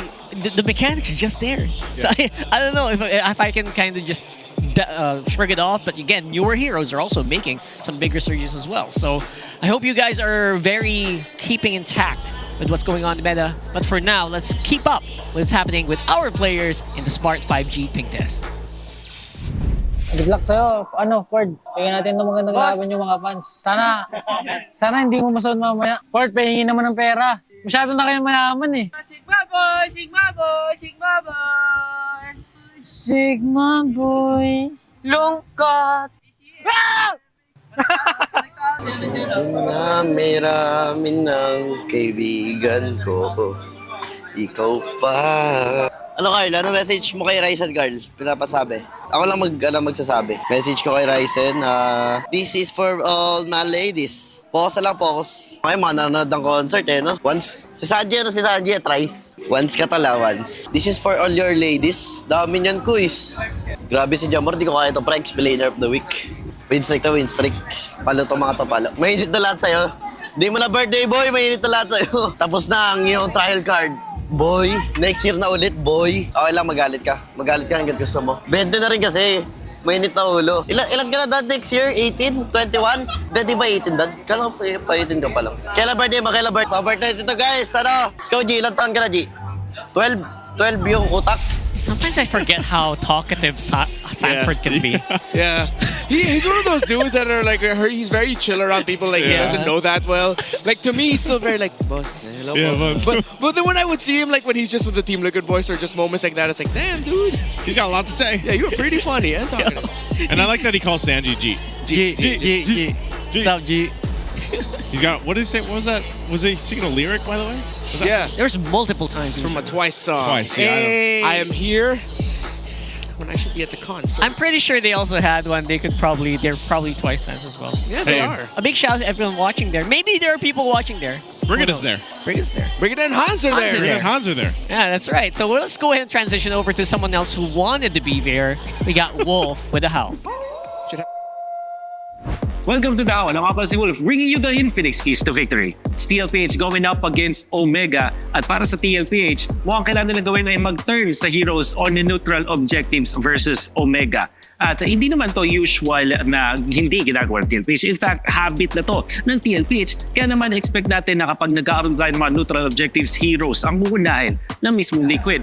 And they also have to keep the tempo up. Yung relentless na pag-clash ay magiging susi ng TLPH going up against Omega. This is also not a thing na unusual para sa side ng TLPH. In fact, ginagawa naman nila to ng madalas. At itong dalawang habits ng TLPH ang magiging susi laban sa kanilang kalaban ngayon, which is Omega. Now for Omega, they have to watch out for TLPH's tendencies to always contest the neutral objectives despite the numbers disadvantage. What does this mean? Ang TLPH pumapalag kahit lugi sila sa numbers kahit 4v5. Pero ginagawa nila to kapag alam nila na kaya nilang manalo dun sa mga team fights. This is something that Omega has to watch out for. Because Omega likes to group up first. Gusto nila mag-regroup muna bago lumaban at mag-analyze ng numbers. Pero dito sa TLPH, baka hindi ganun kabinsihan. In fact, yung trades na ginagawa ng Omega, baka hindi rin effective laban dito sa TLPH na mabilis kumilos. And they also have to prevent TLPH from getting the early game prio in the draft. Ibig sabihin, yung lamang sa early game ay hindi dapat ibigay ng Omega sa TLPH. What they have to do in the draft is to force TLPH to go greedy. Mahirap gawin pero ito yung kailangan nila laban sa TLPH. Tingnan natin kung ito nga ba mangyayari. Back to the casters. There's a line there at the end that Wolf said, force Team Liquid Philippines to go greedy. So, you can do that not only in the draft but in-game as well. I would want to see Omega, yes. We were saying Super Yoshi needs to be proactive and needs to match the rotational presence of his opponent. Today, it's JP. But what if Omega switch things up a bit in the draft and in how they play? That they know Team Liquid Philippines want to stampede and go fast, so why don't you play around that? Start drafting, similar to the last one, more sustain, longer team fights. Go for the counter punch. Not to say be passive, but just be ready to counter the engagements Liquid want to do. Yeah, I think for me, the best thing Omega can do is that. Like, get your foot out the door right away in the early game. Keep TLPH from getting that snowball that we see them. Again, it's all the whole stampede concept that we've been talking about ever since for TLPH. So for Smart Omega, adapt to that. Get the foot off the to a great start, get the early lead, build into the early objectives for Ryzen, and then capitalize off of that. And if not, then we reference to those stats we had before where he is capable of stealing objectives away from even Carl Teasy. That's right. And they can do that better with expanding rivers, obviously, getting into those They have a better win rate. a lot faster, and they have a huge win rate, 67% so far on expanding rivers. I love it. I wonder if Omega's going to capitalize on that, knowing the TLPH wants to go fast and go hard. Okay, as we are in the draft, I like how Liquid right away are taking away the ground. When I was saying my piece about the keys to victory, I was thinking about this specific hero for Super Yoshi. He got an MVP performance with that, has been stellar with it, so you take it away because that is one of the best heroes that can punish engagement of Team Liquid Philippines. I also like how Omega are looking at two heroes specifically, the Chip and the Yi Sun Shin. You can count on Carl Teasy to deliver with a YSS, and because that is the hero that can snowball out of control early on if he can't stop its farm directly. While the chip for JP deserves to be taken out, especially in expanding rivers. With the first pick available, they can surprise Juicin rush pick for Sanji, but you have a lot of open heroes. You have Baksha, Lancelot. Yeah. So you can go Baksha, Lance, Juicin, or Liquid might even surprise and just go, hey, we'll pick Fredrin. Oh, the Fredrin man. Gonna make a comeback? No, it's the Lancelot. Still, it feels like such a juicy Jushin. This is a juicy fruit to pick. Juicin. Yeah. But yeah, right now Arlot going for something spicier here. So Mega, they're gonna be the ones with the Fredrin this time. Yeah, that's why I was thinking about what if Team Liquid actually are the ones to rush the Fredrin instead, because Omega knows that you can pick up the Fredrin up against the Lancelot and they pair it up with the Arlot as well. So now you have the combination. So it's even more difficult now for Team Liquid Philippines to play into that. I still think they need to pick up their mid laner for Sanji now and then their gold laner for Oheb. They get the Juicin and they do get the Granger. That's perfect. Looks perfect so far, at least for both of them. TLPH is, they know the trade they went into. Yep. And I guess they kind of... By the way, Ryzen has been using the Fredrin a lot, hasn't he? Yeah, I think it's part of the part of that just plan of, let me go ahead and duel it out with the other jungler when it comes to objectives, being able to dance it off. And I guess Fredrin is that guy still. Like, he's not still the greatest jungler, but if you looked at the utility options, he's still probably that guy because it allows you to go ahead and post up and get the retribution off. And there's the Kagura. I've been wondering what happened to Kagura, man. She kind of fell off for a little bit. Yeah, and I like this because it helps Omega take the condition what we were talking about, play for those counter punishes. Yes, you can engage around the Arlott and Fredrin together, but then if you want a hero that early on can surprise Team Liquid with damage when they're already going for a fight, when they're in the middle of a team fight and they're surprised and they're thinking, hey, we can stampede Omega, it's the Kagura who's great at being able to counter that. So I love the picks for both teams so far, except that the damage profile for Omega seems to be faring a little bit better in the early game, which is something that they do need because that's what they want to play into against Team Liquid. Yeah, and interestingly enough, I did not really expect the Kagura here. I thought they could leave it later for later. I don't remember Kagura's getting banned out, so I guess they're trying to just reserve their picks, their gold lane picks, for a bit later. Maybe part of it too is just there could have been a world where there is a Kagura ban, but again, this is Haji, and I feel like he just has such a wide hero pool that he can make a lot of different heroes work for these compositions. So that's going to be one of the main things. I think you still see the roam options being narrowed down though for TLPH, but nonetheless for JP, what do you do there? You know, like most teams will take out his chip. Matilda, I'm not sure if they're going to use another ban towards JP, but Time to take the you know, that's one of the things we've seen him do so well is pick one of these heroes and just makes it work. They're digging deep. Yeah, and I like this, Bruno, because again, we talk about Omega picking up a lineup that by the mid game can take it to Team Liquid Philippines to avoid the stampede. Bruno is one of the best heroes that you could do that. And you take away a comfort for Netsky. So now Omega, if they end up with a gold laner that plays a little bit later into the game, similar to like a Claude, because a Claude will fare very well against a Fredrin and Arlott, and you don't have to worry about the Grok like just tech charging you once you go in, then it's a bit of a, how do you call this? It's like a change of heart. They want to play early to mid, but then it takes a long time for the Claude to scale up. So it's like they sort of, instead of going for one clear idea, they balanced it. But the high loss ban, I feel like, is a clear sign that they are considering the Claude, because that's one of the best counters for it, because it's an easy poke stun when the Claude enters. And you can chase the BMI as well, where it is, exactly. Yes. using the red carpet, the glorious pathway.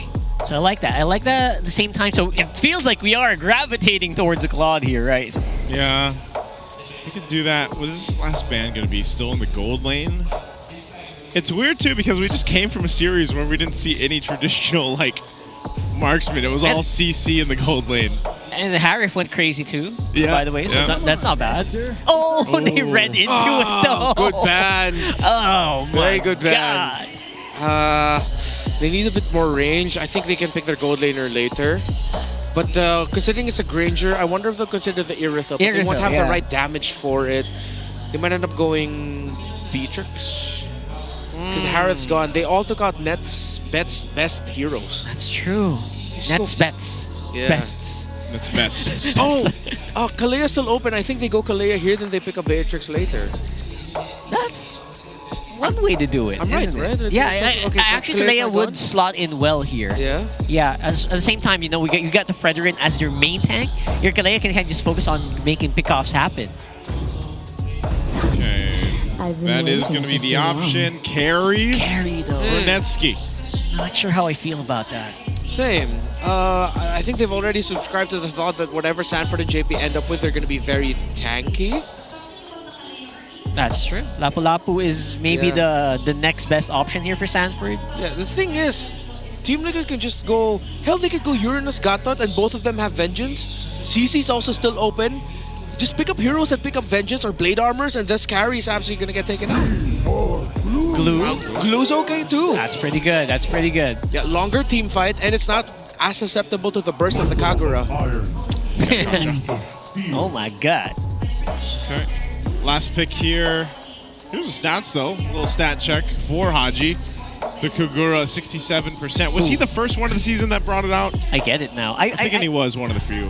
He might have been. I think Aqua could have been close by. Yeah. The very first one was actually Few. Oh boy. Up against Aurora in day 1. There you go. Impressive KDA though. Yeah. So he's catching up, and I see the pick, why they picked it early. Yeah, that might have been on the ban list if ever. Yeah, I'm not a big fan of this Kalea pickup. I feel like could have been a different pick. Which one? The carry. Yeah, the carry. Because the Gatakacha and Glue will give that a difficult time, especially once they have their blade armors. I think Yoshi needs a harder tank, but Kalea still open. You do need to sustain. That's not a... Huh? Wait, what? Esmeralda XP? Roam Arlot? Yeah, they roamed the Arlot. Arlot instead. Ah, okay, so they decided to flex it. It's a nice flex. I like it. At the same time, I'm not sure if that's gonna do the desired effect. What's a Glue Esmeralda matchup looking like? At one point, actually, the Glue, considering that Esmeralda can get herself movement speed, she's not gonna get trapped by the slam, or the pass. She'll literally just dance around the Glue and then get out of lane. Not bad then. So I'm kind of okay with this Esmeralda pickup within the lane matchup, but it's the carry.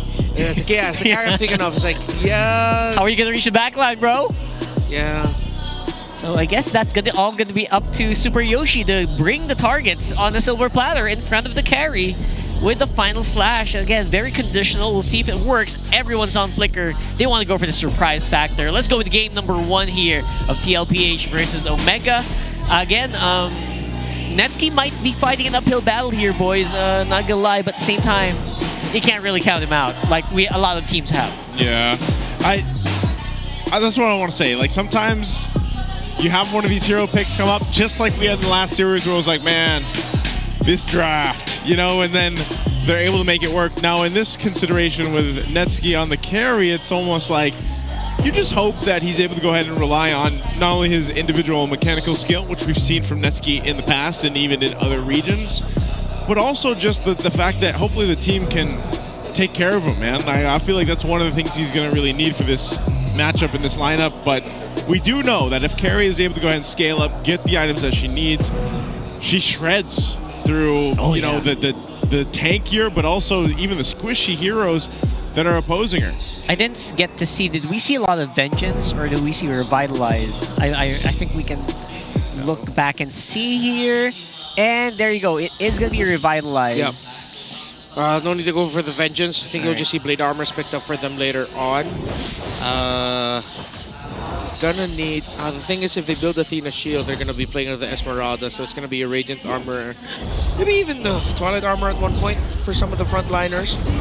In terms of the mid-control, Sanji being aggressive, JP being aggressive as well, getting info.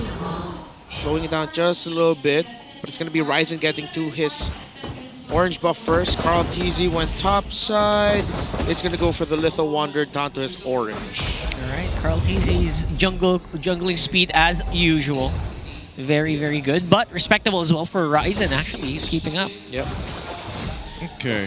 I think part of this too is since we haven't seen Super Yoshi on the Arlot yet, I think that's going to be his responsibility to go ahead and get these right final slashes off, because so far we've seen the Arlot so many times in the XP lane where it's able to do so much in conjunction with your roam, and maybe this will work out good. An Esmeralda plus an Arlot combo.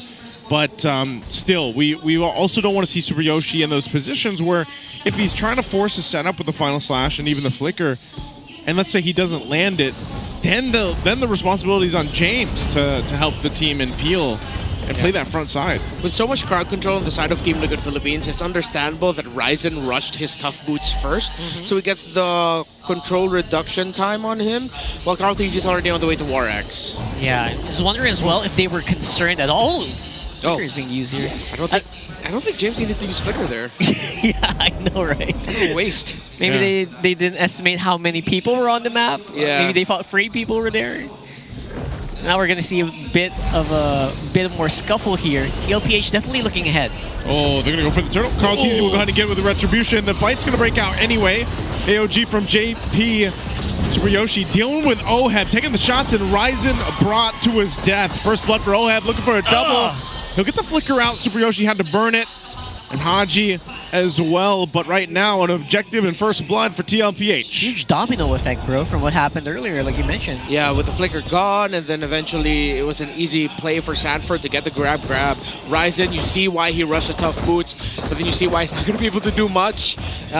This Arlot pick, It's also one of my biggest question mark. Yeah, you'll get the final slash. Yeah, you'll be able to vengeance and be a nuisance, but will you really be able to make the most out of it in the presence of a glue? Ooh. Well, defensive final slash. Super Yoshi doesn't have that, nor the flicker under the turret. Haji has to flicker himself for the pressure from Carl Teasy. Yeah, Super Yoshi as well. Haji cannot hold on to this tower for long. Man, TLPH is doing everything they have. They want to do with conviction here.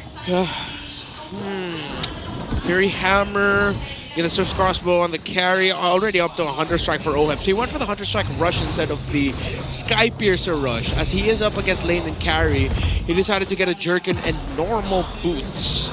Okay. Not quite to the tough boots level quite yet, but again, you kind of understand you need a lot of the damage to sink in as soon as possible, get that dueling in place. XP looks good for both the Baby Cakes duo back. Yeah, it also shows his rotation to the turtle, why he decided to commit it. He does have the boots, so he'll be able to get back to lane quickly. Absolutely fine here. And now we are going to see if there's a possibility of Omega actually pushing out here, because I don't think Super Yoshi should have the flicker back on. Everyone should be battle ready except for Haji here with 50 seconds. So I'm not sure if Omega wants to contest this. Oh yeah, again, considering this is expanding rivers, Netsky, is he going to go for OHEB? Okay, he was waiting to see if OHEB was going to rotate up, but also still there is Haji. OHEB will take the safe route. He's like, all right, I'm not going to risk it, man. I'm not going to get blown up by the Kagura. Yep, going for this turtle. Second one in the game. Carl Teasy's got control of it. He'll go ahead and secure it now. Ryzen's going to be the one in trouble. Focus down, Phantom Execution too. Carl goes in. AOG not needed for there, but he might be able to get the taunt, the Unbreakable. Carl Teasy making it work. Super Yoshi's in trouble. A double for Carl. And now Haji can't do much either. And they're going to lose resources off of that. Yeah, this is a stampeding that we were talking about earlier, and TLPH is pushing the button relatively quickly. Yeah, I don't see Omega coming back from this anytime soon. If ever they're going to make a comeback, it's way later into the game around this carry. But Liquid are sharp. Carl Teasy's on point with the Retributions. Ryzen straight up losing, and Carl Teasy steals the purple buff away from Ryzen, who even if he got there in time, he did not have the Retribution ready for him. This glue pickup also has been perfect for Liquid. Omega doesn't have the right damage profile to deal with it without the carry in play. Man, look at Carl doing it so aggressively, not resting for a moment. Yeah, man, look at the lead he has on Ryzen. That's a big concern too. Right now, OHEB working on that turret. Sanford making his way. They might just want this turret or maybe even get some kills. AOG used on the knockups there. Super Yoshi gone. Easy pickings for TLPH. As Carl dealing with James and Ryzen. And he's still farming, man. He's still going to do it in the face of two. Carl's getting everything. It's a 3-level gap between him and Ryzen. Ryzen can't get anything, dude. Oh, they're looking for more Unbreakable. Charged up, he finds two. Haji gets away, but Netsky doesn't.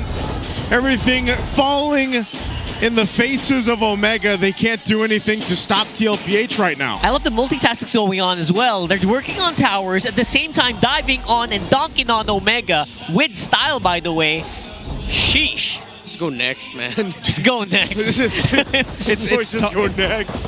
It's partly, I mean, look at this, man. 6.5 minutes in, you're 4K ahead. You've got all the objectives. You got 2 turrets. Omega doesn't have anything. And when you look at the lineup and the gap between the jungle, you're not going to be in a fighting position for any of these objectives for a while, like a long while. The glue pick was too good. The fact that Sanford even decided to go for the Molten Essence, of course, Molten Essence having a bit of a DHS style effect, stacking magic defense reduction as well.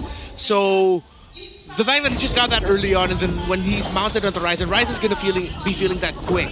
The gap between him and Carl Teasy is now level 4. Whoa, that's accelerated even faster than some of my ranked games. I can't believe it. Yeah. Like if you're in that situation, what do you do? Because that's got to be a team effort. Sanji playing the bait here. He pops the beacon, but they're just going to zone them off the tier 2. There's the Unbreakable again. James trying to get away. He's going to get dragged back, and they're shot, but Carl Teasy will get the kill. OHEB there just to provide the damage, and they already get a Holy Shield down under the 8-minute mark. Contrary to games earlier, Oh, no. this might go quick. Oh, Netsky's got nowhere to go. He's gone. Goodbye, Netsky. TLPH looking for Super Yoshi next. He tries to get away. He will flicker. But again, he can't help his gold laner. They could look mad. Like, after they lost that sweep to Aurora, they just look pissed off today. Yeah. It's unfortunate for the guy that it's Omega that's standing in their way. Obviously, they're going to have a hard time defending the siege. OHEB already stacked up here. Ryzen's so low, he's gone. JP finally follows, but look at this. It's all a setup for TLPH. OHEB goes in. He'll get a triple. Looking for the Maniac. He goes in. Netsky, though, give it a kill. OHEB gets it. It's all they wanted, a Maniac for OHEB. Yeah, I was going to say how good OHEB's life is here. He was just free hitting for like 1 whole minute. No one could touch him. Sky Piercer diff. OHEB also looked like he was in the Matrix. If only he didn't have the Sky Piercer, Netsky probably could have won that duel, but that made all the difference as he also got 4 kills before that 5th one. Easy stacks. He's now up to 60. Oh my god. There were 50 stacks on that Sky Piercer in the 1v1 against Netsky. No surprise, Granger won that. Yeah, small things like that. Actually, one more tick could have taken Granger's life there. Spread really close. Yep. So now they're going to have a lot of control here because of the lead that they have. Again, Omega can't really extend too much lest they be picked off by TL. When you're this far behind, especially, you know, as a team, and then even in the jungle, you're looking at what? Buying yourself 10 minutes? 10 Maybe minutes. at this point to actually match what TLPH has right now in terms of economy and and firepower and durability here. Yes, exactly 10 minutes. Unless Team Liquid does their typical Team Liquid thing of overdiving into the turret as they're trying to siege, and then Omega gets like 3 or 4 kills to help equalize a little bit. They've been clean so far. They've been doing pretty good for the last 10 minutes. Very few errors, like just that one thing with Sanji kind of just absorbing too many tower hits. The carry doesn't even have the Trinity at this point. OHEB is full build. My goodness, that's not even... That's like more than double of your economy. Yeah. You can see this 10,000 ahead. Shields already went down earlier. There's a jump. They want to force it. They want to end it here. TLPH jumping in. Super Yoshi up in the front of the line. Carl doing work on Netsky, though. He'll take him out anyway. So still holding it together. Lord's going to be worked on. James will have to flicker defensively. TLPH will go for the top turret. They see the game in sight. They'll go in for it anyway. They're going to look for the end. They'll focus on the base after picking up a couple kills. Ryzen and Super Yoshi can't do anything but go to the fountain. JP will jump in anyway. They know they've got this game. It's a TLPH Liquid Stampede again. It's TLPH having the average game time so far for the day with a relatively quick game against Omega. As clean as it can be, I guess, right? For TLPH. Too good, too sharp. They outdrafted Omega, out-executed them. Not much this Arlot Rome could do. Yeah, I was hoping for something more there, but at the same time, what can you do when it's TLPH who's actually always in your face? It's so hard to actually get a good angle with Arlot. Yeah, and this is just one of those moments. You hate to admit it, but sometimes when the early game, like I'm talking about the first maybe 3-4 minutes, goes the way it did here, it's so hard to see in a position to actually get back into a game. Clinical, man. Especially when you're going against the MVP, Carl Teasy here. Ryzen didn't stand a chance on the Fredrin, man. He was so far behind, and he never got a glimpse of trying to crawl back into it. It doesn't matter if he was able to steal anything, but even if he got a chance to or tried to, he was just killed right away. And every single lane was actually dominated by Carl Teasy here. Oh, that Lancelot. Which is why Esmeralda picked up like they were tunnel visioning on the wrong thing. They were thinking, okay, what can handle this glue in the EXP lane? We already have the Arlot Fredrin combo, bro. It's like, you have to let go of the combo at that point. Because your jungler is going to be the saddest guy in your lineup. Because he's the one taking all of the attention from Team Liquid, while Team Liquid doesn't give a damn about this Arlot. They're like, okay, final slash ass. So? Yeah, it's not like there's like a really strong gold laner that can follow up.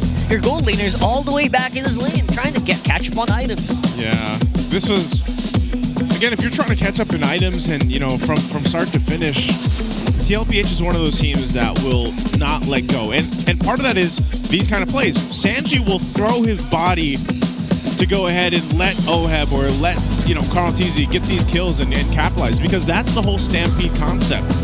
Even if they have to sacrifice the mid laner, whoever has to be, Sanford or Sanji, they'll both do it. JP as well, on someone like a Gatakacha, provides so many opportunities that, yeah, sometimes it bites them in the behind. But when they have this lead, it's very rare that that happens, And again, it's all part of the plan and part of what made TLPH such a strong, dominant force. Look at this. Oheb just free hitting nonstop under that tower. Actually liked it. This was as close as Netsky could get. One more light wheel would have meant maybe they buying a few more minutes, but after that it was just nonstop stampede. As usual, as on schedule, the train is choo-choo. Yeah, straight up signature. I think this is a harsh realization for Omega. You can't pull off stuff like this when you're up against Team Liquid Philippines. You really need a solid front or a fast front. I'm even surprised they banned the Mathilda. They could have put up the Mathilda for themselves. And they could have kind of prolonged this game with that Mathilda. That could have been a Mathilda roam, and then you have the Fredrin with it, which just really goes to show that Omega leaned in too hard in the idea of, oh yeah, we got Arlott and Fredrin. Catch him by surprise. Yeah. Ooh, it's like, wait, we're losing 3 minutes into the game? What the hell happened? It would have been great. Again, it would have been great if the Arlott could have, set up with someone who could follow up, like a Matrix maybe, in the mid game, so that they could capitalize on what the Arlott was doing. But at the same time, again, while you're doing sets, your laner, your main carry, your goal laner is farming. And again, part of that, if you notice from the early game, TLPH was like, all right, Super Yoshi's on the Arlott. Typically, Arlott's in the XP lane. If we just get the flicker out from Super Yoshi, it takes off a big part of that surprise of what makes XP lane Arlott so good. True. Right? Yeah. So we saw TLPH do that. They'll burn the flicker, and then that threat isn't so big anymore. And they know that Netsky needs a lot of time to build up the carry. They just need to initially survive a burst that a Kagura can bring. And because of the nature of the early game that was so favored for TLPH, as soon as the flicker was gone from Super Yoshi, it was kind of like they didn't really care. They could just go ahead and make it happen. Like, you can do whatever flashy moves you want. The moment that Super Yoshi uses that flicker, you know that you're not going to get surprised by literally anything. Yeah. They really have to go back to the board here with this draft and their approach. Omega, they could have had a clear idea with what they wanted to do. They take their conditions. It wasn't a lapu-lapu. They said, you know what? We see the Fredrin on the other side. Okay, let's be even more annoying towards them. Let's pick up a glue. The last 2 picks of Liquid were perfect to answer what Omega did. While it seems like in the second half of the draft, or wait, no, if we're going to lean into the idea that they've hard focused on the Arlott and Fredrin, they already lost this with the first 2 picks. Yeah, basically. I really like, again, the Fredrin is usually a very powerful pick. Oh yeah. But again, you're thinking about the composition, and I love that. I think the whole desk was in unison when that carry pick was picked. Like that's just not the way to go as well. If you really wanted to maximize what the Fredrin and Arlott could do. But it almost makes you think too, like, what could he have picked? What could have Netsky gone? Because those last 2 bans were, the Claude and the last man. They were hard on him. Yeah, the Bruno, the Claude, right? But Oheb's going to be the rich guy because of all that. He had such a fun time. If there was anyone who had fun here in this whole series, it's this guy. Has a Maniac as well to top it off. Yeah, he was on point. He was sharp. And when the center of your map is winning like that as a gold laner, you don't have to worry about much because you know you're not going to get ganked. You know you're not going to get surprised. So, hell yeah, Oheb is going to be very happy and getting a lot of gold very quickly. Yeah, that was a 916 GPM game, so it just goes to show. And he actually didn't even Sky Piercer first, like you mentioned, right? So he got some pretty good duels in early on. And once the whole of TLPH was done on the center of the map, when the first 3 were down, then Netsky's gonna get hunted. Yeah. It's just a fun time for TL. It was also, like, I know we didn't get to see it too much, but the laning phase, like, Oheb always plays the Granger, or any of the heroes really, pretty aggressively in the gold lane. And so, he built up a nice lead against Netsky early on. Yeah, and every single one of the people who are watching the TLPH watch party were probably shouting his name. That's actually happening in Purok Free Barangay Mabayo, Morocco, Bataan. And yeah, that's all the stampeding that you want. They got looks like a pretty cozy space as well. Look at that. Thank goodness that's you, Rockhard, saying that. Why? Di ko kaya yan. What? Oh, I can't do that, man. What about you try the Omega Watch Party? Where can they watch? The Omega Watch Party, that's at the Avenue Cafe Barangay. Uphill it, Florida Blanca, Pampanga. There you go. Hey. Pulled it off. Close enough. Thank you. Salamat. It's apalit. Yeah, it's just a small nuances that some Filipino words just have, you know. Is it a venue or avenue? A venue. You know what? It's like a venue. That's actually a very good question. Yeah. Because it's spelled a venue or avenue? A venue. Maybe a venue cafe. Because there's like an apostrophe on top. Yeah. Anyway, that's happening in Pampanga. We're going nationwide here. I love these watch parties. Well, technically the logo. Sorry, technically the logo says avenue. Yeah, that's true. So maybe we're just reading it wrong. We're just reading. Or maybe it's a venue. A venue. Maybe they're French. Yeah. It's a French cafe. A venue. So we're looking for our next clear head super fan of the day. Oh, look at this guy. I can see why. Kind of looks like Daniel Padilla as well on steroids. Power up your Daniel Free Scout. Supercharged with clear. Why is he on steroids? Because he's kulot. Yeah. You're super powered up and your hair can't change. Oh my god, his forearms are massive. I was going to say that next. And the biceps are following up as well. That man is jacked. He is jacked. Congratulations on being jacked. Congratulations on being jacked. And powering up your Daniel Free Scout. And looking like Daniel Padilla. That's right. a bonus. So yeah, beautiful stuff happening so far for TLPH. Again, they're still gunning for that upper bracket slot. Again, top seed is not secured for Aurora. So that's something that's really digging on the mind here. I can tell that Carl Teasy, the GOAT, looks like he's extra motivated today. So all we have right now is basically Aurora is upper bracket secured. Yes. Just not top seed. Yeah. That'd be like a separate announcement, I think. Yeah, okay. So we got our Week 6 MVPs here. Any stands out for you guys? I love that Lord James right there, by the way. Mr. 50-50. Mr. 50-50 making up. And Netsky, by the way, 2 week MVPs. Yeah. Considering that he got 2 MVPs or match MVPs for the week number 6, he is also the MVP of the week, if I'm not mistaken. So those are everyone who got MVP performances. A lot of gold laners across the board, but you also see some love for Lancey, Carl Teasy, and Demon Guide both getting honors. No shoutouts for the Roamers. Yeah. No Roamers here? Aren't we on a Roamer-centric patch? Yeah, that's what I was going to say. Like, aren't they getting a lot more gold? No. Getting more assists? You know what? What's happening? Just like in typical Roamer fashion, it's not about me, it's about the rest of my team. That's true. I love that. Yeah. As I'm usual. a Roamer. I'm a Roamer. Yeah, you're a Roamer. You're a mid laner. We're all Roamers. Well, We're all Roamers. Dude, Except Gord. Well, I will play Gord and Roam, by the way. I've been saying it on streams lately. I'm like, you know what? I'll never get to play Gord again. So this is the Roam desk. Wow. Yeah, this is the Roam desk. Yeah. Amazing. Canon event, by the way. People that start mid end up Roam.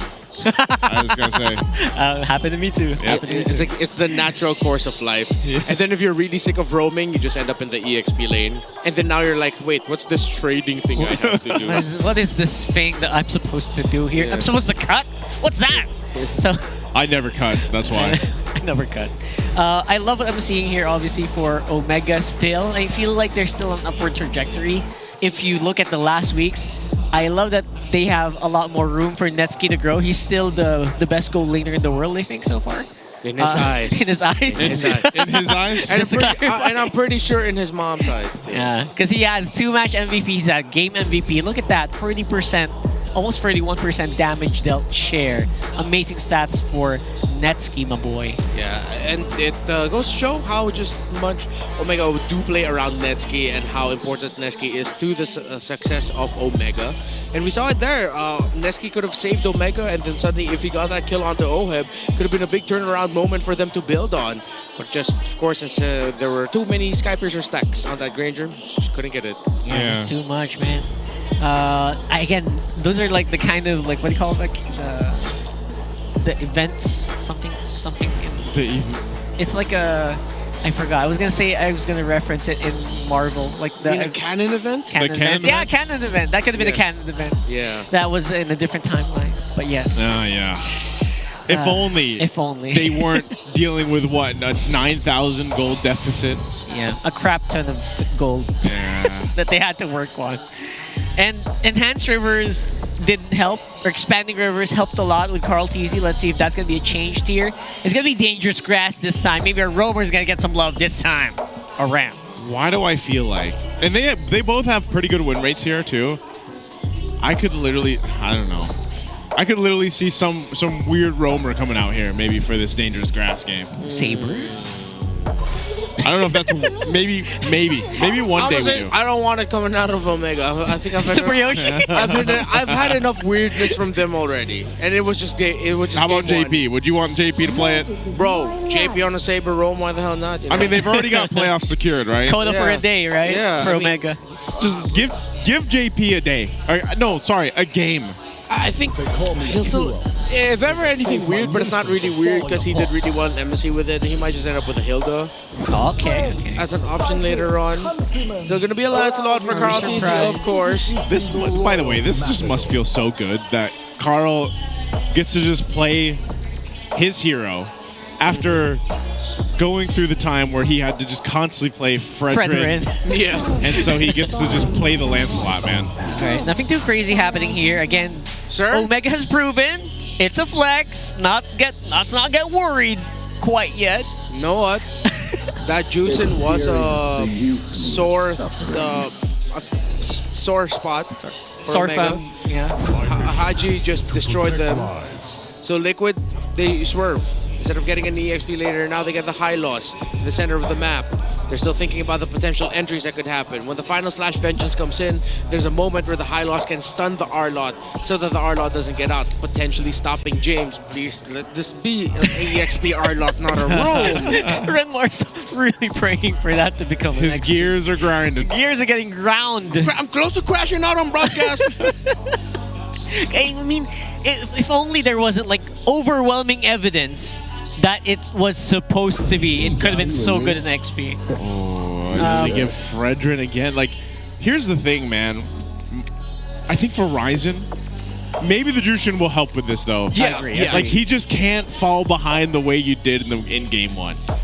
I felt that happening because I saw the Jushin just non-stop roaming and invading Ryzen as well while Carl Teasy was doing this thing. Yeah. I can't imagine how that feels. So I think removing the Jushin from the equation is already half the battle here in making the Fredrin work for Ryzen. Yes.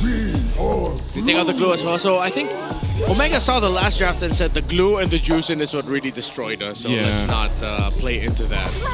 Let's take one and remove the other. Yeah. Good ban of the Kalea. Would have been a great roam to pair with the Jushin and Fredrim at the center of the map. Still have the Gatakacha and... Oh, the Gorak was taken out earlier. Well, Gatakacha pretty much available. I think... no, since they already picked the high loss, there's no room to put that in the roam. Because if you are playing around the tanky frontline roam, Liquid could have gone for something like a Cho, but they might not be comfortable with putting that into the hands of Sanford. Because you just need an extra kick and displacement on that Fredrin. Extra kick and displacement. I love that. Yeah. And what is like Netsky gonna play here? Is he gonna be forced on a carry again? I guess this lineup would not be so bad. It's still, though, it has a Lancelot that will probably hunt you down non-stop. So either way, it will, maybe they got used to Lancelot hunting him down. Maybe he might be better here. I wonder if he wants to go again. Oh, they're going to be lacking reach. Omega are going to be playing a tight formation, which makes sense why they took out the glue. So yeah, if it's just a carry again, like why not? It feels like a carry game, doesn't it? No, I wouldn't want them to consider the Claude. Maybe since it's open now, they might consider the Bruno. But then the Forest is still going to be open. You don't really have that backline access other than the R-Lot. Airfill, alright. Debut pick. And not to say that he doesn't have a lot of reps in it. Internationally, he's actually used this in good effect. And this was the old counter to the Granger, but... Is there any major change to that matchup? I don't think so, right? Hey, Sanji. Pick Sicilian. Ooh. All right, that could make something happen. Think Sicilian. Or I mean, the Kimmy's still open, but just consider the Sicilian. You know, if it's your vibe. No, that's UA's. Okay, that's more Sanji. Similar effect to the Sicilian. I guess. Catch him on the range. Yeah, this is very Sanji. Oh, and to answer your question, there hasn't... The Irithel Granger matchup in lane is a little bit more 50-50 now. I think over time, Grangers and Irithels just balance each other out because how they know how to duel against each other. So from like 40-60, it's now 50-50. Yeah, I mean, if you still mess up at one point, the Irithel can just still remind the Granger why it was picked as the counter to Granger. But I don't think it'll happen in this matchup. Yeah, the strafing and the overrun. The overruns that you can do with an Irithel. Let's pick Gatot here. Please, not put. There's Arlot and Rome. Arlot into Fovis in EXP is tough, but you can pull it off. It's not impossible. Is it Arlot Rome? It's Arlot Rome. Well, I'll see you. We'll see you tomorrow, Renmar. He's taking off his headset. Renmar's running out of the street. He's walking off the desk. He's just walking off, literally, banging his head on the monitor. Oh my goodness. Will this be different, Rob? I mean, hey, I will say the Jushins could end up being a really good quality pick, and again, maybe the Irithel is a little bit of a saving grace with this one too. You gotta commend Omega. They're sticking with their guns. You know what? I can commend that. Yeah. Yeah, sticking with their guns. I think they know they made something work in practice. They have. You know what? I'm gonna say there's a chance. I'm not saying this is impossible. I'm not hostile towards it. You sound hostile towards it. I am at peace. I'm at peace. I'm at peace. I've made peace with it already. All right, that was a very quick meditation session that you did right there. That's how people say it. I wanna keep the peace. I want to keep the peace. Save my mental health. Yes. I'm in my peace. All right, let's see. Maybe Omega can kind of just take something out of the hat here. Welcome to Mobile Legends. But that's going to be a tough call for it, sure. TLPH still looking hot on this draft. Oh, ouch. Oh, whoa, Netsky. Wow. You see what I mean by Oheb, man? Like, he does this every single time. Yeah, he plays around the first set of the Rhapsody. Makes the most out of it every time. So Netsky went for the Fatal and the Master Assassin. Well, it's Rupture and the Festival of Blood for the Granger. Ooh, okay. So dueling is going to look good. They're looking at the win rates here for these heroes. Carl TC is still respectable 80% win rate on his Lancelot so far. Yeah. 6 wins and 2 losses. I wonder if this Arlot Rome was inspired in part by ONIC. Since Kirk played the Arlot Rome, but he was playing it as if he was the roamer. Ooh. Yeah, that's true. But that was the thing. Even though he was playing it like that, like they just worked really well between Kirk and Brusco. The way that transition happened. Throughout the game itself, and I feel like that's one of the difficult things here. Like for Super Yoshi in general, it's like again, if he has to defensively burn a flicker, you take away a big portion of what makes the Arlot so scary, you know? And the big difference with that matchup or that duo as well is the years of bonding and synergy that they've built up on that. So again, compared to like how long Omega has played together, it's a big diff. Yeah. Also have to acknowledge Janford having a tough time in lane against this Esmeralda, understandably so. One of the toughest lane matchups for Rofobis is an Esmeralda. Can't shield it out. And then you're seeing also that Haji on this Juicin, maybe the reason why the Arlot had a difficult time in the last game was because of the presence of the Juicin. With the Juicin and Glue both gone now, it's a little bit easier for Omega to do what they want to do around this Arlot Rome. Omega's pushing in. Looks like they're going to be able to get this first turtle. That's great for Omega, so Ryzen will get the objective, nothing much left.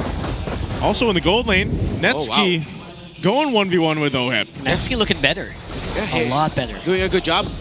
Again, hopefully Oheb is acknowledging that there is a Master Assassin on that Irithel. This might not be another clear-cut win. Level 1 maybe, but they're both level 4 already. Could be tough.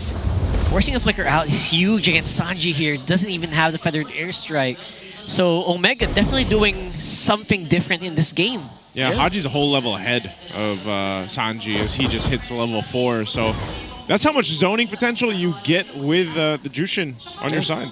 Yeah, and all the crowd control they have in the center of the map. That's the idea that they're latching on. We have so much crowd control that Team Liquid Philippines won't be able to execute as well as they did in the previous game, especially JP, who is, yeah, he'll be the victim of majority of that crowd control. He's just trying to get vision, but then he's just going to get stopped. And then at one point, he's going to have to throw his Revitalize, which, and the question is Sanford close enough to take the role of being the frontliner, or the pseudo-roamer for the team? Is he going to be ready? And this portion of the game, probably not. So Omega can ride this into a comfortable lead heading into Lord 1. Because that's how long it's going to take. I think Oheb was able to get that. Yeah, he's going to need everything he can. It feels like Netsky is poised to actually dominate him in that lane. So, and again, Sanford just can't really join these team fights quite yet, lest he be left behind one wave at a time. Yeah, you can see there, he's neck and neck right now with Netsky in terms of gold and farm. And right now, TLPH is kind of taking their time. This is good for Omega, though. They go ahead and play with this ability to maintain the early game tempo. Not having it lose out of track like they did in game 1 is going to be the best case scenario, because then that gives space also for Netsky to go ahead and build up on this Irithyll. And that mobility, that extra mobility with an Irithyll should help them in this lineup too. Whoa. Good read by Super Yoshi. He read the rotation of Carl Teasy, so Omega has information. And they even forced the regen out of him because Super Yoshi dealt a bit of damage to Carl. 4v4. Is he going to go for it? Sanford taking a ton of distraction here. Feathered Airstrike already dropped down too. Omega just fighting for the space around the second turtle of the game. Oheb's going to make his way up to join this fight. And to follow is Netsky as he just picks up the Haas Claws. This is going to be one to break out. Again, playing around this dangerous grass. James will spot him out. He's gonna get big dive. Oh, he's in trouble too. Turtle secured by Ryzen. Netsky takes out Carl Teasy, but Sanji firing off from the back alongside Oheb. They're going to force Omega back, but they're so tanky too. They can't capitalize the kill just yet, but now finally Super Yoshi goes down, but so does JP. Omega picking up some more. Sanford trying to get away. Infernal Pursuit. There's the Feathered Airstrike. Again, they're going to go for Netsky. Sanji cleans up a kill. Maybe Omega should have backed off. Yeah, Omega got greedy, clearly. And since Sanji was able to hold the bush, he found the perfect spot to use the Feathered Airstrike. Great turnaround by Liquid.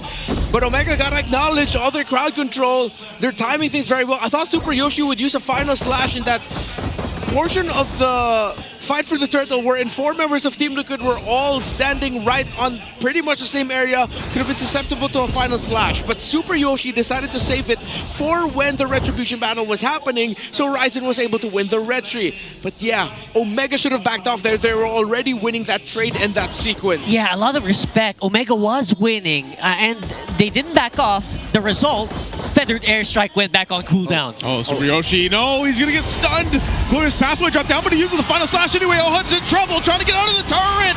A good beacon play, a crash down from Omega. Super Yoshi still gets away with his life, and now JP dragged back.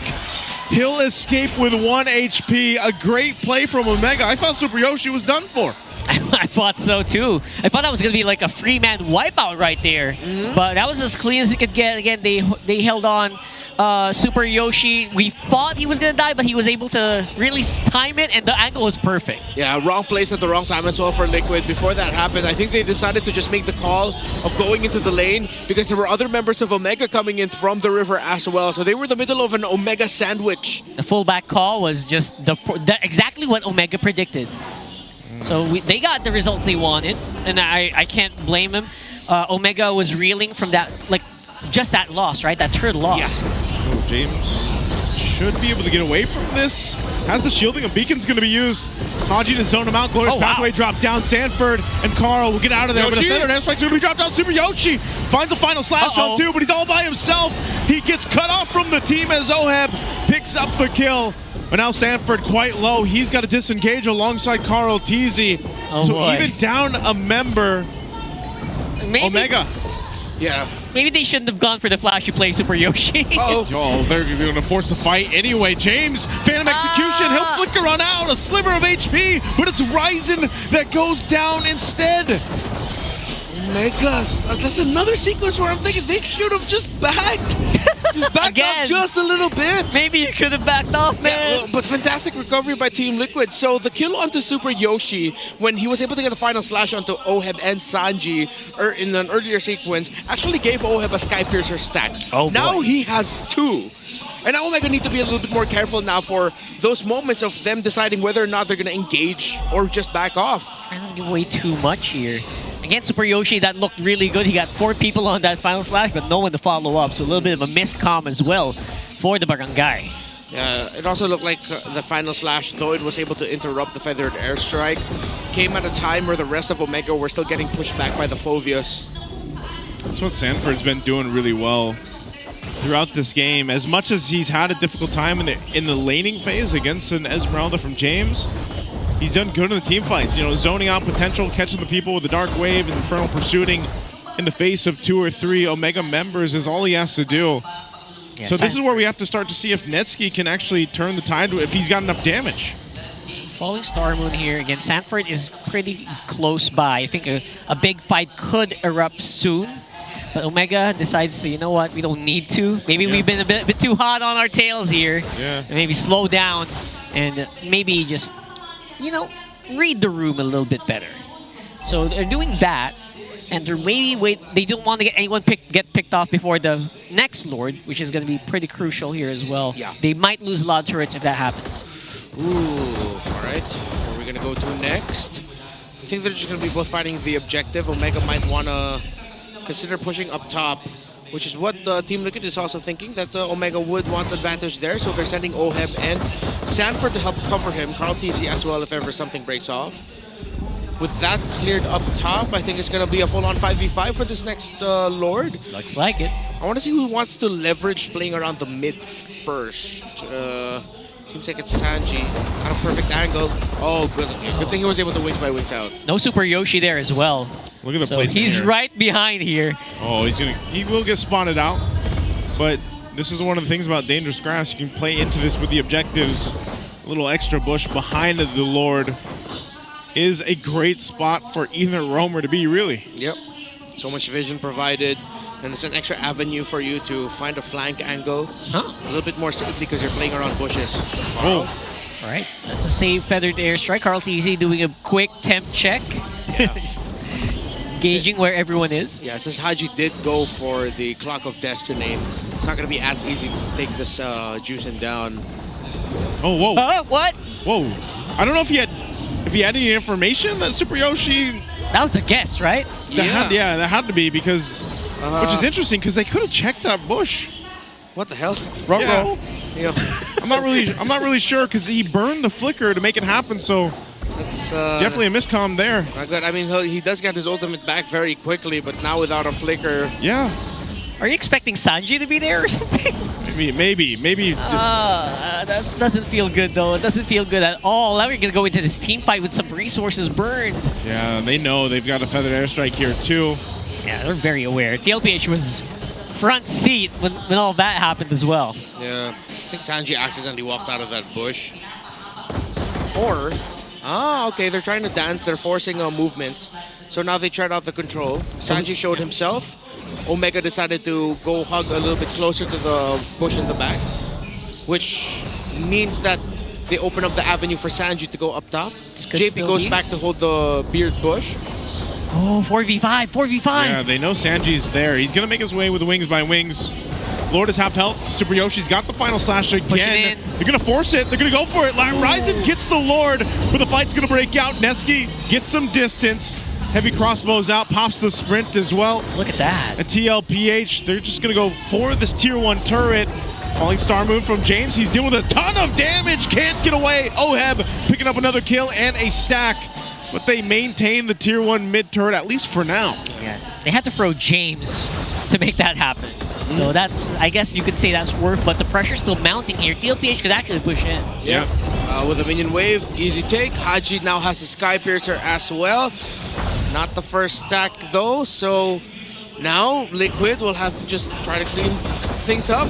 That was a good push by Omega into that Lord fight, and it was just tough for Carl TC. He was able to get in range, but it was a Well-timed use of the Appraiser's Wrath plus Retribution so that Ryzen would secure it. And the big improvement as well, they backed off the moment that they got the objective. So no casualties except for James on that mid. Carl TZ though, hugely aggressive movements. I think he wants to get some kills going on here. But yeah, that's gonna be it for the meantime. We're gonna reset. Yeah, Carl's, he likes to do that on Lancelot, you know, even if it's for his buff or just to possibly start a fight.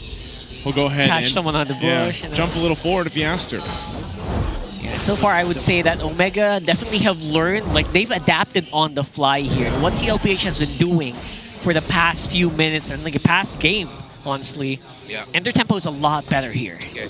Two blade armors on the side of Team Carl? Liquid, both frontliners. Oh, he's going for Netsky. His pathway's dropped down too. Feathered Airstrike will find the mark. Netsky's gone. So Smart Omega losing a ton of damage now that Netsky's out of the way. JP still leading the charge. They want more. James trying to cut them off. Ryzen falls. Another stack for Oheb. Looking for more in the mid lane. They're going to go for it. Super Yoshi in trouble. Oh! Double for Oheb again. Another stack. Omega falls apart in the mid lane. And now the tier 2 boy. going to be taken here by TLPH. Sanji is the only one gone. They want to get more pressure on the base here of Smart Omega. A flicker forward from Sanford going for Haji. No! And a Phantom Execution will help clean it up. Wow. James left to his own. Netsky's back up though. So they maintain the base turret, but man, what a switch for TLPH. Oh yeah, great lockdown. So Carl TZ starting things off with that kill onto Netsky. Of course, that was capped off by the feathered airstrike of Sanji. And Carl TZ almost got taken out there because... That was close. Yeah, that was very close because Ryzen was maximizing his crowd control as a Fredrin with a slight knock-up and the taunt as well to try and save Netsky. But you can't crowd control a feathered airstrike. And the hit of the feathered airstrike, I know that the farce can get crowd control. Just making it clear, because I know some people in online are like that. Disclaimer. So great Dragon Spear. Netsky could have gotten away from it, but yeah, can't outrun it at that point. So he does have the items for him, but the problem for Omega now is, well, you have a jungler on the other side who's an assassin, not afraid to, if he finds the play, will go after that Irithel. But then you also now have a Granger who has hella stacks on the Skypiercer. Man, that knockup from the Lord there. That did some damage, honestly. Yep. Oh, Final Slash going to be used. It's on Sanford. But again, Feathered Airstrike dropped down. JP running forward. He's going to get dragged back with the Lantern, and Carl TZ sees the open space. He's going for Netsky. He's dealing with a ton of damage, but he does find him, but ultimately goes down himself. TLPH without a jungler. Yoshi! A Final Slash going to be used. Oheb has to get distance with the flicker. And now Ryzen, do they make the call to go for the Lord? That was a decent catch. Wow. Yeah, great call. Committed the flicker for that as well. Final Slash to surprise him. Good thing though that there were members of Liquid around Oheb to keep him safe and alive. But that was a great attempt by Super Yoshi. Little Despair now built up by Oheb, and Omega is going to start even feeling more damage coming out from this Granger. But I see a timeline, a canon event wherein Omega could force this into game number 3. But they need to keep Netsky alive. Yeah, that trade on Carl TZ, again, will only slow down their Lord attack. But overall, the damage is just removed if Netsky falls. Part of this too is even if Carl TZ goes down, I feel like you're almost in this headspace for Smart Omega to protect Netsky that Oheb isn't even a target for them. Oheb's able to mostly just kind of move around. Yeah, he had to burn the flicker in the previous fight, but that might be the case for James. James has to be able to catch him, or maybe a Super Yoshi if that flicker is available. But they'll fight for this Lord. It's going to be up. JP will drop down the glorious pathway. He wants to go ahead and zone out Ryzen for this as they try to blitz this Lord. A feathered airstrike drop down too. They're all scattered, but Carl TZ will be able to get the Lord, and maybe at the cost of JP. He's doing gets Final Slash, but finally goes down. Oh, James. And now James all left to his own. Is he waiting for the rest of the team? He flickers out. Carl and Sanford, they're going to be jumping in. Ryzen left to his own. Oheb gets another kill, another stack. Ah, it's so good, man. That was just so good. Yeah. JP did a lot of zoning in that last one. Yeah, Omega are playing this as really well as they could, but Team Liquid Philippines are just showing off their chemistry, their championship pedigree. They are making great decisions individually and as a team. I didn't expect Sanford to jump back onto the heads of Omega, but that call from that Phobius to jump back in, to re-engage and to fight it out led to another stack for Oheb. It took Omega by surprise, but look at that. There's a jump You're in. gonna lose so much because of that. Mid turret goes down. Carl making his way for Netsky right for him. Sanford jumping into Dark Wave use. He has to pop the heavy crossbow to get out of range. The bottom turret's gonna fall. Ryzen's back up and the Lord has been cleared out. Is that all TLPH gets? They have one turret left to take from Omega, but they will defend. That was good target prioritization, by the way, for TL. You can see them all just eyeing on Netsky. Oh, it's gonna be a tough climb back for Omega, even though Netsky is saving the crossbow, the heavy crossbow at the right time. The range by the Farsa, the fact that it's not a clear path to get to the Farsa of Sanji means that Omega are always playing at a disadvantage because they have one member of Liquid that they cannot reach, and that it's dealing so much damage from afar. Sorry, make that two. Even Oheb is part of that equation. Yeah, I can't imagine how easy it will be for Netsky to free hit as long as Sanji is alive. So maybe that's next on Super Yoshi's hit list, right? Can we remove Sanji before he does any damage, or maybe cancel the Feathered Airstrike, so that Netsky can get stuff done? Yeah, he hasn't been able to really like jump into those fights more like offensively. Decisively, a lot of them have been defensive just because of the pressure. And again, part of that is what Carl Tizzi's doing. He's a big thorn in the side, literally that thorn rose in the side of Netsky, man. Like, he's going right for him to the back line, even if they're in the base. So that pressure alone is forcing Netsky to either pop the sprint or he's got to win to nature now. So that might actually change how some of those fights go if he's able to go ahead and be protected as well. But that's the thing, it's been happening with turrets alive. What more now, where there's basically no one to stop Carl Tizzi, rather slow him down. Okay, look at the item build of Sanji. Last two items built solely for the cooldown reduction. Doesn't have, and the self-regen as well. Doesn't have the immortality. Let's see if he'll build it a little bit later.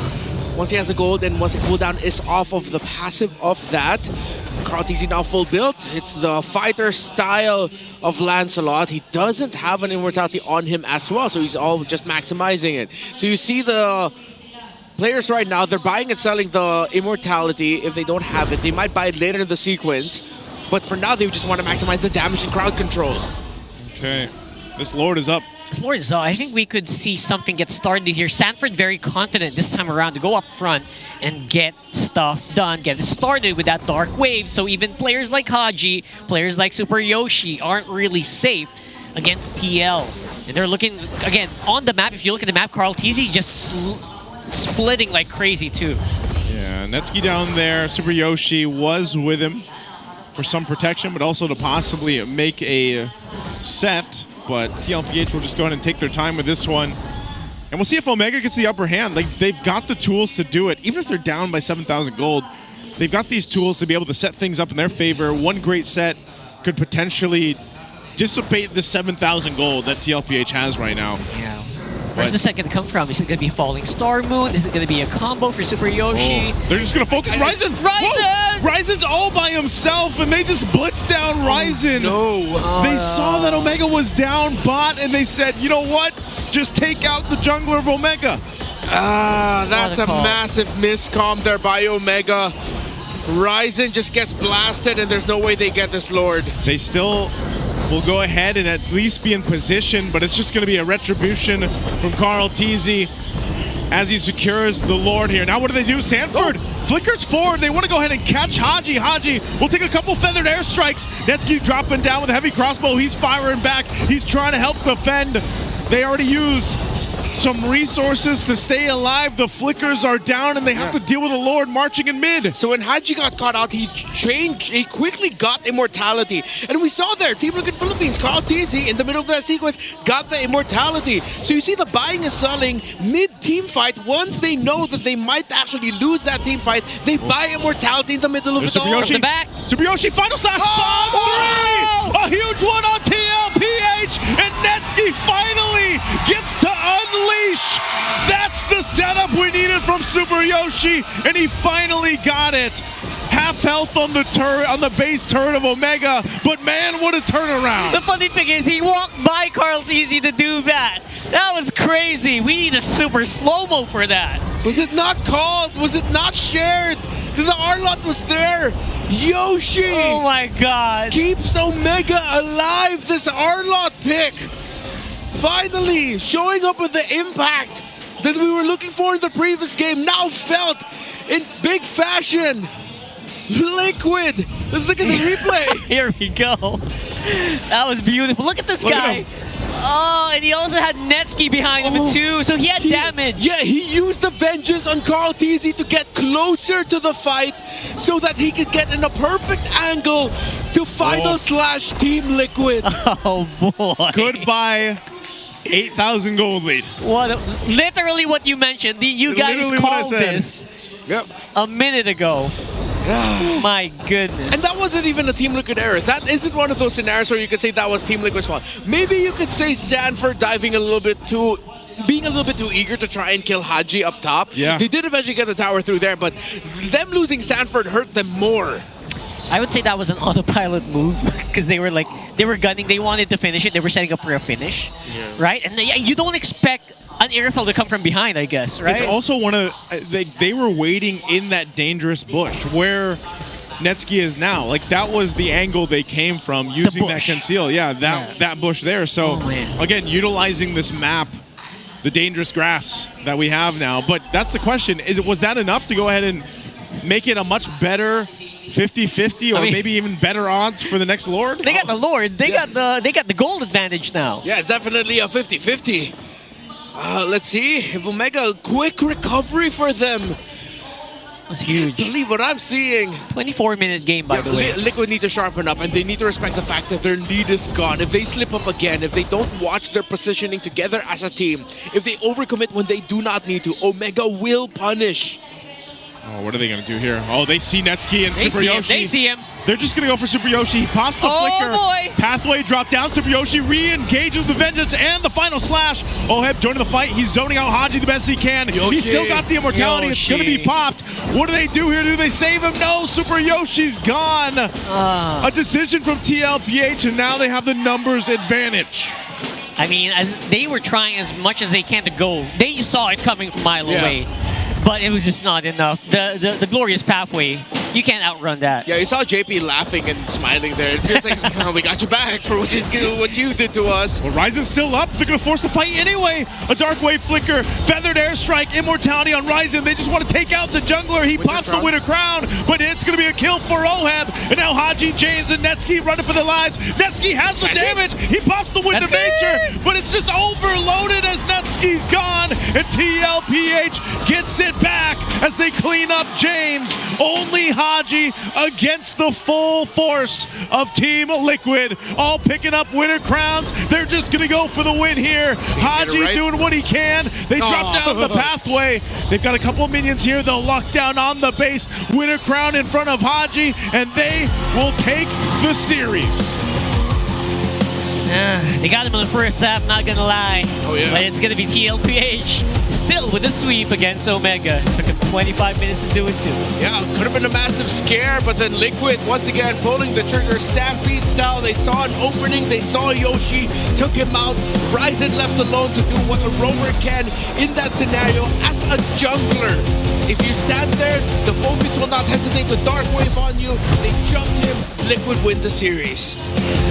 That was clean as well for TLPH for most of it.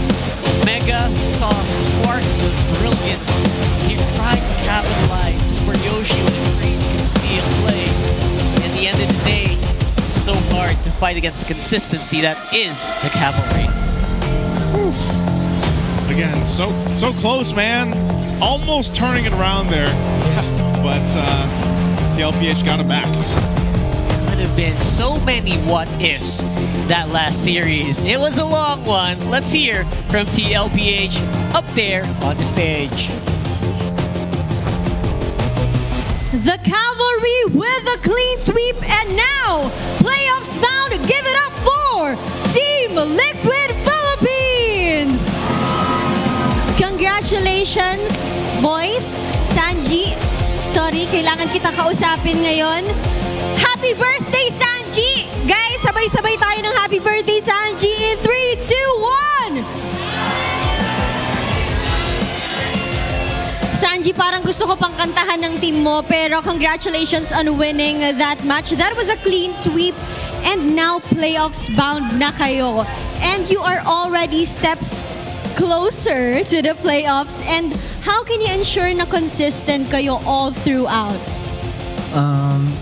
Sa mga naging talo namin nung mga nakaraan, na-realize na namin kung ano talaga yung gagawin namin this season. Hanggang sa playoffs. Pero feel ko may ilalakas pa kami sa playoffs. I love that. Hindi kayo nagiging kampante. And Sanji, bago kayo pumasok dito sa match na to, ano ba yung mindset ng TLPH? Ang mindset lang namin, mag-enjoy lang kami. Kasi kung pag nape-pressure kami, di namin alam kung ano gagawin eh. Pero pag nag-enjoy kami, kaya namin gawin kahit ano. Mukhang nga na-enjoy nyo yung match na yon and long game, yung game number 2. Ngayon, gusto kitang kausapin, JP, kasi maganda rin yung mga initiations mo with that game 2, with that high loss. And now, sa mga natitirang teams na hindi pa nakaka-secure ng kanilang playoff spot, sino ang gusto mong makalaban? Lahat po naman ng teams gusto namin makalaban. Pili ako. Parang hindi ko alam meron daw, sabi ni Carl. Meron ba? Palikon gusto namin makapasok. Oh. Makapasok sa playoffs. And ano naman yung gusto nyong sabihin ngayon sa lahat ng mga fans na nanonood? Kasi full house na naman tayo ngayong Sabado. Ikaw daw, Sanford, ano daw gusto mo sabihin sa mga fans na nanonood ngayon? Sa lahat ng Cavalries and sa fans ng Omega, thank you so much sa pagpunta. Ayun, sana nabigyan namin kayo ng magandang laban. Thank you. Carl, hindi matatapos ang interview na to dahil playoffs bound na kayo. Ano ba yung ma-expect namin from your team moving forward? Ano lang po, mas i-improve lang po namin yung laro namin kasi yung game 2 po medyo close fight pa eh. Gusto namin talaga yung form namin dati na sobrang dominating talaga. So, try namin ibalik yun sa mga next pang laban, pa-playoffs. And we'll see moving forward kung ano pa nga ba ang ipapakitang lakas ng Team Liquid Philippines. Once again, give it up for your winners, the Cavalry!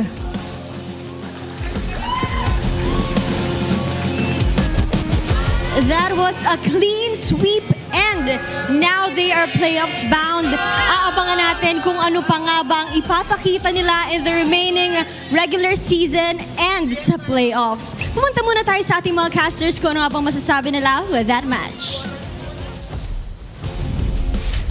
That was Team Liquid Philippines right there. I love what I heard there. Not content with the win. They want to stomp on the opponents. I think Renmar basically said it within the game. It's like they look mad, man. It's like they're out for, reclaiming this throne of theirs and showing everybody who the Liquid Stampede is. And no surprise that this Sanford Phovius is the MVP with an 82% kill participation, only died once, and great itemization. The fact that he decided to forego on the immortality and he focused on 2 main items near there in the end. The Queen's Wings plus the Oracle. Had the Blade Armor, the Radiant Armor, and the Dominance Ice. Perfect itemization for a lineup that has heroes such as that Irithel. Yeah, the Airfill definitely helped a little bit in Game 2. It got them the DPS and the mid-game presence that they were looking for in Game 1. Made it such a long game. Again, 25-something minutes, right? It's really crazy how close it was. And I actually thought for a moment that was endable, but it wasn't. So Omega, again, they swung from an 8k gold lead. Again, how impressive do you have to be to make it to 0? And then they got a bit of a lead. At the end of the day, you know what, TLPH, they were able to recover very well. Yeah, this, it's weird. I didn't even think it was past the 20-minute mark. It was just such a good attempt from Omega to get back into this game, but eventually TLPH found these moments and these little windows within these team fights and the quick decisions that they made to, okay, let's go for Super Yoshi, or okay, let's go for Ryzen, and I feel like Omega was really concerned with either locking down the objective or also locking down the space for Netsuki to work. Like this was brilliant, but again, TLPH is one of those teams that when something like this happens, they will quickly readjust, as we saw them do in these moments. Lightning don't strike twice for TLPH. And you got to find another way to actually outmaneuver them because they do adapt very quickly as well to in-game errors or any small things that they think they need to address. Yeah, kind of brave though that Sanji flickered into this attempt onto Netsky. He could have gotten taken out there, but good thing he held on. And that flicker forward and a little bit of damage brought Netsky down to the point where he could just be finished off by Team Liquid. Yeah, Team Liquid for sure wanted to finish this in style, but this time their Winter Crown Yeah. Winter Crown thing was kind of give. They lost Oheb in that last one. Yeah, even Oheb. At the end there, you even saw Oheb react. I think he was telling someone at the side of Team Liquid, like, "Oh, yo, I shouldn't have died, but you should have run from me," or something like that. Man, then cover me. But here's your stats: 20, almost 26 minutes on that Yeah. one. So what I like about this game is that you saw a big learning moment. No, I'm not gonna continue dogging on the Arlon roam. Although you could. I'm not encouraging you. I'm just saying you could. No. But even though Sanford had a difficult time in lane against that Esmeralda, for him to get the MVP here really goes to show that something that I've been saying a lot in the analysis videos that I've been making is, yes, it's important in the pro scene to have a winning lane, but it's not like the end-all be-all that one pick you have to really think about and say, hey, let's pick this instead so we win the lane, and then through that we'll dominate the rest of the game. Because if it's not a total domination, it's still very close for the opposing laner in terms of gold, in terms of resources, they can still turn it around through the team fights. And that was the story of Sanford on this Phoveus. He was losing the lane against his Esmeralda.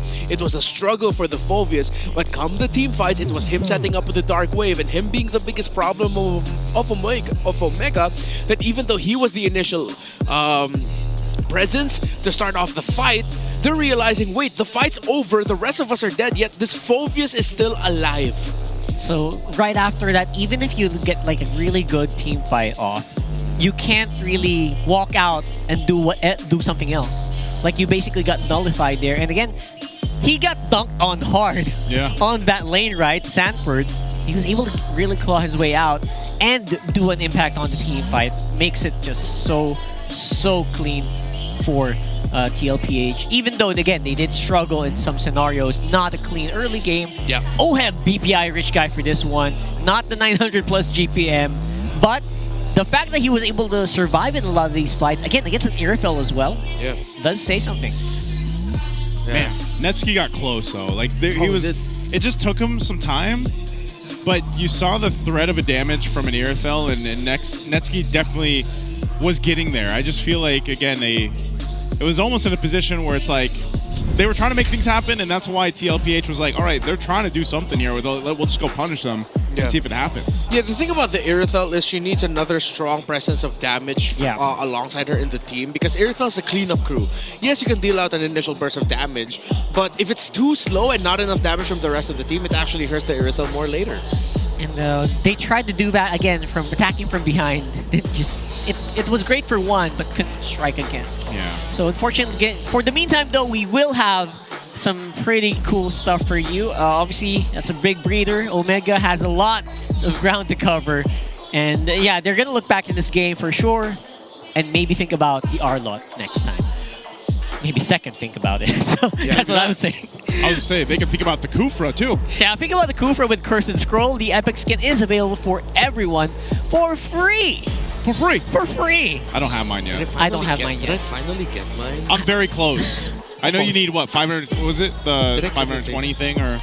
Yeah, he's checking right now. Yeah, I'm checking on my client. Right now. Oh, you're Oh, right I there. wish I had more diamonds for this aspirant. And if you buy it, again, you get at least 5 tickets to watch MPL Philippines live, so that's pretty cool. Yep, if you also want to, it's got to be one account. You guys need to purchase the tickets to be qualified for the prizes. This is once again to go ahead and watch us live. There's more for them though. Yeah, bring all your friends and family. So let's go do that. Join the community, scan the QR codes and all of that. Where's the event? Where's the event staff? He really wants it. He wants it. I want it. It's only until October 19th. It's closing out soon, so what? I guess... I am still... I keep forgetting to claim. Me too, right. me too. So last thoughts about that series, what do you guys think? Okay, last series. Oh, Twisted versus ONIC. Hey. I heard something. What'd you hear? For the Twisted Mind side, What's this? Might not be the roster that we've been seeing for the past few days. Some of the hints have been on social media already, by the way. That's a big hint. Yeah. Yeah. I can sense it. I can sense it as well. Is he an S-class player as well? Yeah. What the hell just came out of your mouth? That wasn't me. Oh wait, we're on camera, so it was. Yeah, he did say. Yeah, that was you this time. Can't get away from it. Sound effects guy. Darn it. I guess, we'll probably see sound effects guy later as well. So, on behalf, of course, Renboy Santa Cruz and Mr. Second sound effects guy, Naisu, I'm Rockhart. Let's throw it over to a quick mic check to hear from our teams. Wala, Arnold pa. Sushin libre. Sushin libre sobra. Kaya ko. Kaya niyo pa? Yoshi. Kaya pre. Target niya lang. Yoshi muna.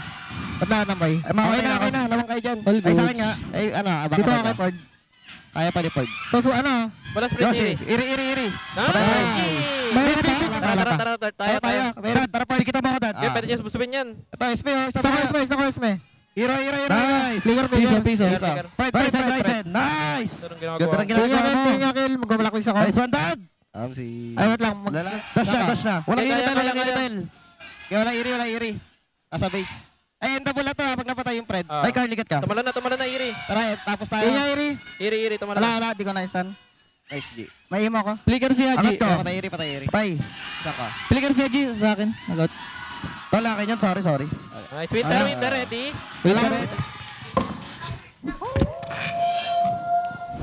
Nilabas na naman ng TLPH ang kanilang experience at kung paano sila mag-solve ng mga problema sa isang in-game.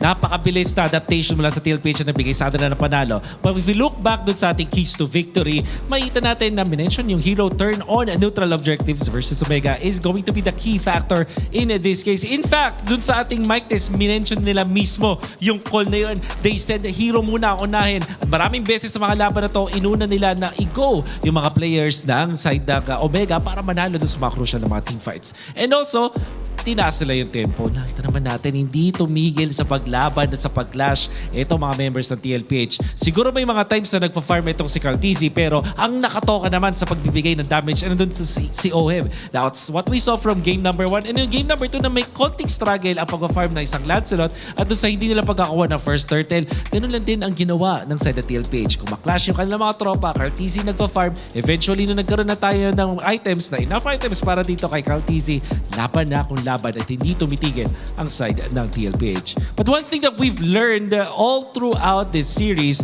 is hindi ka pwedeng umulit sa TLPH. Hindi mo pwedeng gamitin twice ang isang strategy para naman kontrahin ng TLPH. It wasn't enough. When TLPH suffered from that initiation mula kay Super Yoshi, minanage agad nila yung second time na nakita nila yung mabakbakan. We saw that when Netsky cleared the lane dun sa may bottom lane, inassume na agad ng TLPH na merong Arlot na kasama yon at hinanap talaga nila. Ginaw nila, they peeled for each other at tinry nilang ikunin talaga yung kill kay Super Yoshi despite the immortality, and that's why they won that series. Napakandang bakbakan mula sa TLPH and Omega, pero mukhang mas mapapaganda rin naman sa ating third series, sa star match of the day. Two teams who tried to para mawala yung kanilang losing streak sa ngayon. They have to break that pattern. We'll see if that will be the case. Para sa ating pagbabalik ng MPLPH 16, it's going to be ONIC Philippines versus Twisted Minds. Huwag mo kayo alis. Magbabalik ang MPL.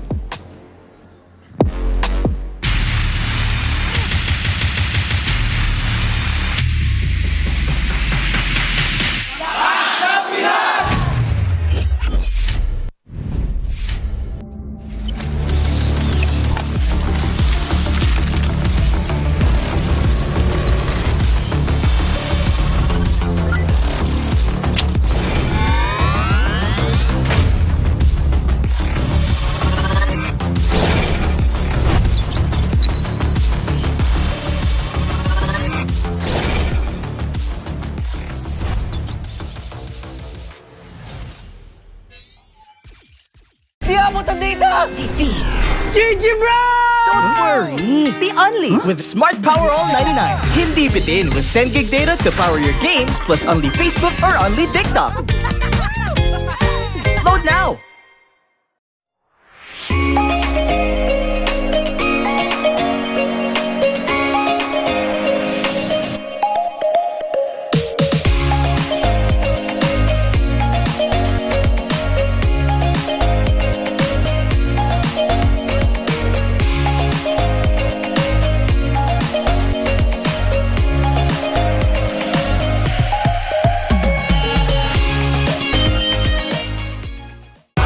Enemy alert. Your scalp gets 1.5 times greasier, causing dandruff. Get triple anti-dandruff power. Supercharged with Clear. Pang-marinade, panggisa, pampasarap. Ang daming ititimpla. Luto mo yan with Knorr Liquid Seasoning. Mula luto tong plato, sarap panalo. Luto tong plato, sarap panalo. Luto tong plato, sarap panalo. Luto tong plato, panalo ang luto mo.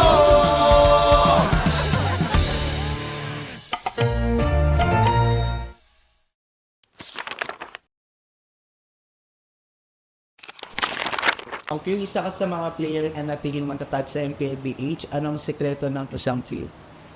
Para sa akin siguro yung passion ko sa gaming talaga. Kahit anong game kasi gusto ko maging magaling eh. Yung passion ko sa gaming is nakuha ko siya simula nung bata pa ako eh. Parang sobrang saya ko sa mga nilalaro ko and sobrang saya ko lalo kapag nananalo ako. So, piling ko din ko nakuha yung passion ko. Nabanggit mo din na CPU yung vote mo. Kasi nung MPL season 1 nakita ko siya mag-funny, sobrang nagalingan ako sa kanya. Tropa natin dito. At kita mo naman si Pew! Tapos sinasayawan lang dito from wall to wall sinabihan ni Angela pero he still got the kill para dito kay Karina. Tapos ngayon naman, kaya siya yung goat ko kasi sobrang tagal niya na tapos nasa top pa rin siya. Nabanggit ni Cartesi na ikaw daw yung player na iniidolo niya at tinawag niyang GOAT.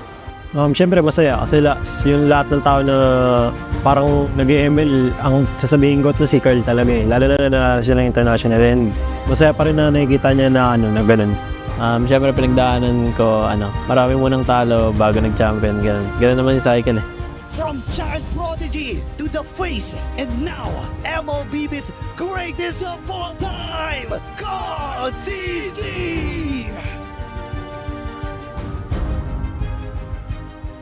Paano nito nabago yung buhay mo at yung pananaw mo sa tumay? Sobrang dami nagbago sa financially, tsaka yung routine ko sa buhay, yung ginagawa ko sa buhay, tsaka pag lumalabas ako ganun, may mga nakakilala na sa akin. Feeling ko, abang tumatagal, parang napapansin ko sa sarili ko na mas madisiplina ako and mas mature. Siguro yung biggest lesson ko lang yung balance lang sa lahat ng bagay. Tapos ngayon talaga, ito na talaga yung feeling ko buhay ko eh.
Siya, sino yun? Si Gary? Esmeralda? Edith. Si Edith. Edith. Arnold. Edith. Edith niya. Ano? Edith. Robe. Edith. Yan si Gerak. Gerak. Gerak. Gerak. Gerak. Grak. Uy, nauna ako kanina sa edit. Sige, all one. Pinagbigyan kasi nila ako eh. Lancelot! Lancelot. Si Lance. Lance! Sabay tayo, bar. Yan. Ranger. Si, Gusion. Ranger.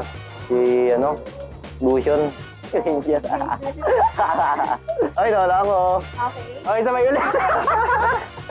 Competitive. Florin. Ay, Florin.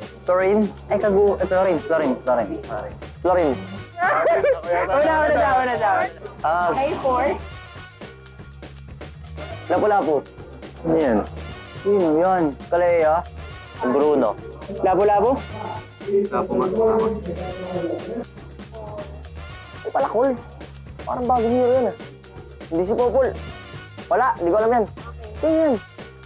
Ay, palakol! Ay, palakol pala yun. Ay! Si Matilda. Siya ako nagmamatilda eh. Matilda. Ate. Yay! Ano yun? Matilda may palakol?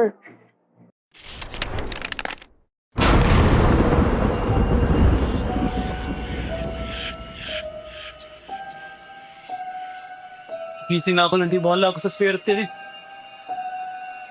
Sabi mo, mag-win streak ko to. Dahil sa'yo, tambak na ako!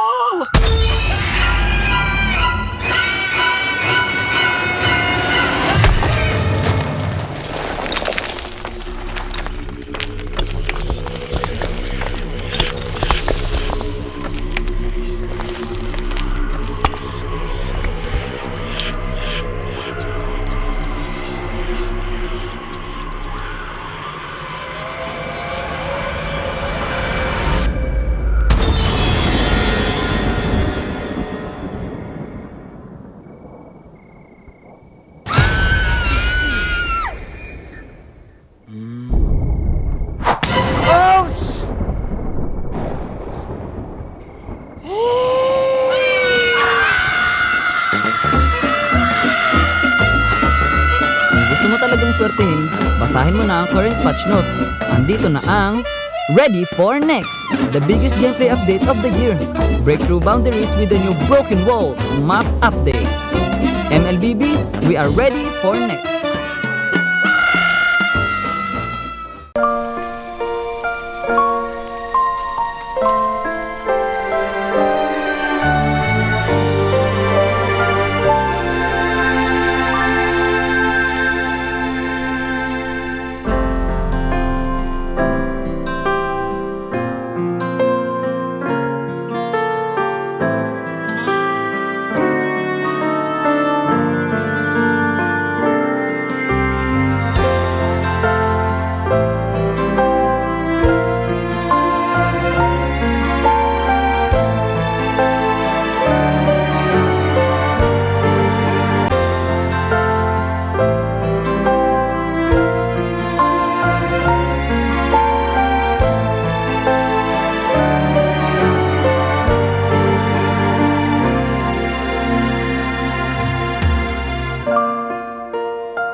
Napag-iwanan ka na rin ba? Andito na ang Ready for the Next, the biggest gameplay update of the year. Get a head start with the new Crying Cloud map update. MLBB, we are ready for the next.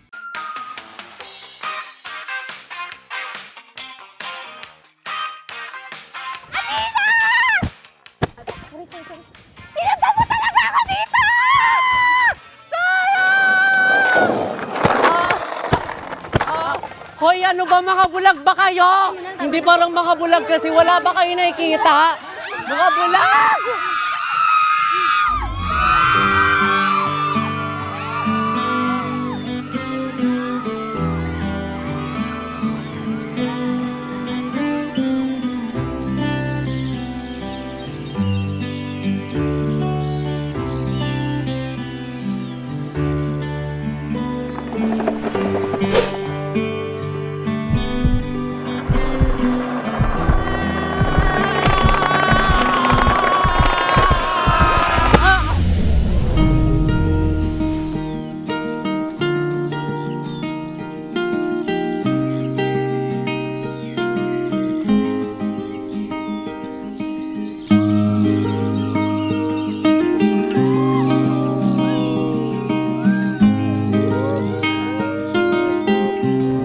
Minsan, love comes rushing in.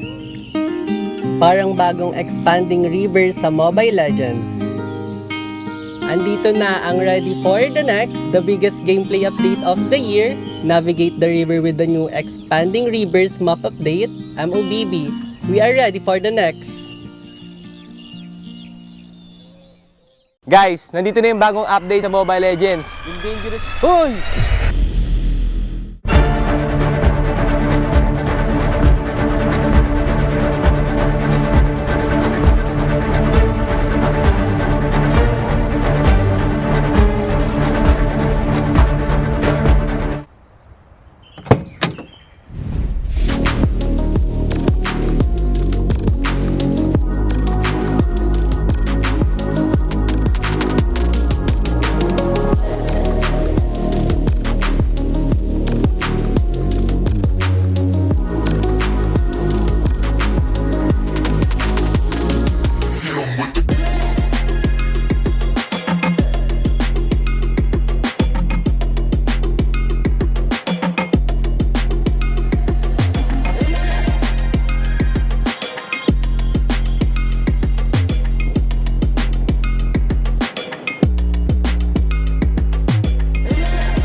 dito!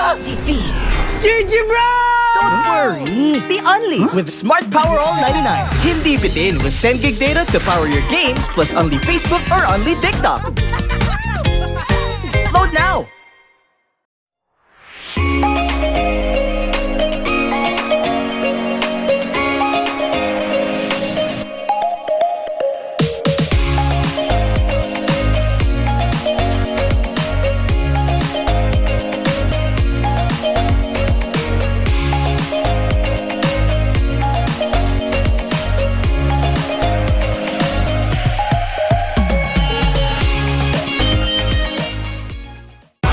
Enemy alert. Your scalp gets 1.5 times greasier, causing dandruff. Get triple anti-dandruff power. Supercharged with Clear. Pang-marinade! Panggisa! Pampasarap! Ang daming ititimpla!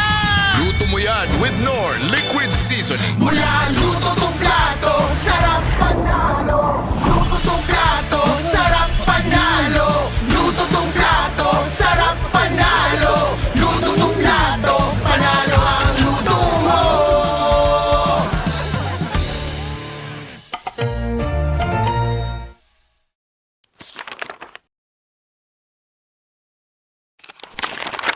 Ito na ang pinaka-inaantay na selebrasyon! Excited na si Bibi! Marami pa siyang kailangan gawin para maging ready ang lahat. Bibi, huwag masyadong pen. Focus! Ganito ba? Ha! Ay, naku! Bibi! Gatot kacha? Need help? Injection! Wala ako. Ito na lang! Wag na! Please, ibalik niyo na ako sa base! Wag! Bibi! Bruno! Hello? Gising, Bruno! Okay na ako, Bibi! Let's go! Asikasong tunay si Bibi. Tumulong sa heroes, nag-set up ng event. Kahit koryo, hindi niya pinalagpas. Magsisimula na ang pinaka-inaabangang performance of their lifetime. Pwede nang huminga ng malalim si Bibi. Pero teka,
Malakas, Pilipinas, malakas, kahit anong lane, we become the monsters.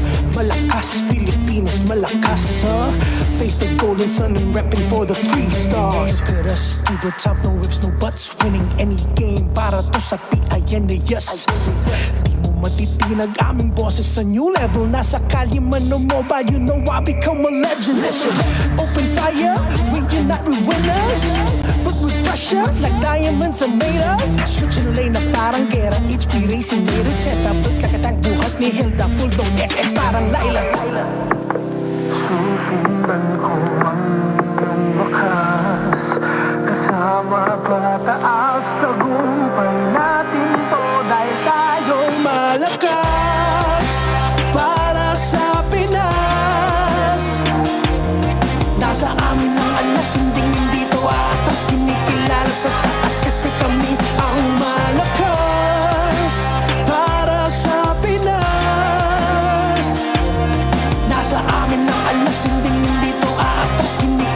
sa taas, ganito kami sa Pinas.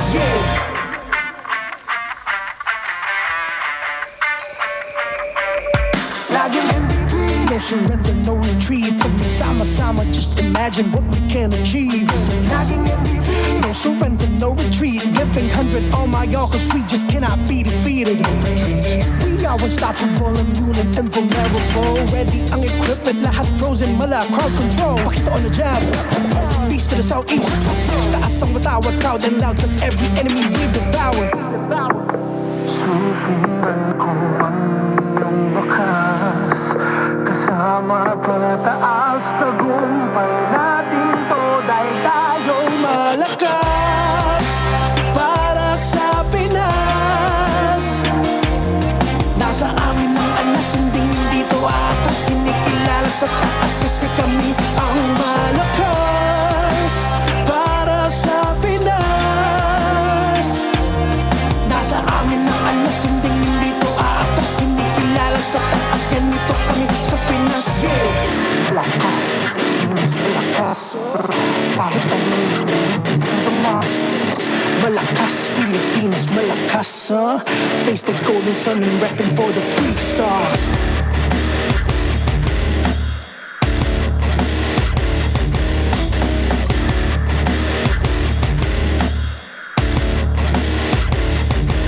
Ang lakas ng Pinas, reunite with the stars. Ang lakas ng Pinas, reunite with the stars. Ang lakas ng Pinas, reunite with the stars. Ang lakas ng Pinas, with the stars.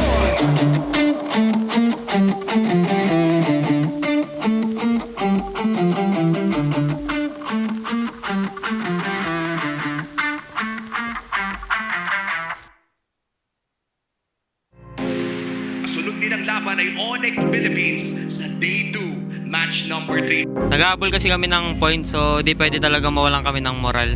Kaya yun.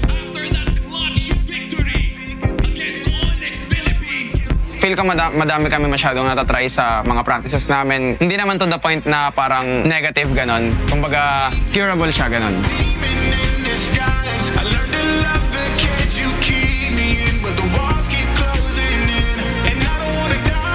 Mas tatatagan namin yung loob namin para hindi kami mawalan ng moral sa mga remaining matches namin. At pag nanalo naman yun, malaki na yung chance namin makapag-playoffs. Parang pag di ako gumana, parang matatalo, mas malaki chance matalo. So need ko pa talaga mag-step up para mabuhat yun.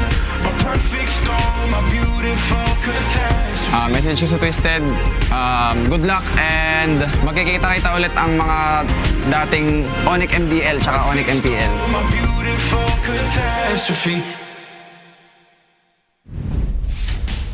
There you go. It's a big story of rivals and brothers in arms against each other, and all of them racing towards the playoffs. Feels like a mission impossible, which, very interestingly enough, could be so. Welcome here to the MPL Philippines C16 English desk. I'm Rockhart, Leo, and Wolf. This is the old desk. What do you mean? We're the oldest on the desk. This is an average age of like 24. It's a very average, yeah. Oldest 24, 25. casters. Year of the Dragon. Why are you guys in denial? Year of the Dragon born? This is something you have to accept. Right now we are in I don't accept it. clutch time, and we are. I thought we were brothers, Rockhart. I thought so too, but just kidding. We are in home stretch, baby, as they say. Home stretch for both of these teams. ONIC has been on a streak, not the streak that you want to be on, for the past few weeks. And obviously Twisted Minds also have some racing that they got to do on their own.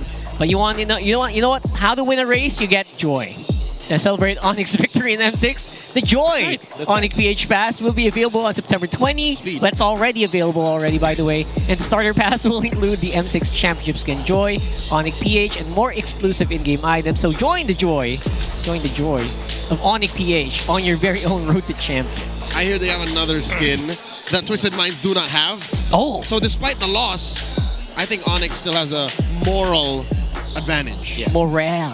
Yeah. Is it moral or morale? Moral advantage. Morale. So we're going to see the FMVP skin, obviously, the Matrix Skyforce Maverick, the awesome FMVP skin for Kelra available already, and I don't know if it's still on 30% off. It's not anymore. You check. Full price, I think. Sheeshable. And for M6 final skin, Kelra, obviously, he added a little bit of personal touch here. His son's name, Slake, is on the middle of the outfit, so that's pretty cool, as well as all these awesome, what we call this, accessories. So grab it now and be your own MVP. This tournament is monitored and supervised by the Games and Amusements Board. We have one last best of 3, but we cannot move on without talking about what just occurred. A heartbreaking sweep for the Barangay. Wow. Again, Liquid already had the slot locked in, you know? It's not like they don't need anything, actually. They do get the race for the upper bracket. Still You're right. You're right. If you watch the final moments of Game 2, you could have sworn Omega almost had it. Yeah, I thought that for Omega, they were trying to be creative with how they approached the game, which is fine. I mean, Harlot on Super Yoshi, aside that I wanted to see. Unfortunately, you cannot do the same thing twice against TLPH. Which is something they tried to do. Exactly. They tried to do it twice. They do it like 4 times in the same game.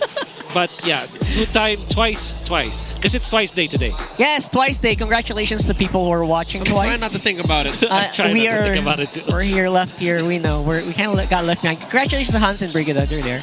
So upper bracket secured, Aurora. And right now, obviously TLPH, they're already playoff secured, but they're still gunning for more. Again, Carl TZ not happy with the win. He wants to dominate. And we are looking at Twisted right now, who are in the Filipino terms. They're on a cliff right now, right? That's about right, especially because you're up against like Omega, TNC, APBR teams that have been winning, in fact, in the past weeks. And if you think about it, Team Falcons, despite their abysmal start, one of the worst starts for this franchise and for this group of people, they still aren't out of contention, even when they're down 11-20 game win-loss and 3-9 match win-loss. That's how hectic the standings is. It's not red. It should be flashing red if they're eliminated, but they're not. Right. We're midway through week 7. That's right. And no one is effectively eliminated just yet. What is happening to MPL, man? I think this is the best reality. Yeah, it is. Everything fell apart, fell in place for all of this to happen. And right now, it's Twisted versus ONIC. Again, they mentioned it in the interviews. They're brothers in arms. But that Dutch angle. Yes, I love that angle. That's what they call it in the business. The Dutch angle. The Dutch angle. Yeah, that's right. It's like a very beautifully done here. Obviously, image. Edgar Wright. Is that one of the He's let's the not director? talk about that because we're gonna. Yes. All right, there you go. And you know that was familiar. So yeah, it was very beautifully done. Because it does feel like it's just, both of them are in Filipino Tagalog. They're on tilt.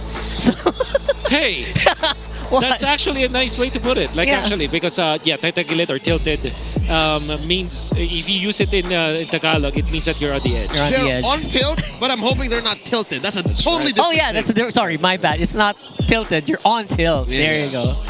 So exactly. Miss Sean. This is a nice wordplay here that we're doing here for the headline. Yep. Playoffs, because the playoffs, obviously, there's still a chance for ONIC. Is there still a chance for ONIC to top seed? I think there is. It's 8-6. So they're 2 points down. 2 points down. Yeah, they cannot take top seed anymore, but they can get to the upper bracket. Upper bracket, that's what I'm talking about. It's still very tight though, because there is a big disparity between top 2 and top 3 right now. But our personal Tom Cruise. He is Ethan Hunt. Is Ethan Hunt. Look at this. This is Yes, Sean, sir. by the way. It's not the direct name. Rookie season stats are amazing. All right.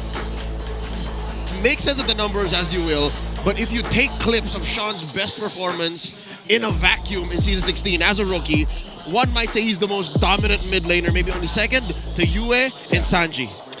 I will not disagree to that. In fact, I will even say that kind of performance, especially that came with most kills without a death. 18-0-2. 18-0 and literally record-breaking. Literally record-breaking. And I would even say that it is actually the most valid first place of the highest kills by being deathless. Yep, that's league-wide. He's number one kills. In 16 seasons of MPL. Yep. That's right. Super Marco is a far second. That's right. This guy next to him is third. That's right. Crazy. So we got the duo, the No Sean connection. And this is interesting. Look at this. 63 out of 92 kills. By Sean Nausea. was there. By Nausea. 68.5% huge. Notion participation. You spelled participation with a Exactly. I like it. And of course, on the assist side, Sean was assisted by Nausea almost half the time he's there. More than half the time. Wow. That's an amazing stat. Basically, they're like, the whole field is theirs for the taking as a power couple. They're two peas in a pod. Exactly. They're peanut butter and jelly. Yeah, you just cannot separate it with, it's like, what do you call Holmes and it? Watson. Holmes and Watson, right there. Bumblebee and Optimus Prime. Jekyll and Hyde. Yeah. Right? That's the same dude. Ingan and his hair. Ingan and his, absolutely. They just Sure. get part. They just won't part. Because it responds. Exactly. Exactly. And of course, ONIC Philippines, their only playoffs condition is to win this spot. A single win and their first in 4 matches. That's right. Secures them not just the momentum, but also a playoff spot. So that's 100%. No matter what happens, you're going to see ONIC in the playoffs if they get one win. I guess this will apply for all of their wins or all of their games. Yeah, moving forward. Yeah? So it doesn't feel so hard or so difficult for ONIC if you think about it. But then again, we did say that before yesterday as well. For now, it doesn't. But it's accumulating stress if they fail to keep getting it. It becomes harder and harder. It's like because the stress will get to you. And Wow. you might as well get it here sooner rather than later. Look at this. Sean is the first when it comes to kills. I think this is between all of the mid laners. 7th place Super Fritz, that's interesting. But when it comes to the KDA, that's where Super Fritz rises. GPM 2nd place for Sean. It's the 1st, 3rd, 2nd, 4th, and 3rd. There's always a podium finish for Sean. And he is a rookie, by the way. He's doing it alongside championship-winning mid laners, Sanji, Super Friends, and the likes. That's amazing. So, man, Sean, I hope the pressure, we're talking you up, I hope the pressure doesn't get to you. He doesn't feel any. Hope he Every time doesn't. I see him, he just smiles. It's very chill. You have a committee poll, by the way. This patch, who is the what's the kind of jungle that's most viable? This is gonna be an on fire discussion for sure. You know, in this table, there is a one legitimate jungler, and that is Leo. So Yeah. only he can answer. No matter what metagame, I will say, hey, I am only one kind. All right? My assassins are fixated on one hero. It's just, Suyo! That's all I can play. And the Bane, I guess. What's the Bane? Utility What is the or Bane? What is the assassin? musician? Okay. Honestly, I would put them under the utility. Utility? Even Yisachin? Yeah. I would say the way that you play it. Okay. Okay, that makes sense. Because you're trying to go for vision and control. That's, yeah. And farm. So, But what's the answer? What was the answer? Okay. I'd go utility. Yeah, I think that's a hard A as well. Animals. It's just a little hard to 100%. I'm a rock. A true animal, by the way. A true beast. I'm in real life. In real life, wild. What is happening here? So we're seeing Assassin Jungler usage still win earlier with the Lancelot. 2 games in a row. So well, I won't blame it. I won't blame you if you press B. Yeah. Understandable though. But you know, I would feel like there has to be the 3rd category. So that's where probably Bane as well as 3rd category. Yeah. So what is that category? Like a middle ground kind of. The fighter. No, Alpha, Lucas. There's gotta be there's gotta be a choice for them. Suyo. Is Suyo Suyo is an assassin, but technically played in a utility-esque kind of gameplay. Man, so what do we call that middle ground? We need the whole new category. That might be part of the community poll too. Yeah, let's create a poll for that. I would love to see that. But yeah, for the meantime, hope you comment your opinions down below. Shout out to all the junglers out there for keeping it together, despite Carl Tease himself saying you got the short end of the stick in the patch. So good job. And yeah, we're gonna go into this game really soon. And again, the stories here are being told by both of them being former ONIC.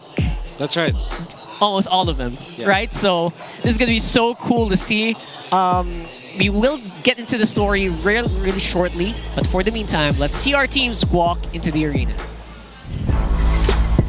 Can they repeat their last result with their reunion against Sonic? Can they twist the game? It's Nasha, Kaloy, Sean, Sensui, and Lansu, Twisted Minds!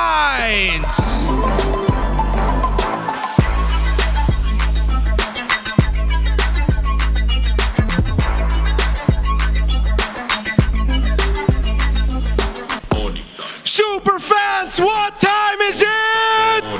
Welcome, Kelra, Brusco, Super Friends, King Kong, and Kirk. They are the reigning champions of the world, ONIC Philippines!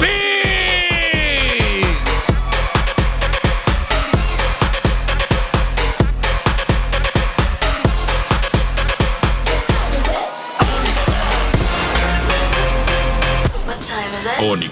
And our marshals for this matchup, it's Joshua, JJ, Patrick, and Jeff. And the coaches for Twisted Minds is Coach Eson. For ONIC Philippines, Coach Why Not? MPL Arena Mag-ingay!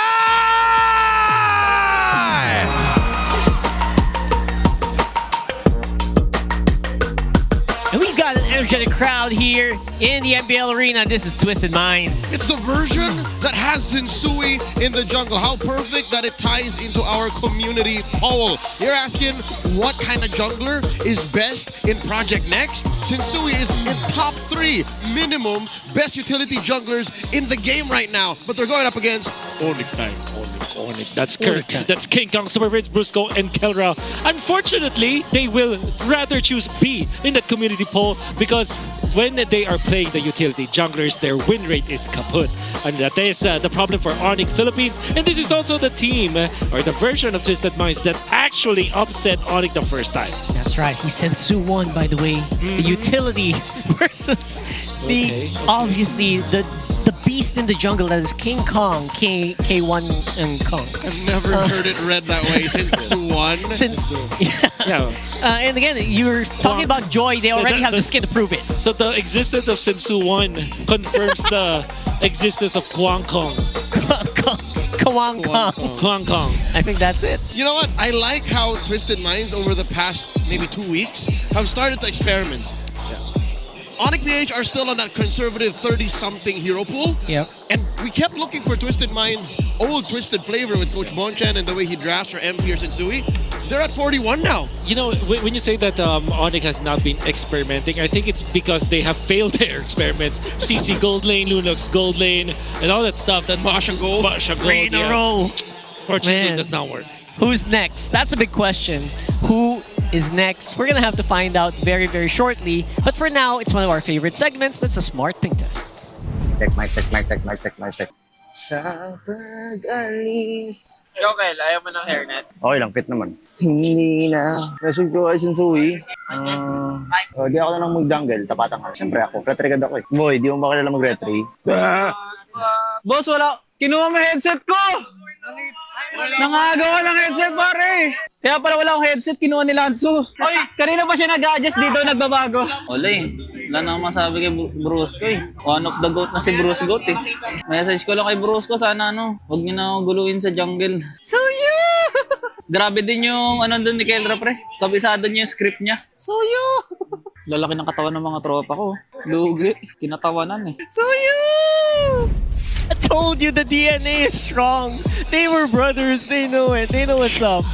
Sensu won right So there. I think to translate for all of the international viewers out there, he said that Kelra memorized the whole script. He's wowed.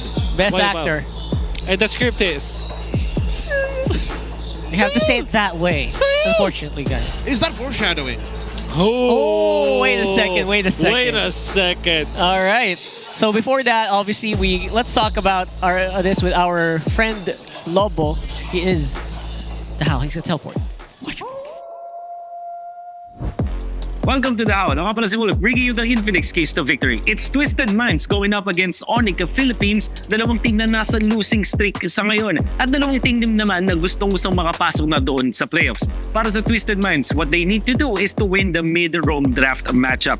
Madaming beses ko na sabi ito sa akin mga previous keys to victory, but I think it's also important versus ONIC Philippines dahil napansin ko na nagsastruggle ang ONIC kapag yung hero ni Super Fins ay hindi nakakuha ng magandang early game. Related to that ay yung first turtle ang magiging susi para sa utility-based gameplay ngayon ng Twisted Minds. Believe that it is going to be Sensui who is going to be playing para sa Twisted Minds. Pero despite that, mukhang utility-based din naman ang nakikita natin ni Scott sa Twisted Minds. They have to win the first turtle. It's mandatory if they want to win against ONIC Philippines. Hindi nila kayang ibigay yan.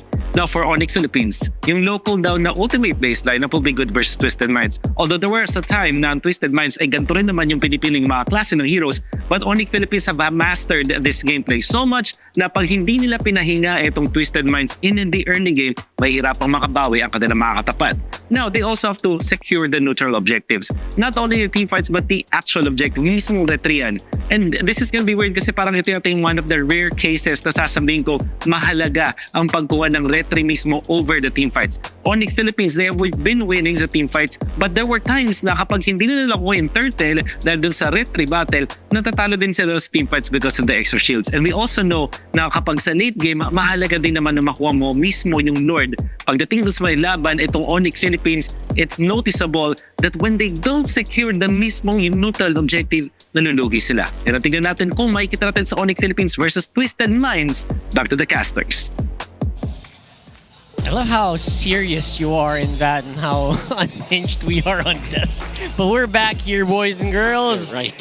And side select, it's going to be Twisted on blue, I think. Does it mean blue? Yes. Yeah, there you go. Yeah, that's blue side. I've always wondered that. It's the winninger side for now.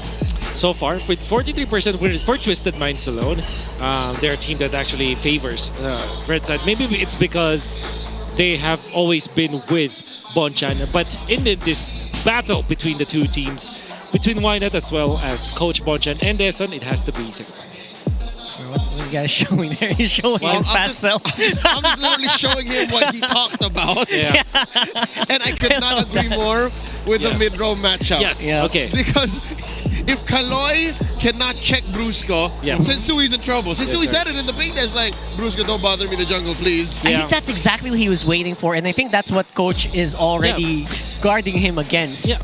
And the thing is, if you're looking about the mid-roam duel, because what I meant by the mid-roam duel when it comes to the draft is because sometimes, let's say it's a Farsa versus the Jushin, and typically it's the Farsa that actually wins that battle. But if you factor in a roamer, for example, Grok and Jushin, all of a sudden your mid-roam duo, no matter what you pick, in combination with a Farsa, will not win against that matchup. And then, in result, you get bullied. Exactly. You get sent back home. That duo can bother your jungler. Exactly. Flying Clouds, though, will that be a bigger disruption, or will that just enable Brusco to do more things? Because both of them actually lose out a lot on this map, weirdly enough. Hey.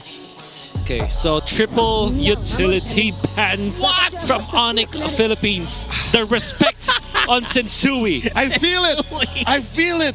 They banned Sensui, but I feel attacked as a utility jungler right now. All of his heroes, literally all the heroes he played. This is where I would go, I still got an alpha.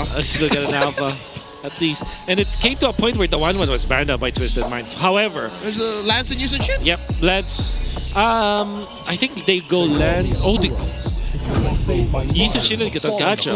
They're giving of course, they're giving the Lancelot open because they know that this is like a fourth ban against Mr. Sensui. Is that a challenge to Sensui? Like, bro, can you still play Assassin jungles? Man, what will he play though? And ONIC dodge the Lancelot, even if it's good for King Kong. Because there's a Kalia. There you go. It's a Guinevere jungle! There you go. My boy Ray Ash is watching at home right now. He wilded. He wilded. He's not done. Sensui says, you think you got me. You don't. All 5 Guinevere mains in the world are running around their houses right now. Sensui got it. You know what bothers me, or what strikes me, is how early this is. Like, does this ever run the risk of getting banned, if ever? Yeah, for sure. Do they need to pick it up this early? Or countered. we'll see. But however, we know that Sensui is an expert with this hero for sure. And if you think about it, there's a lot of stunts between just the Kalei as well as the Guinevere that can make it a problem for this Yi Shin to just run around the map. Now they are going to pick up maybe... Okay, they take away the Kimi first. That's important. Again, very important pick to remove from Sean. If you're not going to ban it out, might as well pick it up. You know what I actually haven't seen yet? A full Untitled Strike plus Violet Requiem combo. A full 5-man knock-up, right? Because you can knock up 5 people. It's a hybrid pick-off and AoE CC combo. Right? I wonder if that can happen here in this game. I'm keeping my fingers crossed. They just need good output. I don't think the Granger's enough for that. Yeah. They need one more solid damage source in mid. The DPS, right? So or a burst. Are you thinking about Farsa? Will you be squishing Actually, enough? you know what? How about the Sicilian that Yue has been playing so much, and I'm sure Sean can play the Sicilian. Actually can work against the Yi Shin as well. Ooh. Can be the damage source in the late game for Twisted Mind. Love it. Love all of these people showing their ranks, showing all of that stuff. And I hope you got your Aspirant skin already. That is... There's a we'll see the Guinevere Aspirant skin? Is there? Oh yeah, It is. It just came out. It's available now. Okay. Well, I hope he uses it. I do hope so. There is the Bane that was banned out by Twisted Mind. Oh, that's big. Yep. But there is Arlet. Potentially for Kirkitek himself. In this scenario, you're actually incentivized to pick up the Phobius, but it was banned out by Twisted Minds. Uranus and Kagura, pretty standard pickup. Burst for a lot of stunts coming out from the Gwyn as well as the Kalia. For ONIC, they need some sort of Purify from their gold lane right now. Okay, not super surprising. Nothing. Whoa. Oh, right, never mind. What's left? Moskov? Looking for a Kelra hero. Moskov looks good. Potentially against the Granger. Honestly, just the Bruno for Moskov, ONIC. Bruno. Bruno with a Purify can work here. What else? I think most of them are going to have Purify. Oh yeah, the Claude. The Claude can work. Again, you're thinking about a DPS against a Uranus as well. Yeah. So think long and hard. And Oh my god. Gold lane CC! Gold! Oh no. What do you think that? about it? The third time today that we saw gold lane CC? I think so. I mean, Ferg can work against... Actually, I'm not seeing any hard counter hero by the CC.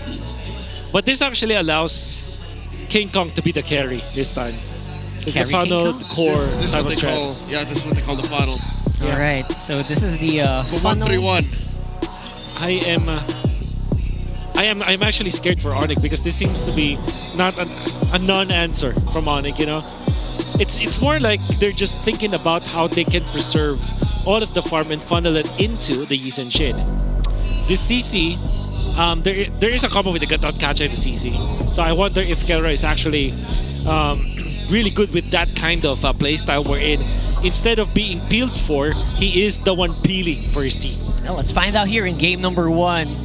It feels like a big brick wall is being put up by ONIC here, and they're just hoping that you don't push through. Welcome to Mobile Legends. There's going to be enough firepower here for Twisted to actually say the otherwise. Let's see, in the earlier game, I think this Gatot Kacha and the Kimi is a very strong duo in the mid lane. And Super Prince is donning this Purify, which is perfect versus Kaloy. The Brusco is there to peel.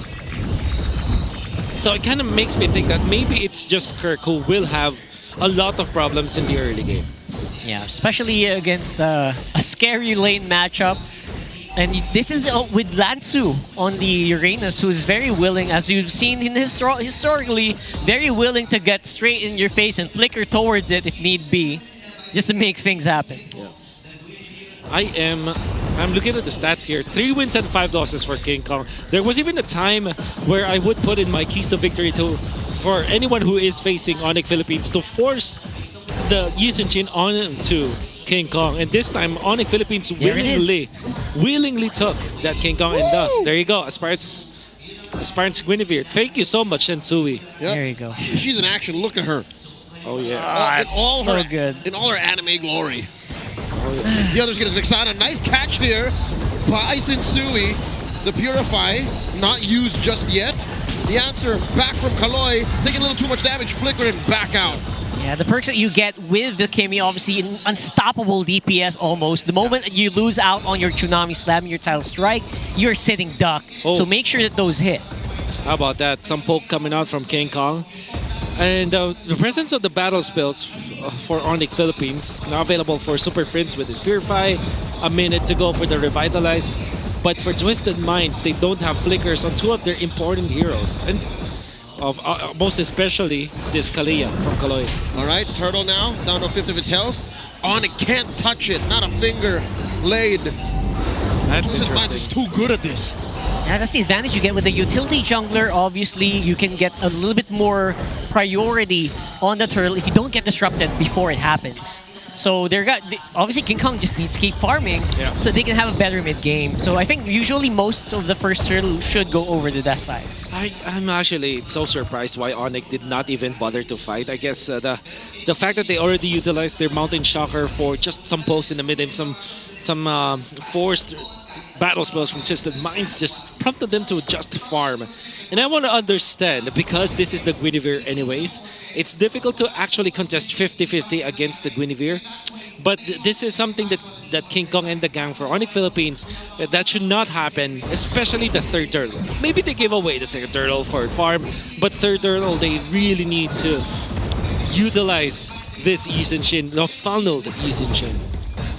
Funnel Yi Shin is definitely going to kick in maybe at around minute 7 or something. A mid-game power 6 spike. to 7, yeah. That's what we're hoping for if you are an ONIC fan, that King Kong just gets started and doesn't stop going. But it is a bit of a risky scenario considering there are a lot of hard crowd control that can stop him. So if he's not really careful. Yeah. It's going to be a very quiet game for two teams that are really strong when it comes to brawling in the early game.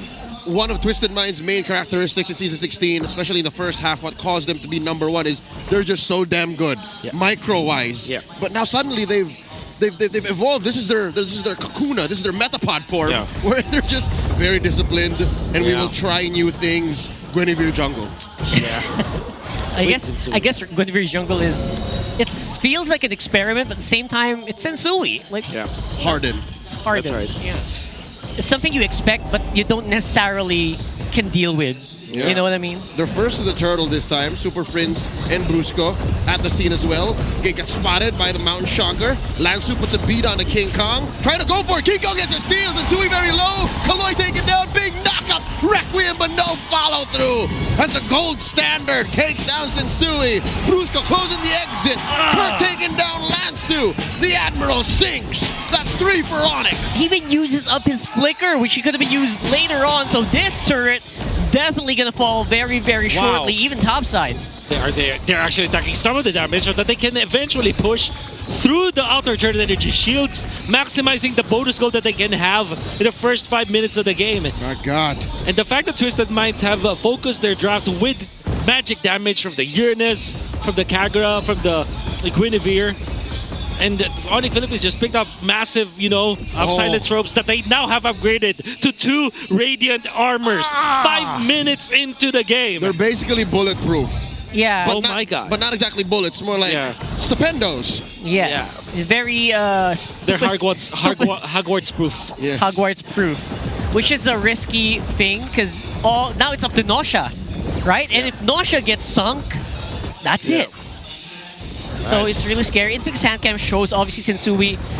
He's very adept on the Guinevere. And I love that they're showing off the skin as well. But again, even if you got a full Violet Requiem, the damage is just going to be null. There has to be follow-through. It's going to be strong follow. It's basically just crowd control. 3,000 gold for ONIC Philippines as we are looking at the hand cam. Experience the victory here for every Madlang gamer with the Infinix GT30, which you can see on their hands. That's right.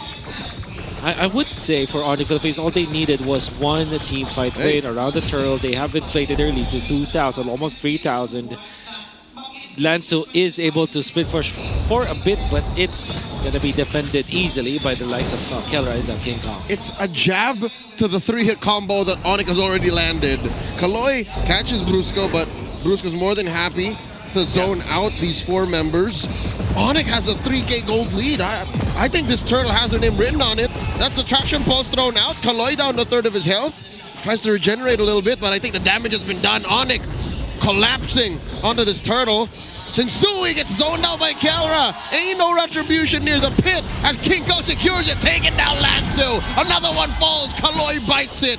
ONIC PH run through Twisted. That right going there up to 4K. is the biggest problem. If you're the retribution holder and you're also the big crowd control guy. That's right. Oh, that is painful to watch. He's not even there for the steal. And Brusco just manning up against Twisted Minds with the Radiant armor and the Dreadnought armor. Even when he was held by Kaloy, the second skill coming out from the Kalea, nauseous damage is not enough. At this point in the game, it seemed like Brusco just tanked through all of it, and then all ONIC had to do was to find where Sensui was. Kelra found him. Not even utilizing so much for ONIC Philippines, they are able to get the turtle, they get 2 kills, and they get so much out of the map. They have pushed 2 turrets up top already. Yeah, I'm getting vibes of TLPH versus Omega game number 1 here.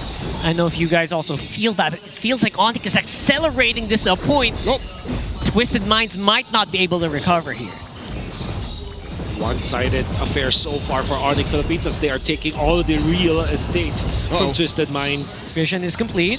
They know where every single Twisted member is. Again, the perks of a Yisun Shin here.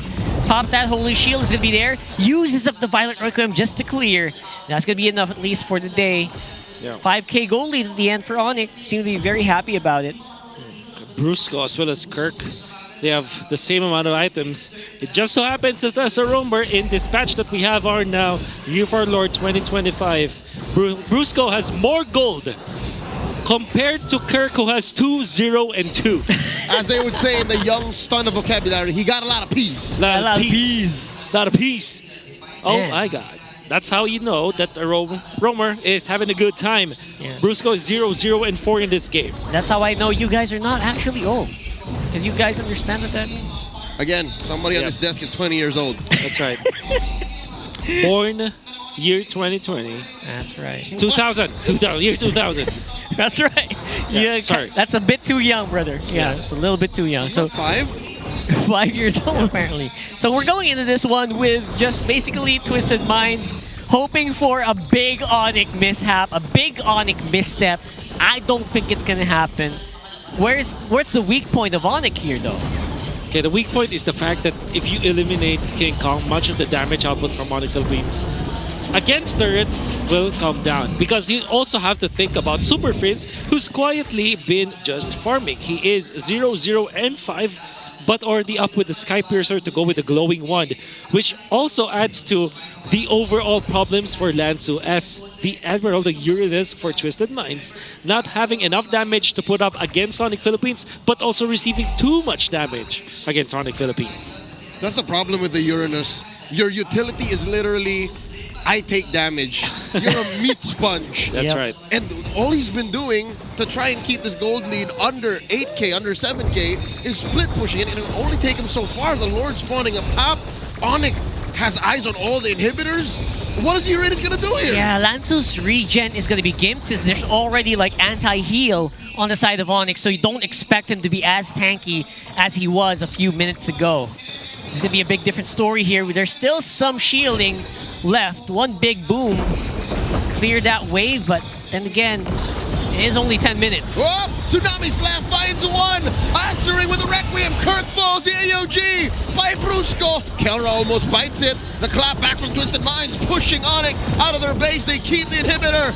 A turtle boat thrown at Nausea. Not enough damage from just King Kong alone. The wave keeps crashing in. ONIC wants this inhibitor. Twisted Minds say no. All right. They've got a lot of good stuff going here. They're able to defend all these minion waves and the Lord. Good punish up to Kirk, obviously, for the side of Twisted Minds. That is the first Lord. A step in the right direction for Twisted Minds. The fact that they did not lose their inhibitor turret up top is going to be important because the next Lord, Lord number 2, is going to be spawning in the bottom lane. Yeah, by the way, that's their first kill of the game. In case you guys are tracking. Uh-oh. Oh my God. Lansu. Oh the my too much here, goodness. the flicker, the consecration, the heals from the Kalia keep him alive. Again, it's cut in half, but it's enough to keep him out. Yep. But he needed to use the flicker. That's what I'm talking about. He's just not as tanky as he was before. And also, this is the gold lane CC that actually rocks a War Axe to go with the Hunter Strike. Typically, you just pick up the War Axe and you go for defensive items, but this is a gold lane CC that can output the damage. He is pain. Might even build a halberd by the looks of it. Kaloi jumps in, finds one, and answered with another Requiem and a final slash. Not going to save. Twisted Mind's actually going to put him into more danger. They lose a midnight. In comes the Admiral, blasting King Kong. Sean, a little too close for comfort. That's a double kill. One more for Super Friends. Are you going to give him the Savage? They're on the base. Nosha and Sensui left. That's another final slash. Nosha down. It's a wipeout. The Super Fam are going to take game 1. Could have been another Savage here, but they're happy with the win. It's ONIC with a 1-0, 12 minutes into the game. Ban 3 of the heroes that could begin for Sensui. The main heroes, in fact, of Sensui. The entire hero pool, when first time that they have met, pick up the Yi Shin, get a gold lane CC, somehow win in the early game, and eventually take over the match. What a game from ONIC Philippines. We have always been saying that they have been back in their top form. They have lost their momentum. But now, again, against Twisted Minds, it seems like they're back. It's a big step up, by the way. The speed, the tempo that they were able to use to overcome this game is just no joke. It's against Twisted Minds, who has been on the up and up previously. And here is a Superfan reaction cam. Check out the smart Superfan reaction cam. These are the epic reactions from our Superfans here in the MPL arena. The Onyx, the Sonics just going crazy. The gentleman that you saw with a slow-mo, that is Carty, formerly of TNC, but Super Friends. The new face card, right? The new face card of ONIC Philippines.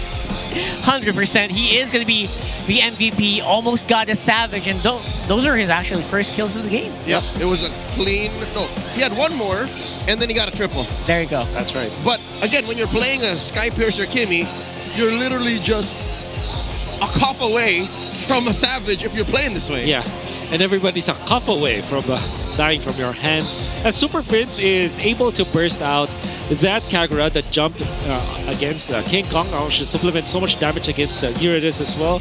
This is when we were talking about the mid-roam duo, this Gatot Kacha in combination with the Kimi is difficult to stop. It really is, especially that you're thinking about, how do I even kill these people who have radiant armors in front of me? Like, there's just no way that they can do it, especially with the kit they have. Sean on the Kagura, obviously damage from Sensui and Lansu's magic as well.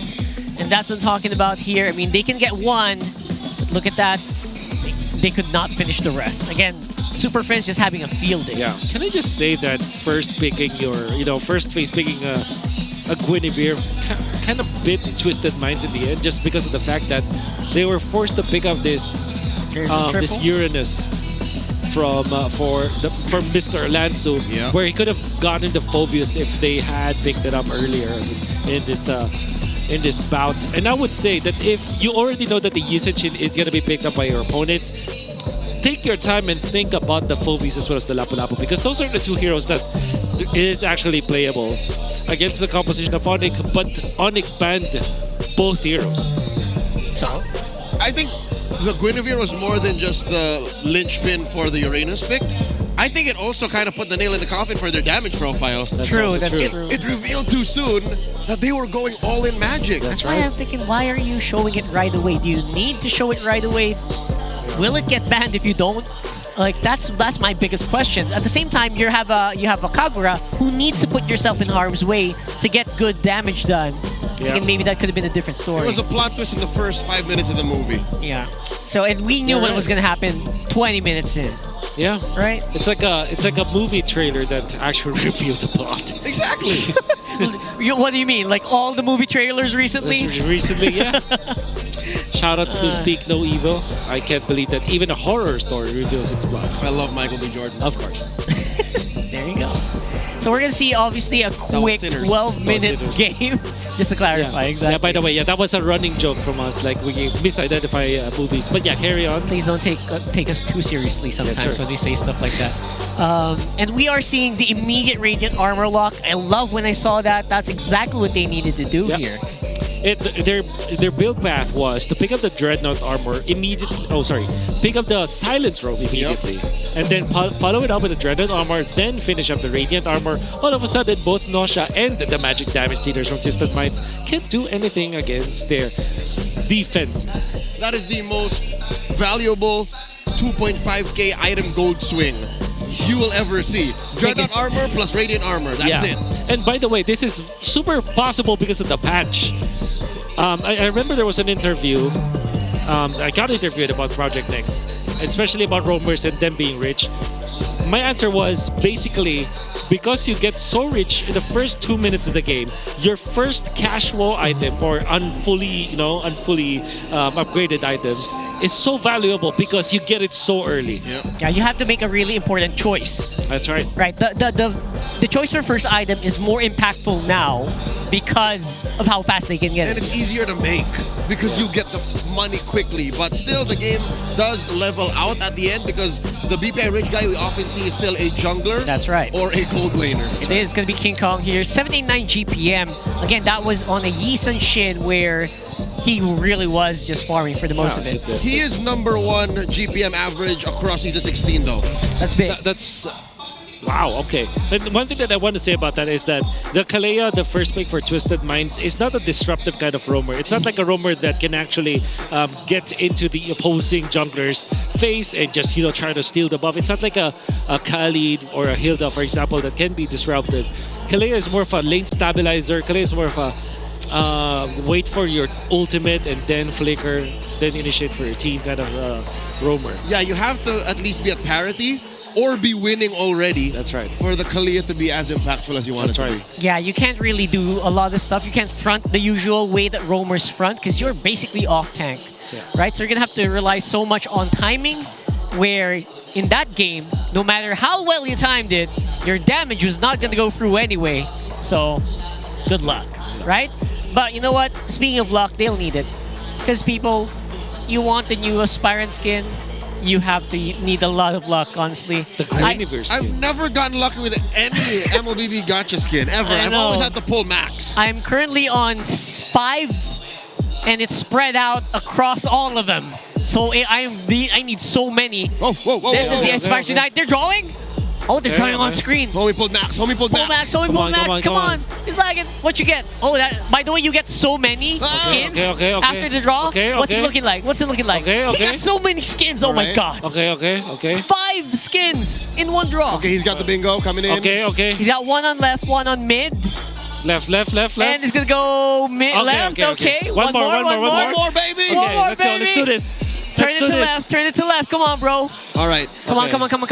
And nope, that's a saber skin. And that's. He's got a lot of skins, by the way. Okay, here we go. Okay. 5 skins again. By the way, the first 10 times you draw using diamonds, it's 50% off. Half, yeah. Every 10 draws guarantees an epic or higher quality skin. One more, last one. That's what he's been getting with the 10 draws. This is exactly what happens to me, by the way. Anybody else want to pull? Anybody else? Who's pulling? That's not. Don't pull out your. What's this? That's okay, so. What's the status though? Zoom in. Oh, can you do it? Can you go for mid? Mid? You missed out as well. It's been tough. It's been tough. Oh! The guy earlier got it. I think he got either mid or left. Okay. Oh my god. He got the Gwyn. He got the Gwyn. Congratulations. So good. All right. It is actually. I hope you do a lot better in game with it. Ray Ash wants it. Oh, he got one. Can you get it? Oh. 2 on mid, 2 on right. One more. Come on, Oshwa. Come on, Oshwa. Oshwa. You have some diamonds. Come on. It's gonna go. Okay, there you go. It's the Vex. It's the Vex. Well done. 5 pulls, not bad. I don't know what I want more. The Vex or the Gwyn. Orange or purple? You know what? I actually asked that poll. A lot of people say Vex is better. But you're a utility jungler kind of guy. Exactly. You can use Gwyn. True. You're not gonna first 3 picks the Guinevere jungler, right? Not me, no. I don't do that. We don't do that. All right. It takes a different kind of guy. to We're do not that. saying that that's the one thing that beat Twisted No, Minds. no. Absolutely not. It's a combination of many things, and I think ONIC has figured themselves. They found their groove. Yeah. I see a timeline where that could have worked. Absolutely. So we have a bit of community discussion here for you guys. We're talking about favorite teams here. We're also getting some comments on why. So what's the biggest thing here? So Liquid for Jez, Smart Omega for Hayden because of his ultimate bias Haji. Sadiq Imam. Wow, That's he knows right. his full name. You're a real fan. Look at this. Raquel. Raquel is a solid member of the Falcons Nest, no matter what. Team Falcons. Jez Julian's a very strong Liquid guy as well. Yeah. Caroline also mentioned that AP are youngsters, but will be the next champions. James Jackson, X Nova. All right. One more season. Yeah, and of course, Twisted Minds is for Justin. He's cheering him on despite what happened. They love it because inside the game and outside the game, they're very good. Yeah. Talking about like the importance of being a rookie, but also, despite of being a rookie, you're still fighting and you're still performing against the old gods of MPL. No matter what happens in Season 16, I think Twisted Minds have already proven that they belong in the big leagues. I agree. Definitely. Especially with an opening performance like this, even if you don't win the season, good luck not getting scouted by the other teams as well. They're only going to be learning. And the thing is, they are under one of the best in the business when it comes to developing players. You have Bonchan and, of course, my man, my boy from the dinosaur era, S on Esports. S on Esports. He's coaching here as well, right? So ONIC is going to be on first pick blue side. It's a very strong win rate, 85%. It's still the winningest. All right. Yep. So given what happened this week, I think blue side is going to go back to a strong 51. We've been rounding up, folks. So when we say 51.49, it's more like 50.53. Something. You know what I mean? But because of what's been happening, I think blue is just much stronger. We're rounding up even further, if you can do that. Maybe 55? Maybe? Maybe, except for game one. Game one, they were attacked too hard. And by that, I mean Sensui. Oh, yeah. Blue side's going to take a hit because of that one. Oh, no. Sensui's going to be on red. Okay. That doesn't solve the whole if we ban Baksha, red. And they have to ban the 1-1-2. Akai. All right. So we're on broken walls here. 0% win rate for ONIC. Whoa. Okay. Well, it's one game. Oh, yeah. But also a bit half and half here for Twisted. So expect Fredrin Baksha Akai for ONIC Philippines. For Twisted Minds, it should be 1-1 Fanny and Jushin. Wow, that's a very fast-forward draft ban that we're seeing here, but it's slower than most bans for the day. That's right. So yeah, again, ONIC, Fredrin Baksha Akai, Twisted Minds, Fanny, Jushin 1-1. Okay. Or Fanny 1-1 Jushin or something, somewhere along those lines. ONIC Philippines, they're taking their time. They're pretending as if they're not gonna ban any of the two. Not the 1-1, of course. 1-1 has been notorious. Yeah, spread in Bakshakai. Come on, who are we kidding? Twisted Minds, 1-1 Jushin. Yeah, the broken, again, it kind of really strikes me how strong the impact the map does in terms of drafting. Again, right there on your screens. It's like they're trying to buy time for like the picks themselves. I think they know what the band's gonna be, but what they're thinking about the picks already. Sometimes it's actually that's actually a technique where you use the waiting time not because you want to think about your actual bands, but you're thinking about what the plan could be for your opponent. Oh, falling apart. It's not. Jushin. Is that a technique you do, Mr. Wolf? When you were coaching? That's actually right. They're forcing the Lancelot first pick into the Kalia. But I think ONIC Philippines will pick up Jushin first because they know Twisted Minds, they're not going to be picking up the Lancelot. As an Admiral says, it's a trap! Yep. It's the Jushin. And they know. So, you pick up Kalea for Twisted Minds. Not the Guinevere, maybe the Granger actually, or Harith.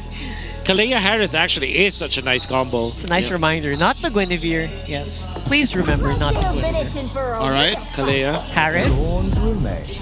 Oh! What you say? Oh, wait.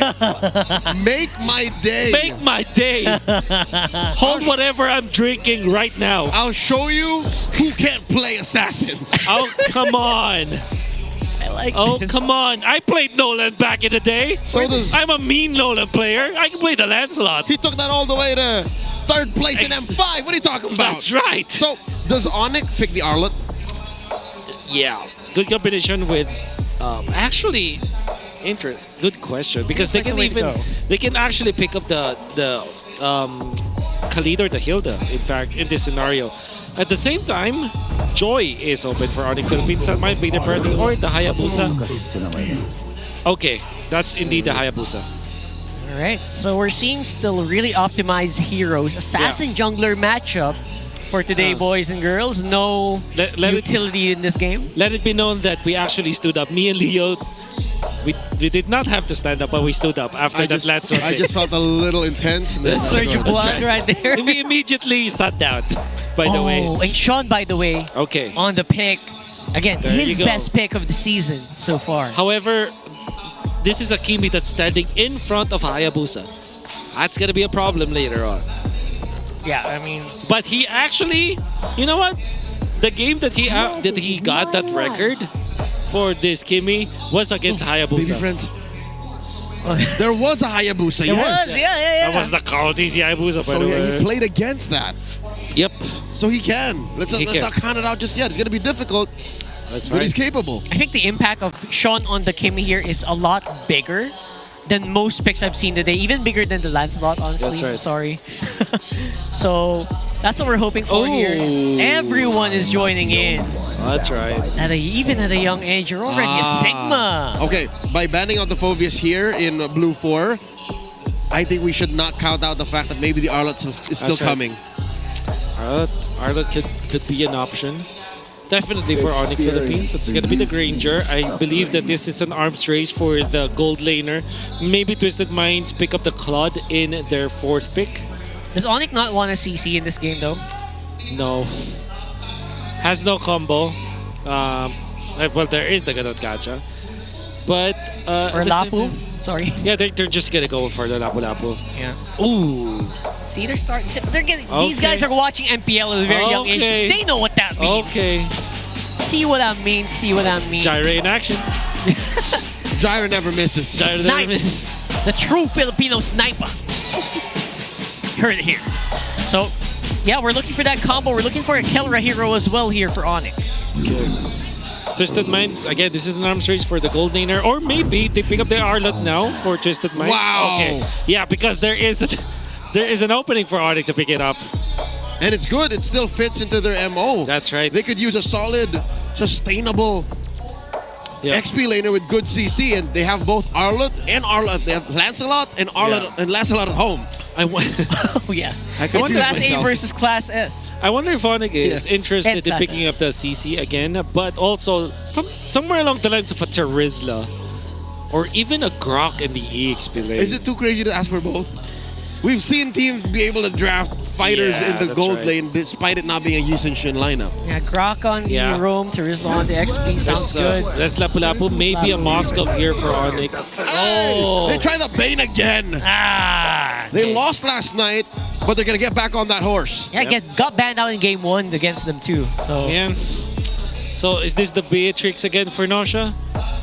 There is the Kalea. So whenever this is available for Twisted Minds, always think like, okay, Nosha, will you go back to the Beatrix? They need that combo. I don't think you want the Moskov in this matchup as well. Here's the Beatrix.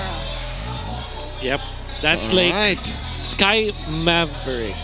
Skyforce Maverick. Skyforce Maverick. Okay. One of the edgiest skin names I've ever heard in a long time. Oh, wow. Kelra's going to have to blast his own skin. Yep. Oh, wow. That's saying something. Given that Nosha uses it. Of course. I mean, he should know how to play around it too. Should know this in and out, but it's going to be a difficult matchup for sure. Especially in the late game, we're trying to reach him, but the Bane in its own right really is such a scary force to deal with in the first place. So we'll see if that works very well for ONIC. Again, take 2 on this hero, at least for ONIC. Okay. The amount of control and frontline power that ONIC has in the early game should allow for Kelra to get that what we call gold lane experience. The gold lane Until experience. he gets like a holy crystal and solid boots plus change. Yeah. Then it's go time. Solid crystal first item. Yeah, no doubt, no doubt. Usually, you pick up the Bane if there is a lot of stuns to help you out in the game. To set it up. So you need a lot of young stunners. Young stunners, that's right. All right, so hopefully we'll see some good Bane action this time around. Again, it was dealt with previously here, so we'll see they'll have enough to take it to a game number 3 for Twisted Minds. Welcome to Mobile Legends. Looking at the early rotations, Sean is helping Leash, speeding up Sensui. I guess the trauma of game 1 still lingers. And the early action in mid. I like how Super Prince is not backing down. Usually when you have a Kimmy and Zushin matchup, the Zushin would rather play safe, but not Friends. I hope that this is a win, a W for Sensui, because this is the time where we can eliminate all of those negative connotation that Sensui can play Assassin. Hey, hope that this is successful. Yeah, there's a stigma. He's proven before that, you know what, a lot of people already doubted him, and then the first time he came back, it was a win. That's right. So let's see if he can do it again, because right now it does feel like he's on a good momentum. Whoa! Oh! Sean gets lifted up. Super Prince put on a third of his health. Brusco catches a good amount of damage coming in. One more lift off. Yep. And just like that, it's still a stalemate. Yep. Does not want to pop the Revitalize, so held on to that for until the last moment. Unlike Philippines, are still equalized when it comes to the battle spells, which is going to be important in the next 30 seconds of the game. Yeah, big impact here in the next 30 seconds. Obviously, in terms of getting those experience, it's definitely looking like Twisted has a big advantage. They might just go forward, maybe make a pickoff happen here around the bottom side. Huh. Interesting. He went for just some jerkin. So he knows that he's going to take a few hits from this Beatrix, and then it'll go from there. King Kong putting tabs on Nosha. Shadow kill! Oh, but just like that, it's over. They get nothing from top. Good flicker. And in mid, one more liftoff. Kaloy with the flicker out. Two failed attempts on initiations. That's right. And then Twisted Minds secure the turtle. Oh, ain't a failure yet. Set up for success. That's Nosha taken out. Oh my god, that looks scary. That might have been the trade they're ready to go for anyway, right? They needed to get the trade going. And ONIC says, you know what, give up that turtle. Let's go for Nosha, slow him down. Failure is just delayed success. As we've seen up top, they still managed to take him down and some outer turret energy shields to go. The fact of the matter is, Twisted Minds will not have flicker on both Kaloy as well as Nosha for another minute, which is going to be impactful for ONIC Philippines. However, Sensui is now leading when it comes to the EXP. Way ahead of his competition. King Kong twiddled his fingers waiting for Kelra to be able to kill Nosha. What I'm asking is delayed gratification. They wasted maybe half a minute, 45 seconds. That's right. At the end of the day, will that be worth it? Is that enough of a delay for Nosha?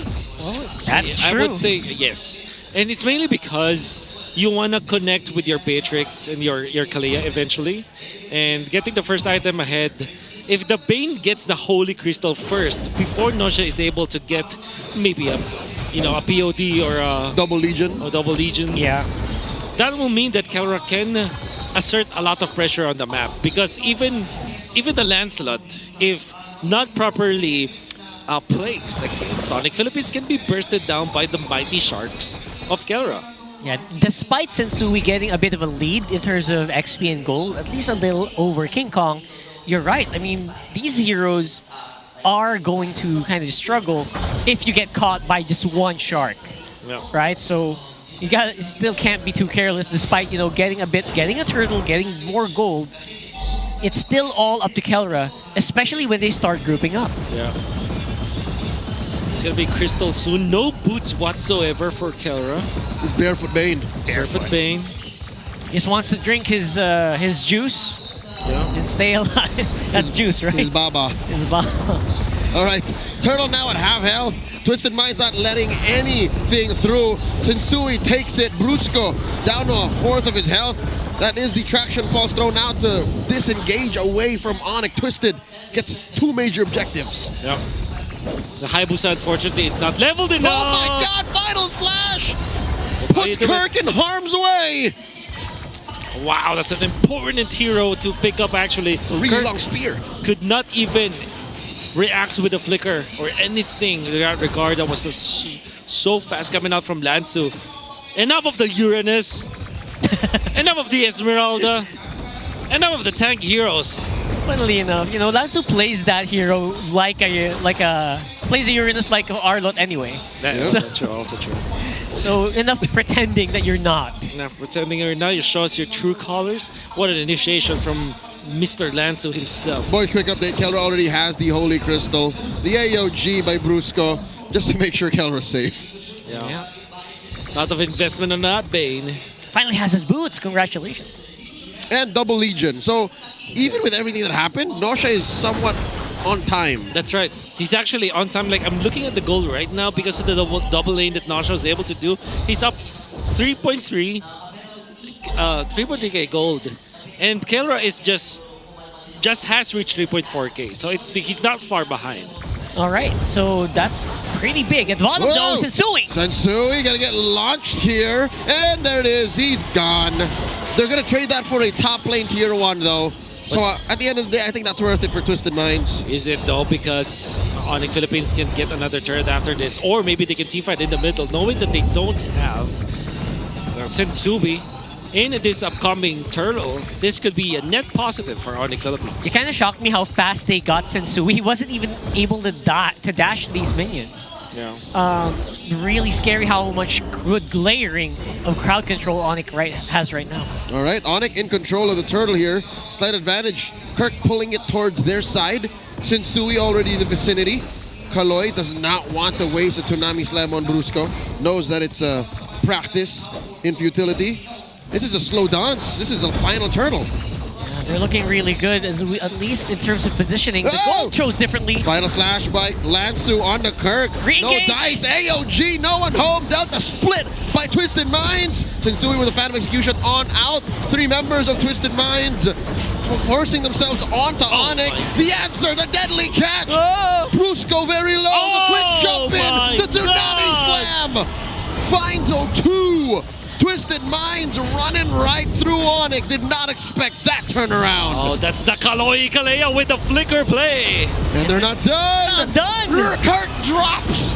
Nosha deals a lot of damage at this point, pushing that tier 1. This is looking like a crumbling building. I mean, not even a tower. This whole of ONIC Philippines just falling apart. It's really strong re-engages by ONIC. Sorry, by Twisted. In just a snap, that's a 3.2k gold lead for Twisted Minds. Nosha with a Blade of Despair, a Fury Hammer, a lot of gold in his hands. It seemed like Twisted Minds just needed one teamfight win, and that's mainly because of what they were able to accomplish in that teamfight, particularly because of Mr. Kaloy on this Kalea with that flicker play, outplaying ONIC Philippines, catching King Kong, and punishing that turtle start from ONIC. Oddly enough, 3 out of 5 pro players I asked, who do you think of when I say Kalea? They would say Kaloy. Oh yeah? Even the internet agrees. He's in the name. First pick, right? It's Kaloya. No, just randomly. I just go. Okay. You're talking to them. It was no documentation. Yes, for first pick. All right. Yeah. Okay, all right. I thought they were just literally surveying pro players here. But yes, Kaloya is a thing. And he is really strong on timing. I guess the comms is very on point as well. Is there something with Kelra and Bane? Something just don't fit with these two. Yeah, you know. Kelra and a lot of other fighters. Dude, I don't know. I'm sure Kelra can play this, but you know, exotic gold laners, it's just not a thing for Kelra. It's just so weird to see Kelra like unsuccessful with the CC, unsuccessful with the Bane, unsuccessful with the Lunox. If you're not holding a marksman or Harith, if you're Kelra, it seems like you're losing! Double man! Final slash catches King Kong. Down goes Lansu. They do get the trade. And here it comes Kirk. Nosha about to get popped. He goes down. Kaloy retreating. Sensui. Sean with covering fire. Down goes Sensui. And that's a massive trade. 1 for 3. The beast for 3 members of Twisted Minds. Man, did you see that re-engage by Kirk? What a play from Kirk. Oh my god, what was that? There was already a very good initiation coming up from Twisted Minds, but ONIC Philippines have found a way. Big props to Lansu finding 2 cores of ONIC Philippines. That's so good. That's the gold lane and the jungler. And now the Hayabusa is here to collect. Thanks, teammates. Oh, Team 7 is eating good tonight. Oh my god. Yeah. So there you go. I mean, on a dime, things suddenly changed. The rhythm of this game is now Twisted on their toes. A good chunk of that engagement was Kirk, I'll tell you that. I agree. Man, that was massive. Massive finding Nausea of all the people, and then Sensui wanted to still fight, but they have forgotten that they don't have Nausea anymore. They don't have both in the ultimates from Lanzo and Kaloy. So even when you went there as the Lancelot, there's no actual way for ONIC to be held in place. And unfortunately for Twisted Minds, there's just overwhelming damage from ONIC. Now the Lord in favor of the Sonics. Oh boy, now let's see how far ONIC Philippines can take this Lord. Will they follow the Lord or will they split it up? It looks like they're holding on and waiting for someone to make a bad move here. Brusco very on point and catching Sensui, by the way. Twice in a row, Sensui can't dash out because he's taunted by Brusco. Oh, Kelra throwing out a deadly catch. There's very few things in this world that is more terrifying than a Bane taking objectives. Because not even the base can handle it, right? That's what you use to take out base crystals. Yeah, that's one of the few skills that actually hit turrets. And about just 30 seconds of cooldown at this point in the game, which means that every wave of minions in one lane, you actually can pop your deadly catch. And look at that, they just push mid lane ever so easily. Whoa, that's a tsunami slam on a King Kong. Oh my god. Bites it so quickly, but it might have been a bait. It might have all been so that Twisted Minds send more dudes up top. Kirk keeping Lansu and Sensui at bay. Phantom Execution in by Sensui. Kirk trying his darndest. Down goes Lansu. Pop by the big chubby Crabman. Kelra finds one. And in comes the rest of the Sonics. Kaloy finds Kelra. Tsunami slam out of the Bane. Oh, Kelra gets popped by Nausea. Down goes Prince as well. One more standing. Brusco. Kirk falls. And that's going to be a wipeout. Man, oh man, what a beautiful catch by Twisted. It's not the deadly catch. It is just Twisted. It is Kaloy once more. And a lot of them survived that with just a sliver of HP. They're feeling it. King Kong does have the ultimate, so this can easily be cleared. You gotta be careful of your Twisted Minds if you want to commit to the push. Minions are gonna be spawning soon as well. Yeah, King Kong defends. That's Inhibitor, but he will not be able to defend his purple buff. Twisted Minds have found blood once again, and we're gonna see it in 4K. That is a great opening. Let's watch a replay here. That was beautiful. Instant replay. I would say that was a good re-engage. I thought ONIC thought they had it. I think that was a death knell. They overloaded Kelra's Purify, and Kaloy read into it so beautifully. Yeah. You put a Bane in a situation like that, no matter how much magic damage you have to help your Ale, you are not going to survive a collapse of that scale. And I like what Sensui did. He went in for the dash, thinking as if he will actually jump into Kelra, but instead he took out Super Prince. He committed a Thorn Rose. Kelra, no pure. That's a collapse via a conceal. Kelra had no chance to survive that. Brusco, too late. Already spent the AOG. Oh no. They go back. This is a free Lord for Twisted. This is a problem for ONIC Philippines. Twisted Minds again with Kaloy. That call to go for Kelra in the mid lane was so good. And the thing is, if you don't time your Purify properly, you're going to be displaced by Kaloy. And all of a sudden, even when you take out the succeeding studs, you're already in the box of your opponents. Okay. Someone check Kaloy. He has like laser tracking on Kelra so far here today. This man is born to play Kalia. I agree. Some silver lining for ONIC. They are good at the defense. They can clear waves, especially if Kelra is around. That's right. But it's not the safest kind of clear. It's like a Selena, man. It's like Selena diving into waves to clear. Yeah. Committing your dashes just to get out afterwards. Best thing they can do is throw out the deadly catch here on mid, but they're not going to be able to defend bottom here. Yeah. Kaloy does have the fleeting time. There is conceal play. Uh-oh. What are they looking for? Lord gets taken care of. They get to save their bottom lane inhibitor. ONIC still in it. All right, there's a reset here. 4K for Twisted. And we know they're very willing to go for it. Kalea has immortality, or Kaloya rather, has immortality. So he's going to be willing to go and throw his body straight into it. There's not really much that ONIC can do immediately about it. The immediate answer is going to be basically Kirk. Yeah. Kirk's gotta got a superpower again, got a superhero landing on him. Deadly catch thrown out. In comes Sensui. Puncture. Phantom execution out. Top lane taken care of by King Kong. ONIC don't lose no structures just yet. I love the fans saying their whoa, showing off here a little bit, Mr. Sensuan. Yep. It's a 10.5k goal, which is significantly better than what Mr. King Kong has amassed for himself. Those 3 pickups that came against King Kong is going to be biting ONIC Philippines in the dust. And you also have to think about Nausea. I would say that at this point in the game, Twisted Minds have already gotten the lead in terms of the advantage, draft advantage, because in the late game, they have a much better scaling compared to ONIC Philippines. Yeah, scaling is definitely something that is going to be so scary. Beatrix can usually two-shot people at a certain point. And they don't have enough range. They don't have a lot of range here for ONIC. And Kelra is so vulnerable. Yeah. Sans that Purify, his Ale, the one way that he is sustainable, doesn't interact very well with the kind of damage Twisted Minds is dishing out. So if he's already playing carefully the first 15 minutes of the game, he has to play extra carefully moving forward. And he's not even playing defensive, right? He is pure on damage here, except for maybe the Blood Wings. The Blood Wings. That's right. B-dubs. B-dubs, that's the most. And Twisted Minds are on a mission now to go Ube. They have now been separating themselves for the past, 8 minutes of the game? Understandably so, because this will give them the advantage later on.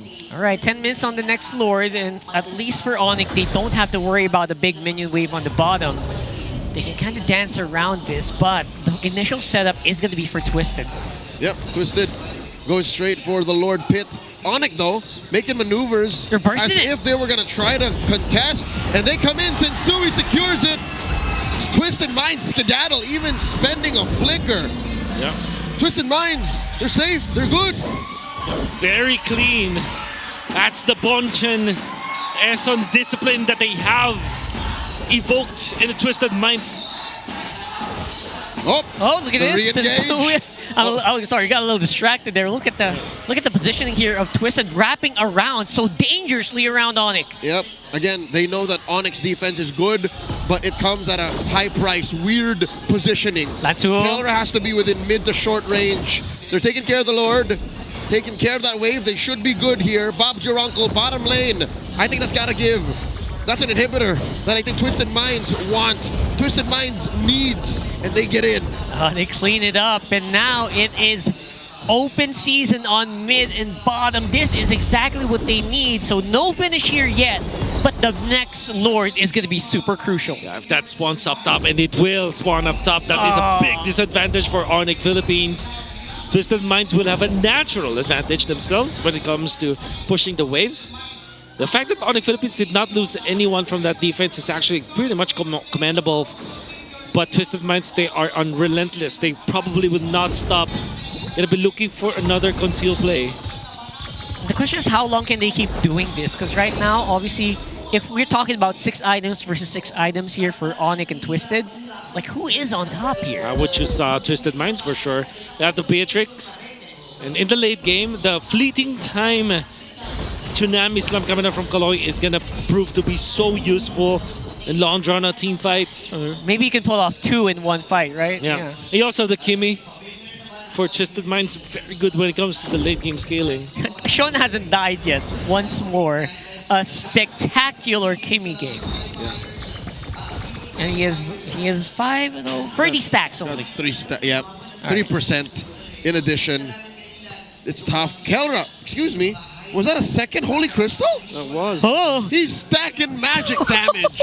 I'm pretty sure the second percentage increase would be exponentially reduced, yeah, but it's still multiplicative. Yeah. It's still bang for buck the most magic damage you could get. Yeah, most base magic damage that you can get. Oh my God. So the multiplier is 30% on everything. On that's all right. of it.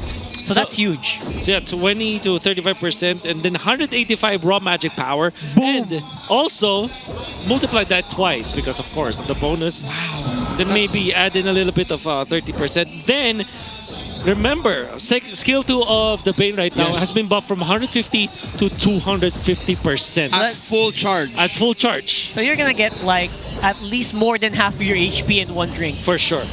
Okay, so I hope you survived that long. This is the first time I've seen on professional broadcast the DHC, Double Holy Crystal. Double Holy Crystal. Double Holy Crystal. That is a huge gold investment.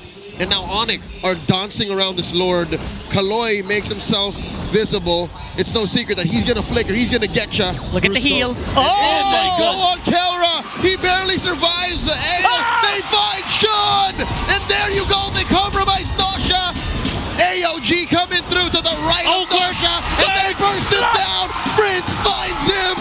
And they have found Tensui as well. 3 for none. The Super Fam get what they want. They got the money shot, baby. They got the money shot. Oh my God. For today's video, it's the unboxing of Twisted Minds ONIC Philippines. What a position coming out from Kera, baiting in the members of Twisted Minds with Sean being taken out. Brusco from the backlines going for the taunt against Nosha. Then goes for the AOG. Twisted Minds crumbled.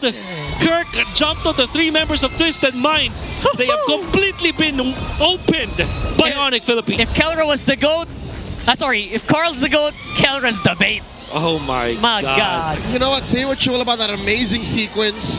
ONIC finally scoring a Lord here at the 21-minute mark. I mean, they got 1-2, but Twisted Minds took care of that quick. Yeah. Didn't matter. They still are losing on the map. That's right. Yes, it's amazing that ONIC won that fight. I'm still catching my breath, but the truth is, Sonic's watching all over the world. They're not out of the woods just yet. That's right.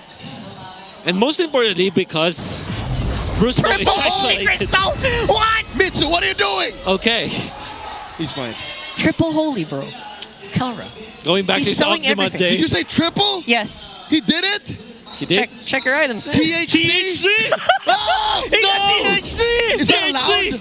Is that legal? No, that's another exponential degradation of the multiplier. But that's 185 times 3. Oh my That you multiply by 250%. Okay, they're crashing in. Oh my God. Watch how hard this ale hits. Watch how hard these deadly catches are. ONIC are inside the base, and Sui forced to use the Phantom Execution back. Mid-lane crashes as well. Okay, watch it, boys. Zoning out, Twisted Minds. King Kong coming in. AOG, the base is up next. Deadly catch thrown out. Brusco jumping into the back line. The Lord is still standing. I don't think ONIC wants this. They pop Brusco's immortality. ONIC PH are sent out of Twisted Minds base. It ain't over. Ooh, that was scary. Close. That was very scary. Oh man, I wish you could see the replay of that one, but now it's Twisted chasing. Yeah, so I saw it's 1,000 HP damage per shark. Don't get hit twice. Against what? Radiant armor, brute force breastplate. Kelra had to sell the 3rd crystal for the Winter Crown, actually. All right, so he has to make the money back. Yeah. Super Prince here has Sensui on him. Super Prince defensive maneuvers. That is the traction pulse thrown out by Sean. There's still some big minions up top, so they still have to manage that. Yeah. But they did take away the purple buff. And now finally the map has equalized. We're back on game, boys. It's actually literally equalized. Let's watch that again. This is a great defense by Twisted Minds. They lost not a single soul. Super slow motion, please, because I want to see how hard that hit. That's 1,000. You see that? That is 1,000, immense. But reduced by the natural shielding against skills on the base. So that's right. The base is fine. Yeah. Oh wait, are they blitzing this? Oh no. You can't blitz it. You can't blitz it at this point. I think they want to. They know they're in position here. Oh wow, ONIC has the battle spell advantage. Broken walls. Let's see if this walls. Brusco concealed. Super Friends! In comes Super Friends! Crimson Beacon, Brusco compromising the back. King Kong with the Lord secure down goes Sensui, Kaloy as well! And the rest of ONIC collapse onto them! Sean will not live through this. Pops his immortality! Kirk on him! Winter crown through! Kelra! That thing! And ONIC are on their way to sweeping Twisted! Y'all got sprayed hard there! Oh my god, 2,000 damage? It is phenomenal. This Bane goal paying off for ONIC Philippines, and they're walking into the base. Brusco's feeling the thunder. Who's gonna bring the lightning? ONIC on the base. A final slash for good measure. Here comes a double kill. Poppin' Nosha. Shark bait. Ooh ha ha. And that's it. ONIC PH take the sweep. The drought is over for ONIC. No more streaks.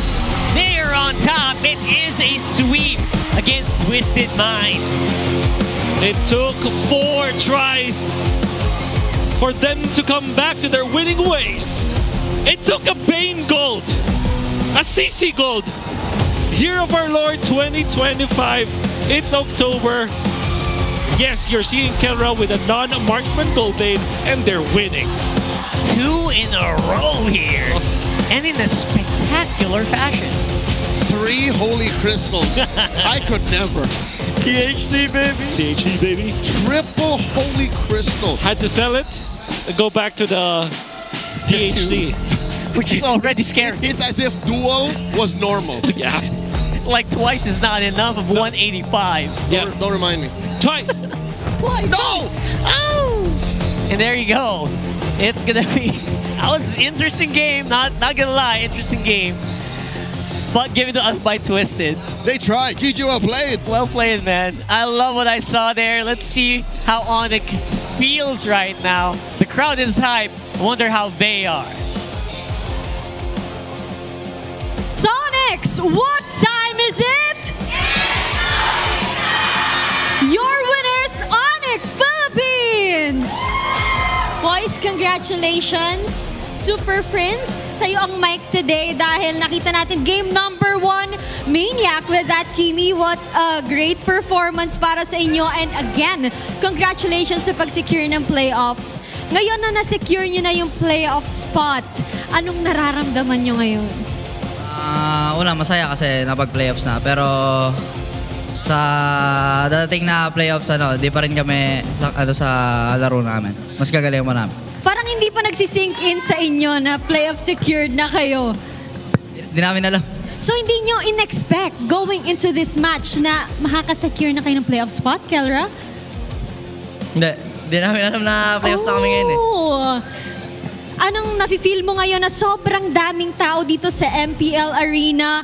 Ngayon kayo naka 2-0 sweep after how many matches na kinailangan yung bawiin? Maraming salamat sa mga patuloy sumuporta sa amin. Shoutout sa mga day ones ko dyan. Yo, thank you sa day ones ko dyan, oh. Kasama namin kayo sa pag-angat. Grabe yung vibes mo ngayon, Kelra. For sure, naiintindihan ng iyong mga ang sinabi mo. And para sa inyo, sino ba yung gusto nyong makatapat? Dahil playoff secure na din ang Team Liquid Philippines and Aurora Gaming. Para sa inyo, sino sa kanilang dalawa ang gusto nyo makatapat? Aurora. Bakit Aurora? Aurora kasi wala pa, isa lang yung talo nila and win streak sila ngayon. So gusto nyo silang makita sa playoffs. And sino naman sa tingin nyo yung makakasama nyo sa playoffs? 3 slots na lang ang hinihintay natin. Friends, sinong predictions nyo? Falcons. Sino pa yung dalawa? Dalawa. Sino pa yung team na feel nyo ay makakapasok din ng playoffs? TNC. And Falcons Twisted. and Twisted Minds na nakatapat nyo rin ngayon. Pero bago tayo mag-end, I believe, Brusco, meron daw kayong gustong ipamigay sa inyong mga fans na Sonics. Meron. Anong meron para sa Sonics today? Jacket po, jacket. Ayan! Ay, hindi mo jacket. Ayan. Ano pala? Kinabahan si Coach na jacket. Ano meron, Kelra? Wow! In celebration of your M6 skin, meron tayo mga super fans to join us here on stage today. Ang ating mga cute kids, ano mga pangalan ng ating mga Sonics na super kids? Ibes po.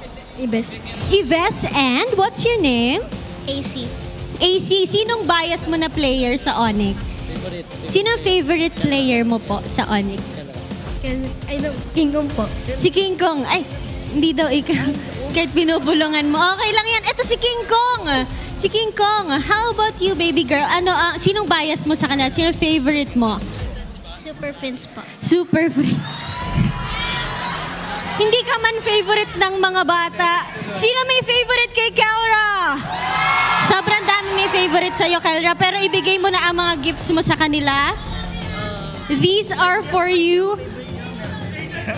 Ano sinasabi mo, Kelra? Kahit di ako favorite nila, may gift sila sa akin. Favorite ka na nila ngayon. Ano naman gusto niyo sabihin sa mga fans niyo ngayon? King Kong, ikaw talaga ang favorite ng mga kids. Ang dami nating nakita kanina sa audience na ginagawa yung post mo. Patingin nga. Ano yung message mo sa ating super family? Sa lahat ng super fans, thank you so much sa efforts nyo, sa suporta nyo. Lagi namin galingan para sa inyo. And now, kasama natin ang ating mga super kids to take the bow with ONIC Philippines! Congratulations and thank you! Congratulations once more to ONIC Philippines for securing their playoff spot, and that was a clean execution with a 2-0 sweep against Twisted Minds. Now, it's time para malaman kung ano nga ba nangyari sa ating match today with our casters. You know, sometimes I'm so happy we get moments like that where we can catch our breaths, watch them in their glory, and watch them interact with their fans. Because I'm still recovering from that impressive trade. Yeah. Man, ONIC Philippines really deserved that win. And with the bane of all things. I would have been happy triple to holy. I would have been happy to watch and cast that for like 10 more minutes. Yeah, that's one of those games where 30 minutes, can we get more? By the way, I am with my Infinix tablet. Oh, wow. Infinix tablet. Yeah. I am looking at the maximum damage per character as Kingdom is the MVP. And it is confirmed that DHC, or Double Holy Crystal, max out Bane, maximum second skill charge, deals 2,000 damage. On a skill 2. On a skill 2. And it heals him too, just in what's case. that, like 4-second cooldown? 2-second cooldown? God. Not including the sharks. Yep. So that's going to be 100 to 0 real quick for some people. And Kelra would not have been able to get there if not for the threat of King Kong. That's right. King Kong was on the whole time while Kelra was still just a wee baby Bane. He was struggling to arrive and survive in his lane. When he had training wheels to get his first Holy Crystal. That's right. And you can see it later on in how he's able to outplay Twisted Minds. By the way, great plays coming out from Twisted Minds. With this one, they're able to find out it. Actually, Sensui, you know what? They might have lost this game, but I'm actually, I'm going to stamp it. Approved. Approved? This Lancelot is approved. All right, good job, Sensui. You do not disappoint. Despite that, being a loss, it looks really good still that you were able to perform that way. But ONIC, man, they were out of their minds here. Oh, look at how well King Kong read the situation. Again, I would assume communications is key here. They know that, King, we need you here, or King, go keep attacking the Lord. Yeah, and that was so crucial, especially in keeping it controlled, because Twisted Minds, there are some moments where it felt like they were going to blitz the Lord, but King Kong was always on point with making sure that it was not happening without a contest. Oh my god. And this one, he actually got it. Yep, that was a shadow kill into a retribution. You can't even stop him. Okay. So, scary stuff. And at that point, how do you even manage? How do you plug holes in the sinking boat when all your free members are down? Yeah. Look at 2,000 damage with that one burst on a skill 2. So what? 2,000 if it's 2 DHS. Yeah. Sorry, there's 2 Holy Crystals. That's right. Okay. So imagine free. So the triple How about free? was for when they felt like they could end it in the base. That's right. I think he wasn't actually able to land a skill 2 on the hero with THC. So unfortunately, I would not have any stat line for you. With triple. He had to buy he had to sell it for the winner crown. Yeah. That's right. Because it was important, it was bursted down. Surviving is a big part of being a Bane. It doesn't matter how much damage you have if you're not able to hit it. It won't matter if you're dead. That's true. I gotta say though, Kirk was so important in many team fights in this game. In fact, he's able to just land the ultimate Bravest Fighter on important members of Twisted Minds. And so is Brusco. I mean, there was definitely not a perfect game for Brusco, but when it mattered, especially when they tried to unbox with the Twisted Minds, he went for the northern window play. From the top of the map with the window play, going in for Sean for Nosha, I mean, and was able to isolate the members of Twisted Minds. Sensui was left out in the open against ONIC. Probably have died last during that engage. But the fact that Sean and Nosha, the two damage dealers of Twisted Minds, were under duress most of the time because of Brusco, that kind of gives me, some merit to actually talk about Brusco in this game. Yeah, interestingly enough, for Twisted, at least for this one, Game 1 was mission impossible. This one was mission probably. We were at... There was a small glimmer of hope here. Mission difficult. Mission difficult, yeah. It's very difficult. Mission not impossible, but difficult. But there was a time where you could have sworn they were going to win. They could have ended, right? Yeah. I agree. ONIC had to dig themselves out of a base defense. That was crazy. And like I said, Twisted Minds were disciplined. I think you saw the system that was being employed in this squad. You saw how the discipline from Eson and Moncha kind of played through. It's just that ONIC Philippines found a way because, again, if it weren't for that unboxing situation that we saw in that Lord fight, you would say the Twisted Minds have been playing so perfectly this game. Yep, call it what you will, unboxing, slicing the ube. That's exactly what Kirk and Brusco were. Yeah, so they split them up. And that allowed for Kelra's spits and sharks to be more lethal. That's right. Really scary as well. So that juice is really something that made a big difference in that game as well. I will maintain it's juice. It's a lot of juice boxes to buy as a BPI rich guy. Big juice boxes with a BPI rich guy there. So Kelra, obviously, I was surprised he wasn't MVP, honestly, but yeah, good job, King Kong as well. Again, that would not have happened without King Kong's interventions, as well as his controlling of all the tempo of that game. So congratulations. Ain't last spots for that one. Are we on last spots yet? Not yet. Not yet, okay. I think we're going to hear from this man to my left, your right. Yeah. Oh yeah, where you have that fang where we do where when Wolf is here. It's the sound he makes. It's the sound that he. Can you make the sound IRL? That is a special edition. You gotta pay extra. It's not within the usual. What do you call that? It's not within the usual pay grade. Hey, maybe in Cuneta, if we had 10,000 people out there, maybe I'll do it. All right, 10,000 people in Cuneta. You know what to do, guys. Let's go ahead and watch. For the meantime, though, here is the usual how. Alam naman natin na ngayong araw ay isang 0-3 lose streak ang mawawala pero hindi natin in-expect na ganun ka-intensyon. Alam naman natin na ang Twisted Minds ang tumalo sa ONIC Philippines nung uli nilang pagkakatapat pero this time handang-handa na ang ONIC Philippines. Hindi naman masyado dun sa in-expect ko rin pero alam natin sa keys to victory na local down ultimates ang kailangan para sa ONIC Philippines. We saw that game number 1, some parts in game number 2 pero nakuha din natin yung pag-secure ng neutral objectives na sinabi nating requirement na ngayon sa ONIC Philippines. Even when we say na hindi ganun ka-effective kung hindi mo naman ipapanalo yung teamfight, kailangan ma-secure pa rin ng ONIC Philippines yung mga Lord objectives where in their losing streak, hindi nila nagawa yun. This time, up against Twisted Minds, they have found a way. The team that started this trend laban sa ONIC Philippines ay tinalo ng ONIC Philippines in their own game. Lastly, eto na. Hindi ko akalain, aabot tayo sa punto na ganito. Pero yung mga fighter gold lane or yung mga non-marksman gold lane, finally, looks good on Kelra. Mukhang sa wakas, bibigyan na natin ng stump to. So far, yung mga exotic gold lane pickups para sa ONIC Philippines na hindi nagiging successful. But this time, dalawang magkasunod, CC and Bane, na nakita natin may tatlong Holy Crystal at some point ay naging effective na finally para sa ONIC Philippines. Will this be a trend? We'll see. But for Twisted Minds, naman natin, maganda pa rin ang kanilang pinakita. Let's see kung makakabawi sila with their 0-4 losing streak. Unfortunately, na kanilang hinahabol ngayon ang kanilang playoff spot. But that's it for our series number 3. Now back to the casters. Flow tayo bot.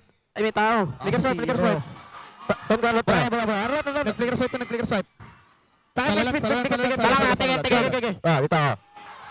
Flicker Bea, flicker Bea. Patay Bea. Slants. Tonko. Kimi. Dalma. Press short. Basta one bush away lang. Wala sa long short.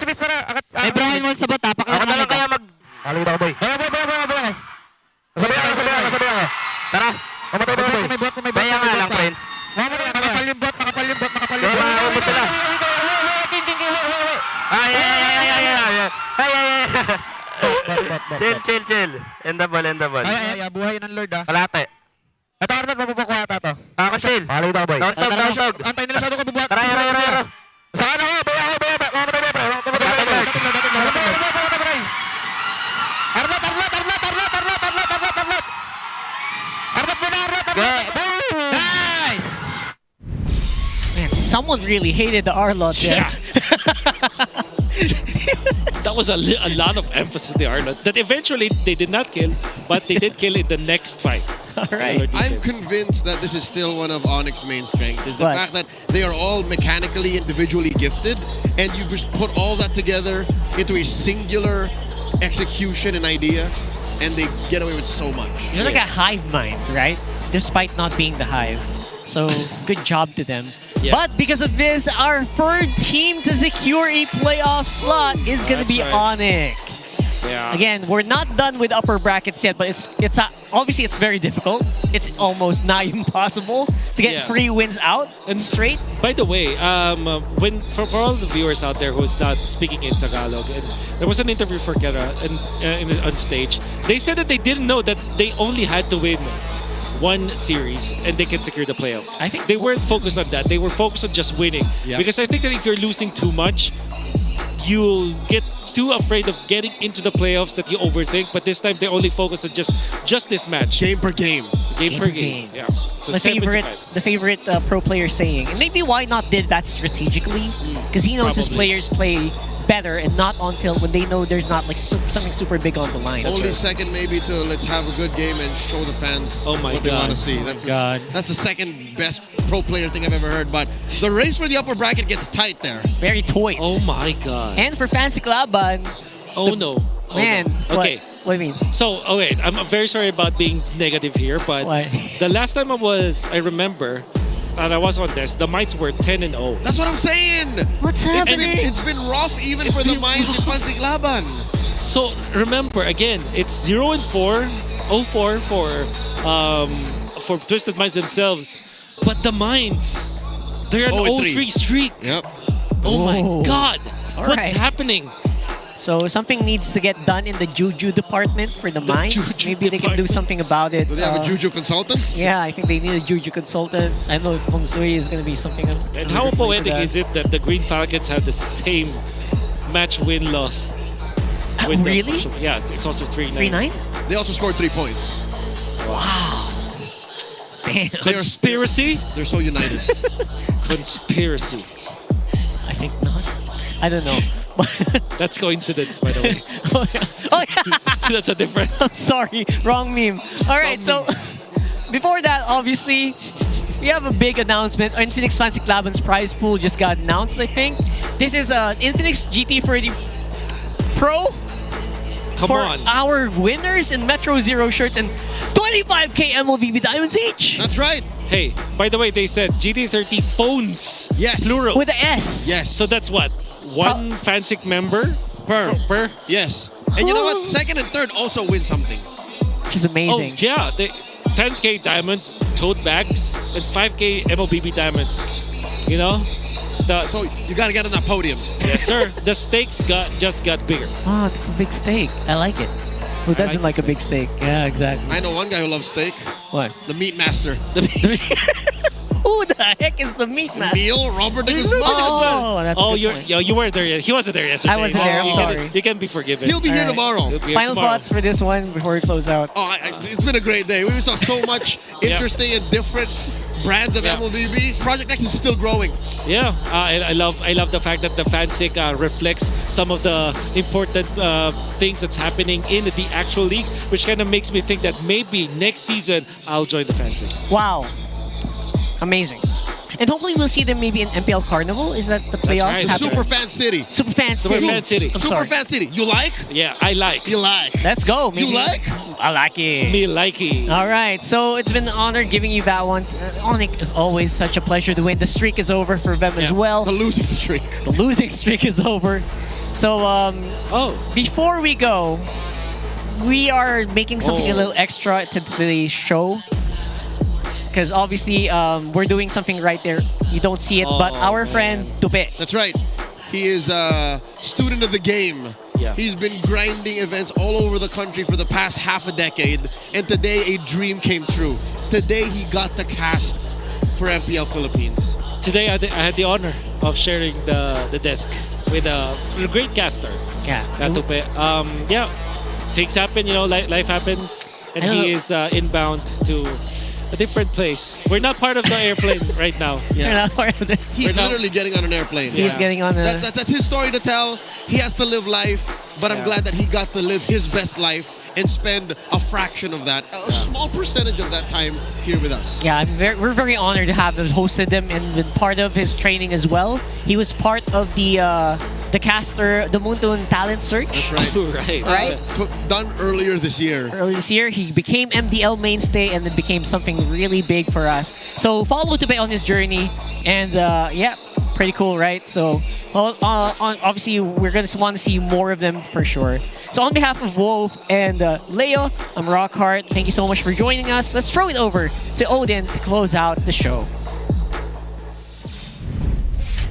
After 3 intense series during our Superfan Saturday, meron na tayong mga kupunan na nadagdag sa ating playoffs lineup.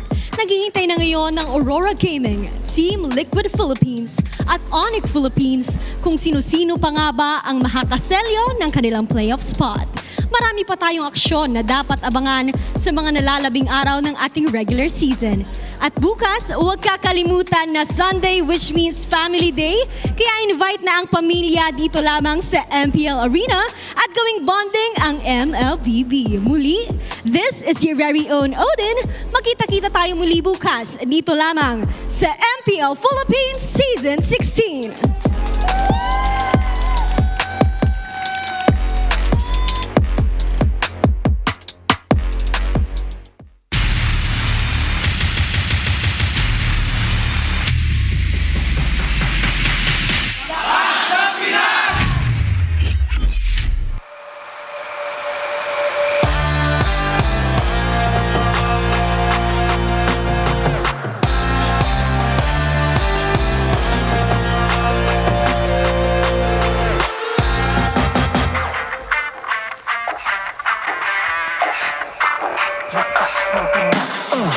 Malakas Pilipinas, malakas kahit anong lane we become the monsters. Malakas Pilipinas, malakas face the golden sun and repping for the 3 stars. Look at us to the top, no ifs, no buts, winning any game para to sa PINAS. Di mo matitinag aming boses sa new level. Nasa kalye man o mobile, you know I become a legend. Listen, open fire, we unite, we winners. But with pressure, like diamonds are made of. Switching the lane na parang gera. HP racing made a setup. Look like a tank, buhat ni Hilda. Full dome SS parang Laila. Susundan ko ang iyong bakas. Kasama pataas, tagumpay natin to. Dahil tayo'y malakas para sa Pinas. Nasa amin ang alas, hindi to atas. Kinikilala sa taas kasi kami ang malakas para sa Pinas. Nasa amin ang alas, hindi to atas. Kinikilala sa taas, ganito kami sa Pinas.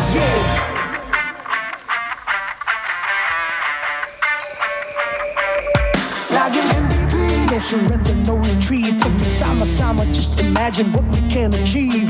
Laging MVP, no surrender, no retreat. Giving 100 on my all, cause we just cannot be defeated. We are unstoppable, immune and invulnerable. Ready ang equipment, lahat frozen, mala, crowd control. Pakita on the jab, beast to the southeast. Taas ang matawad, proud and loud, cause every enemy we devour. Susundan ko ang iyong bakas. Kasama pataas, tagumpay na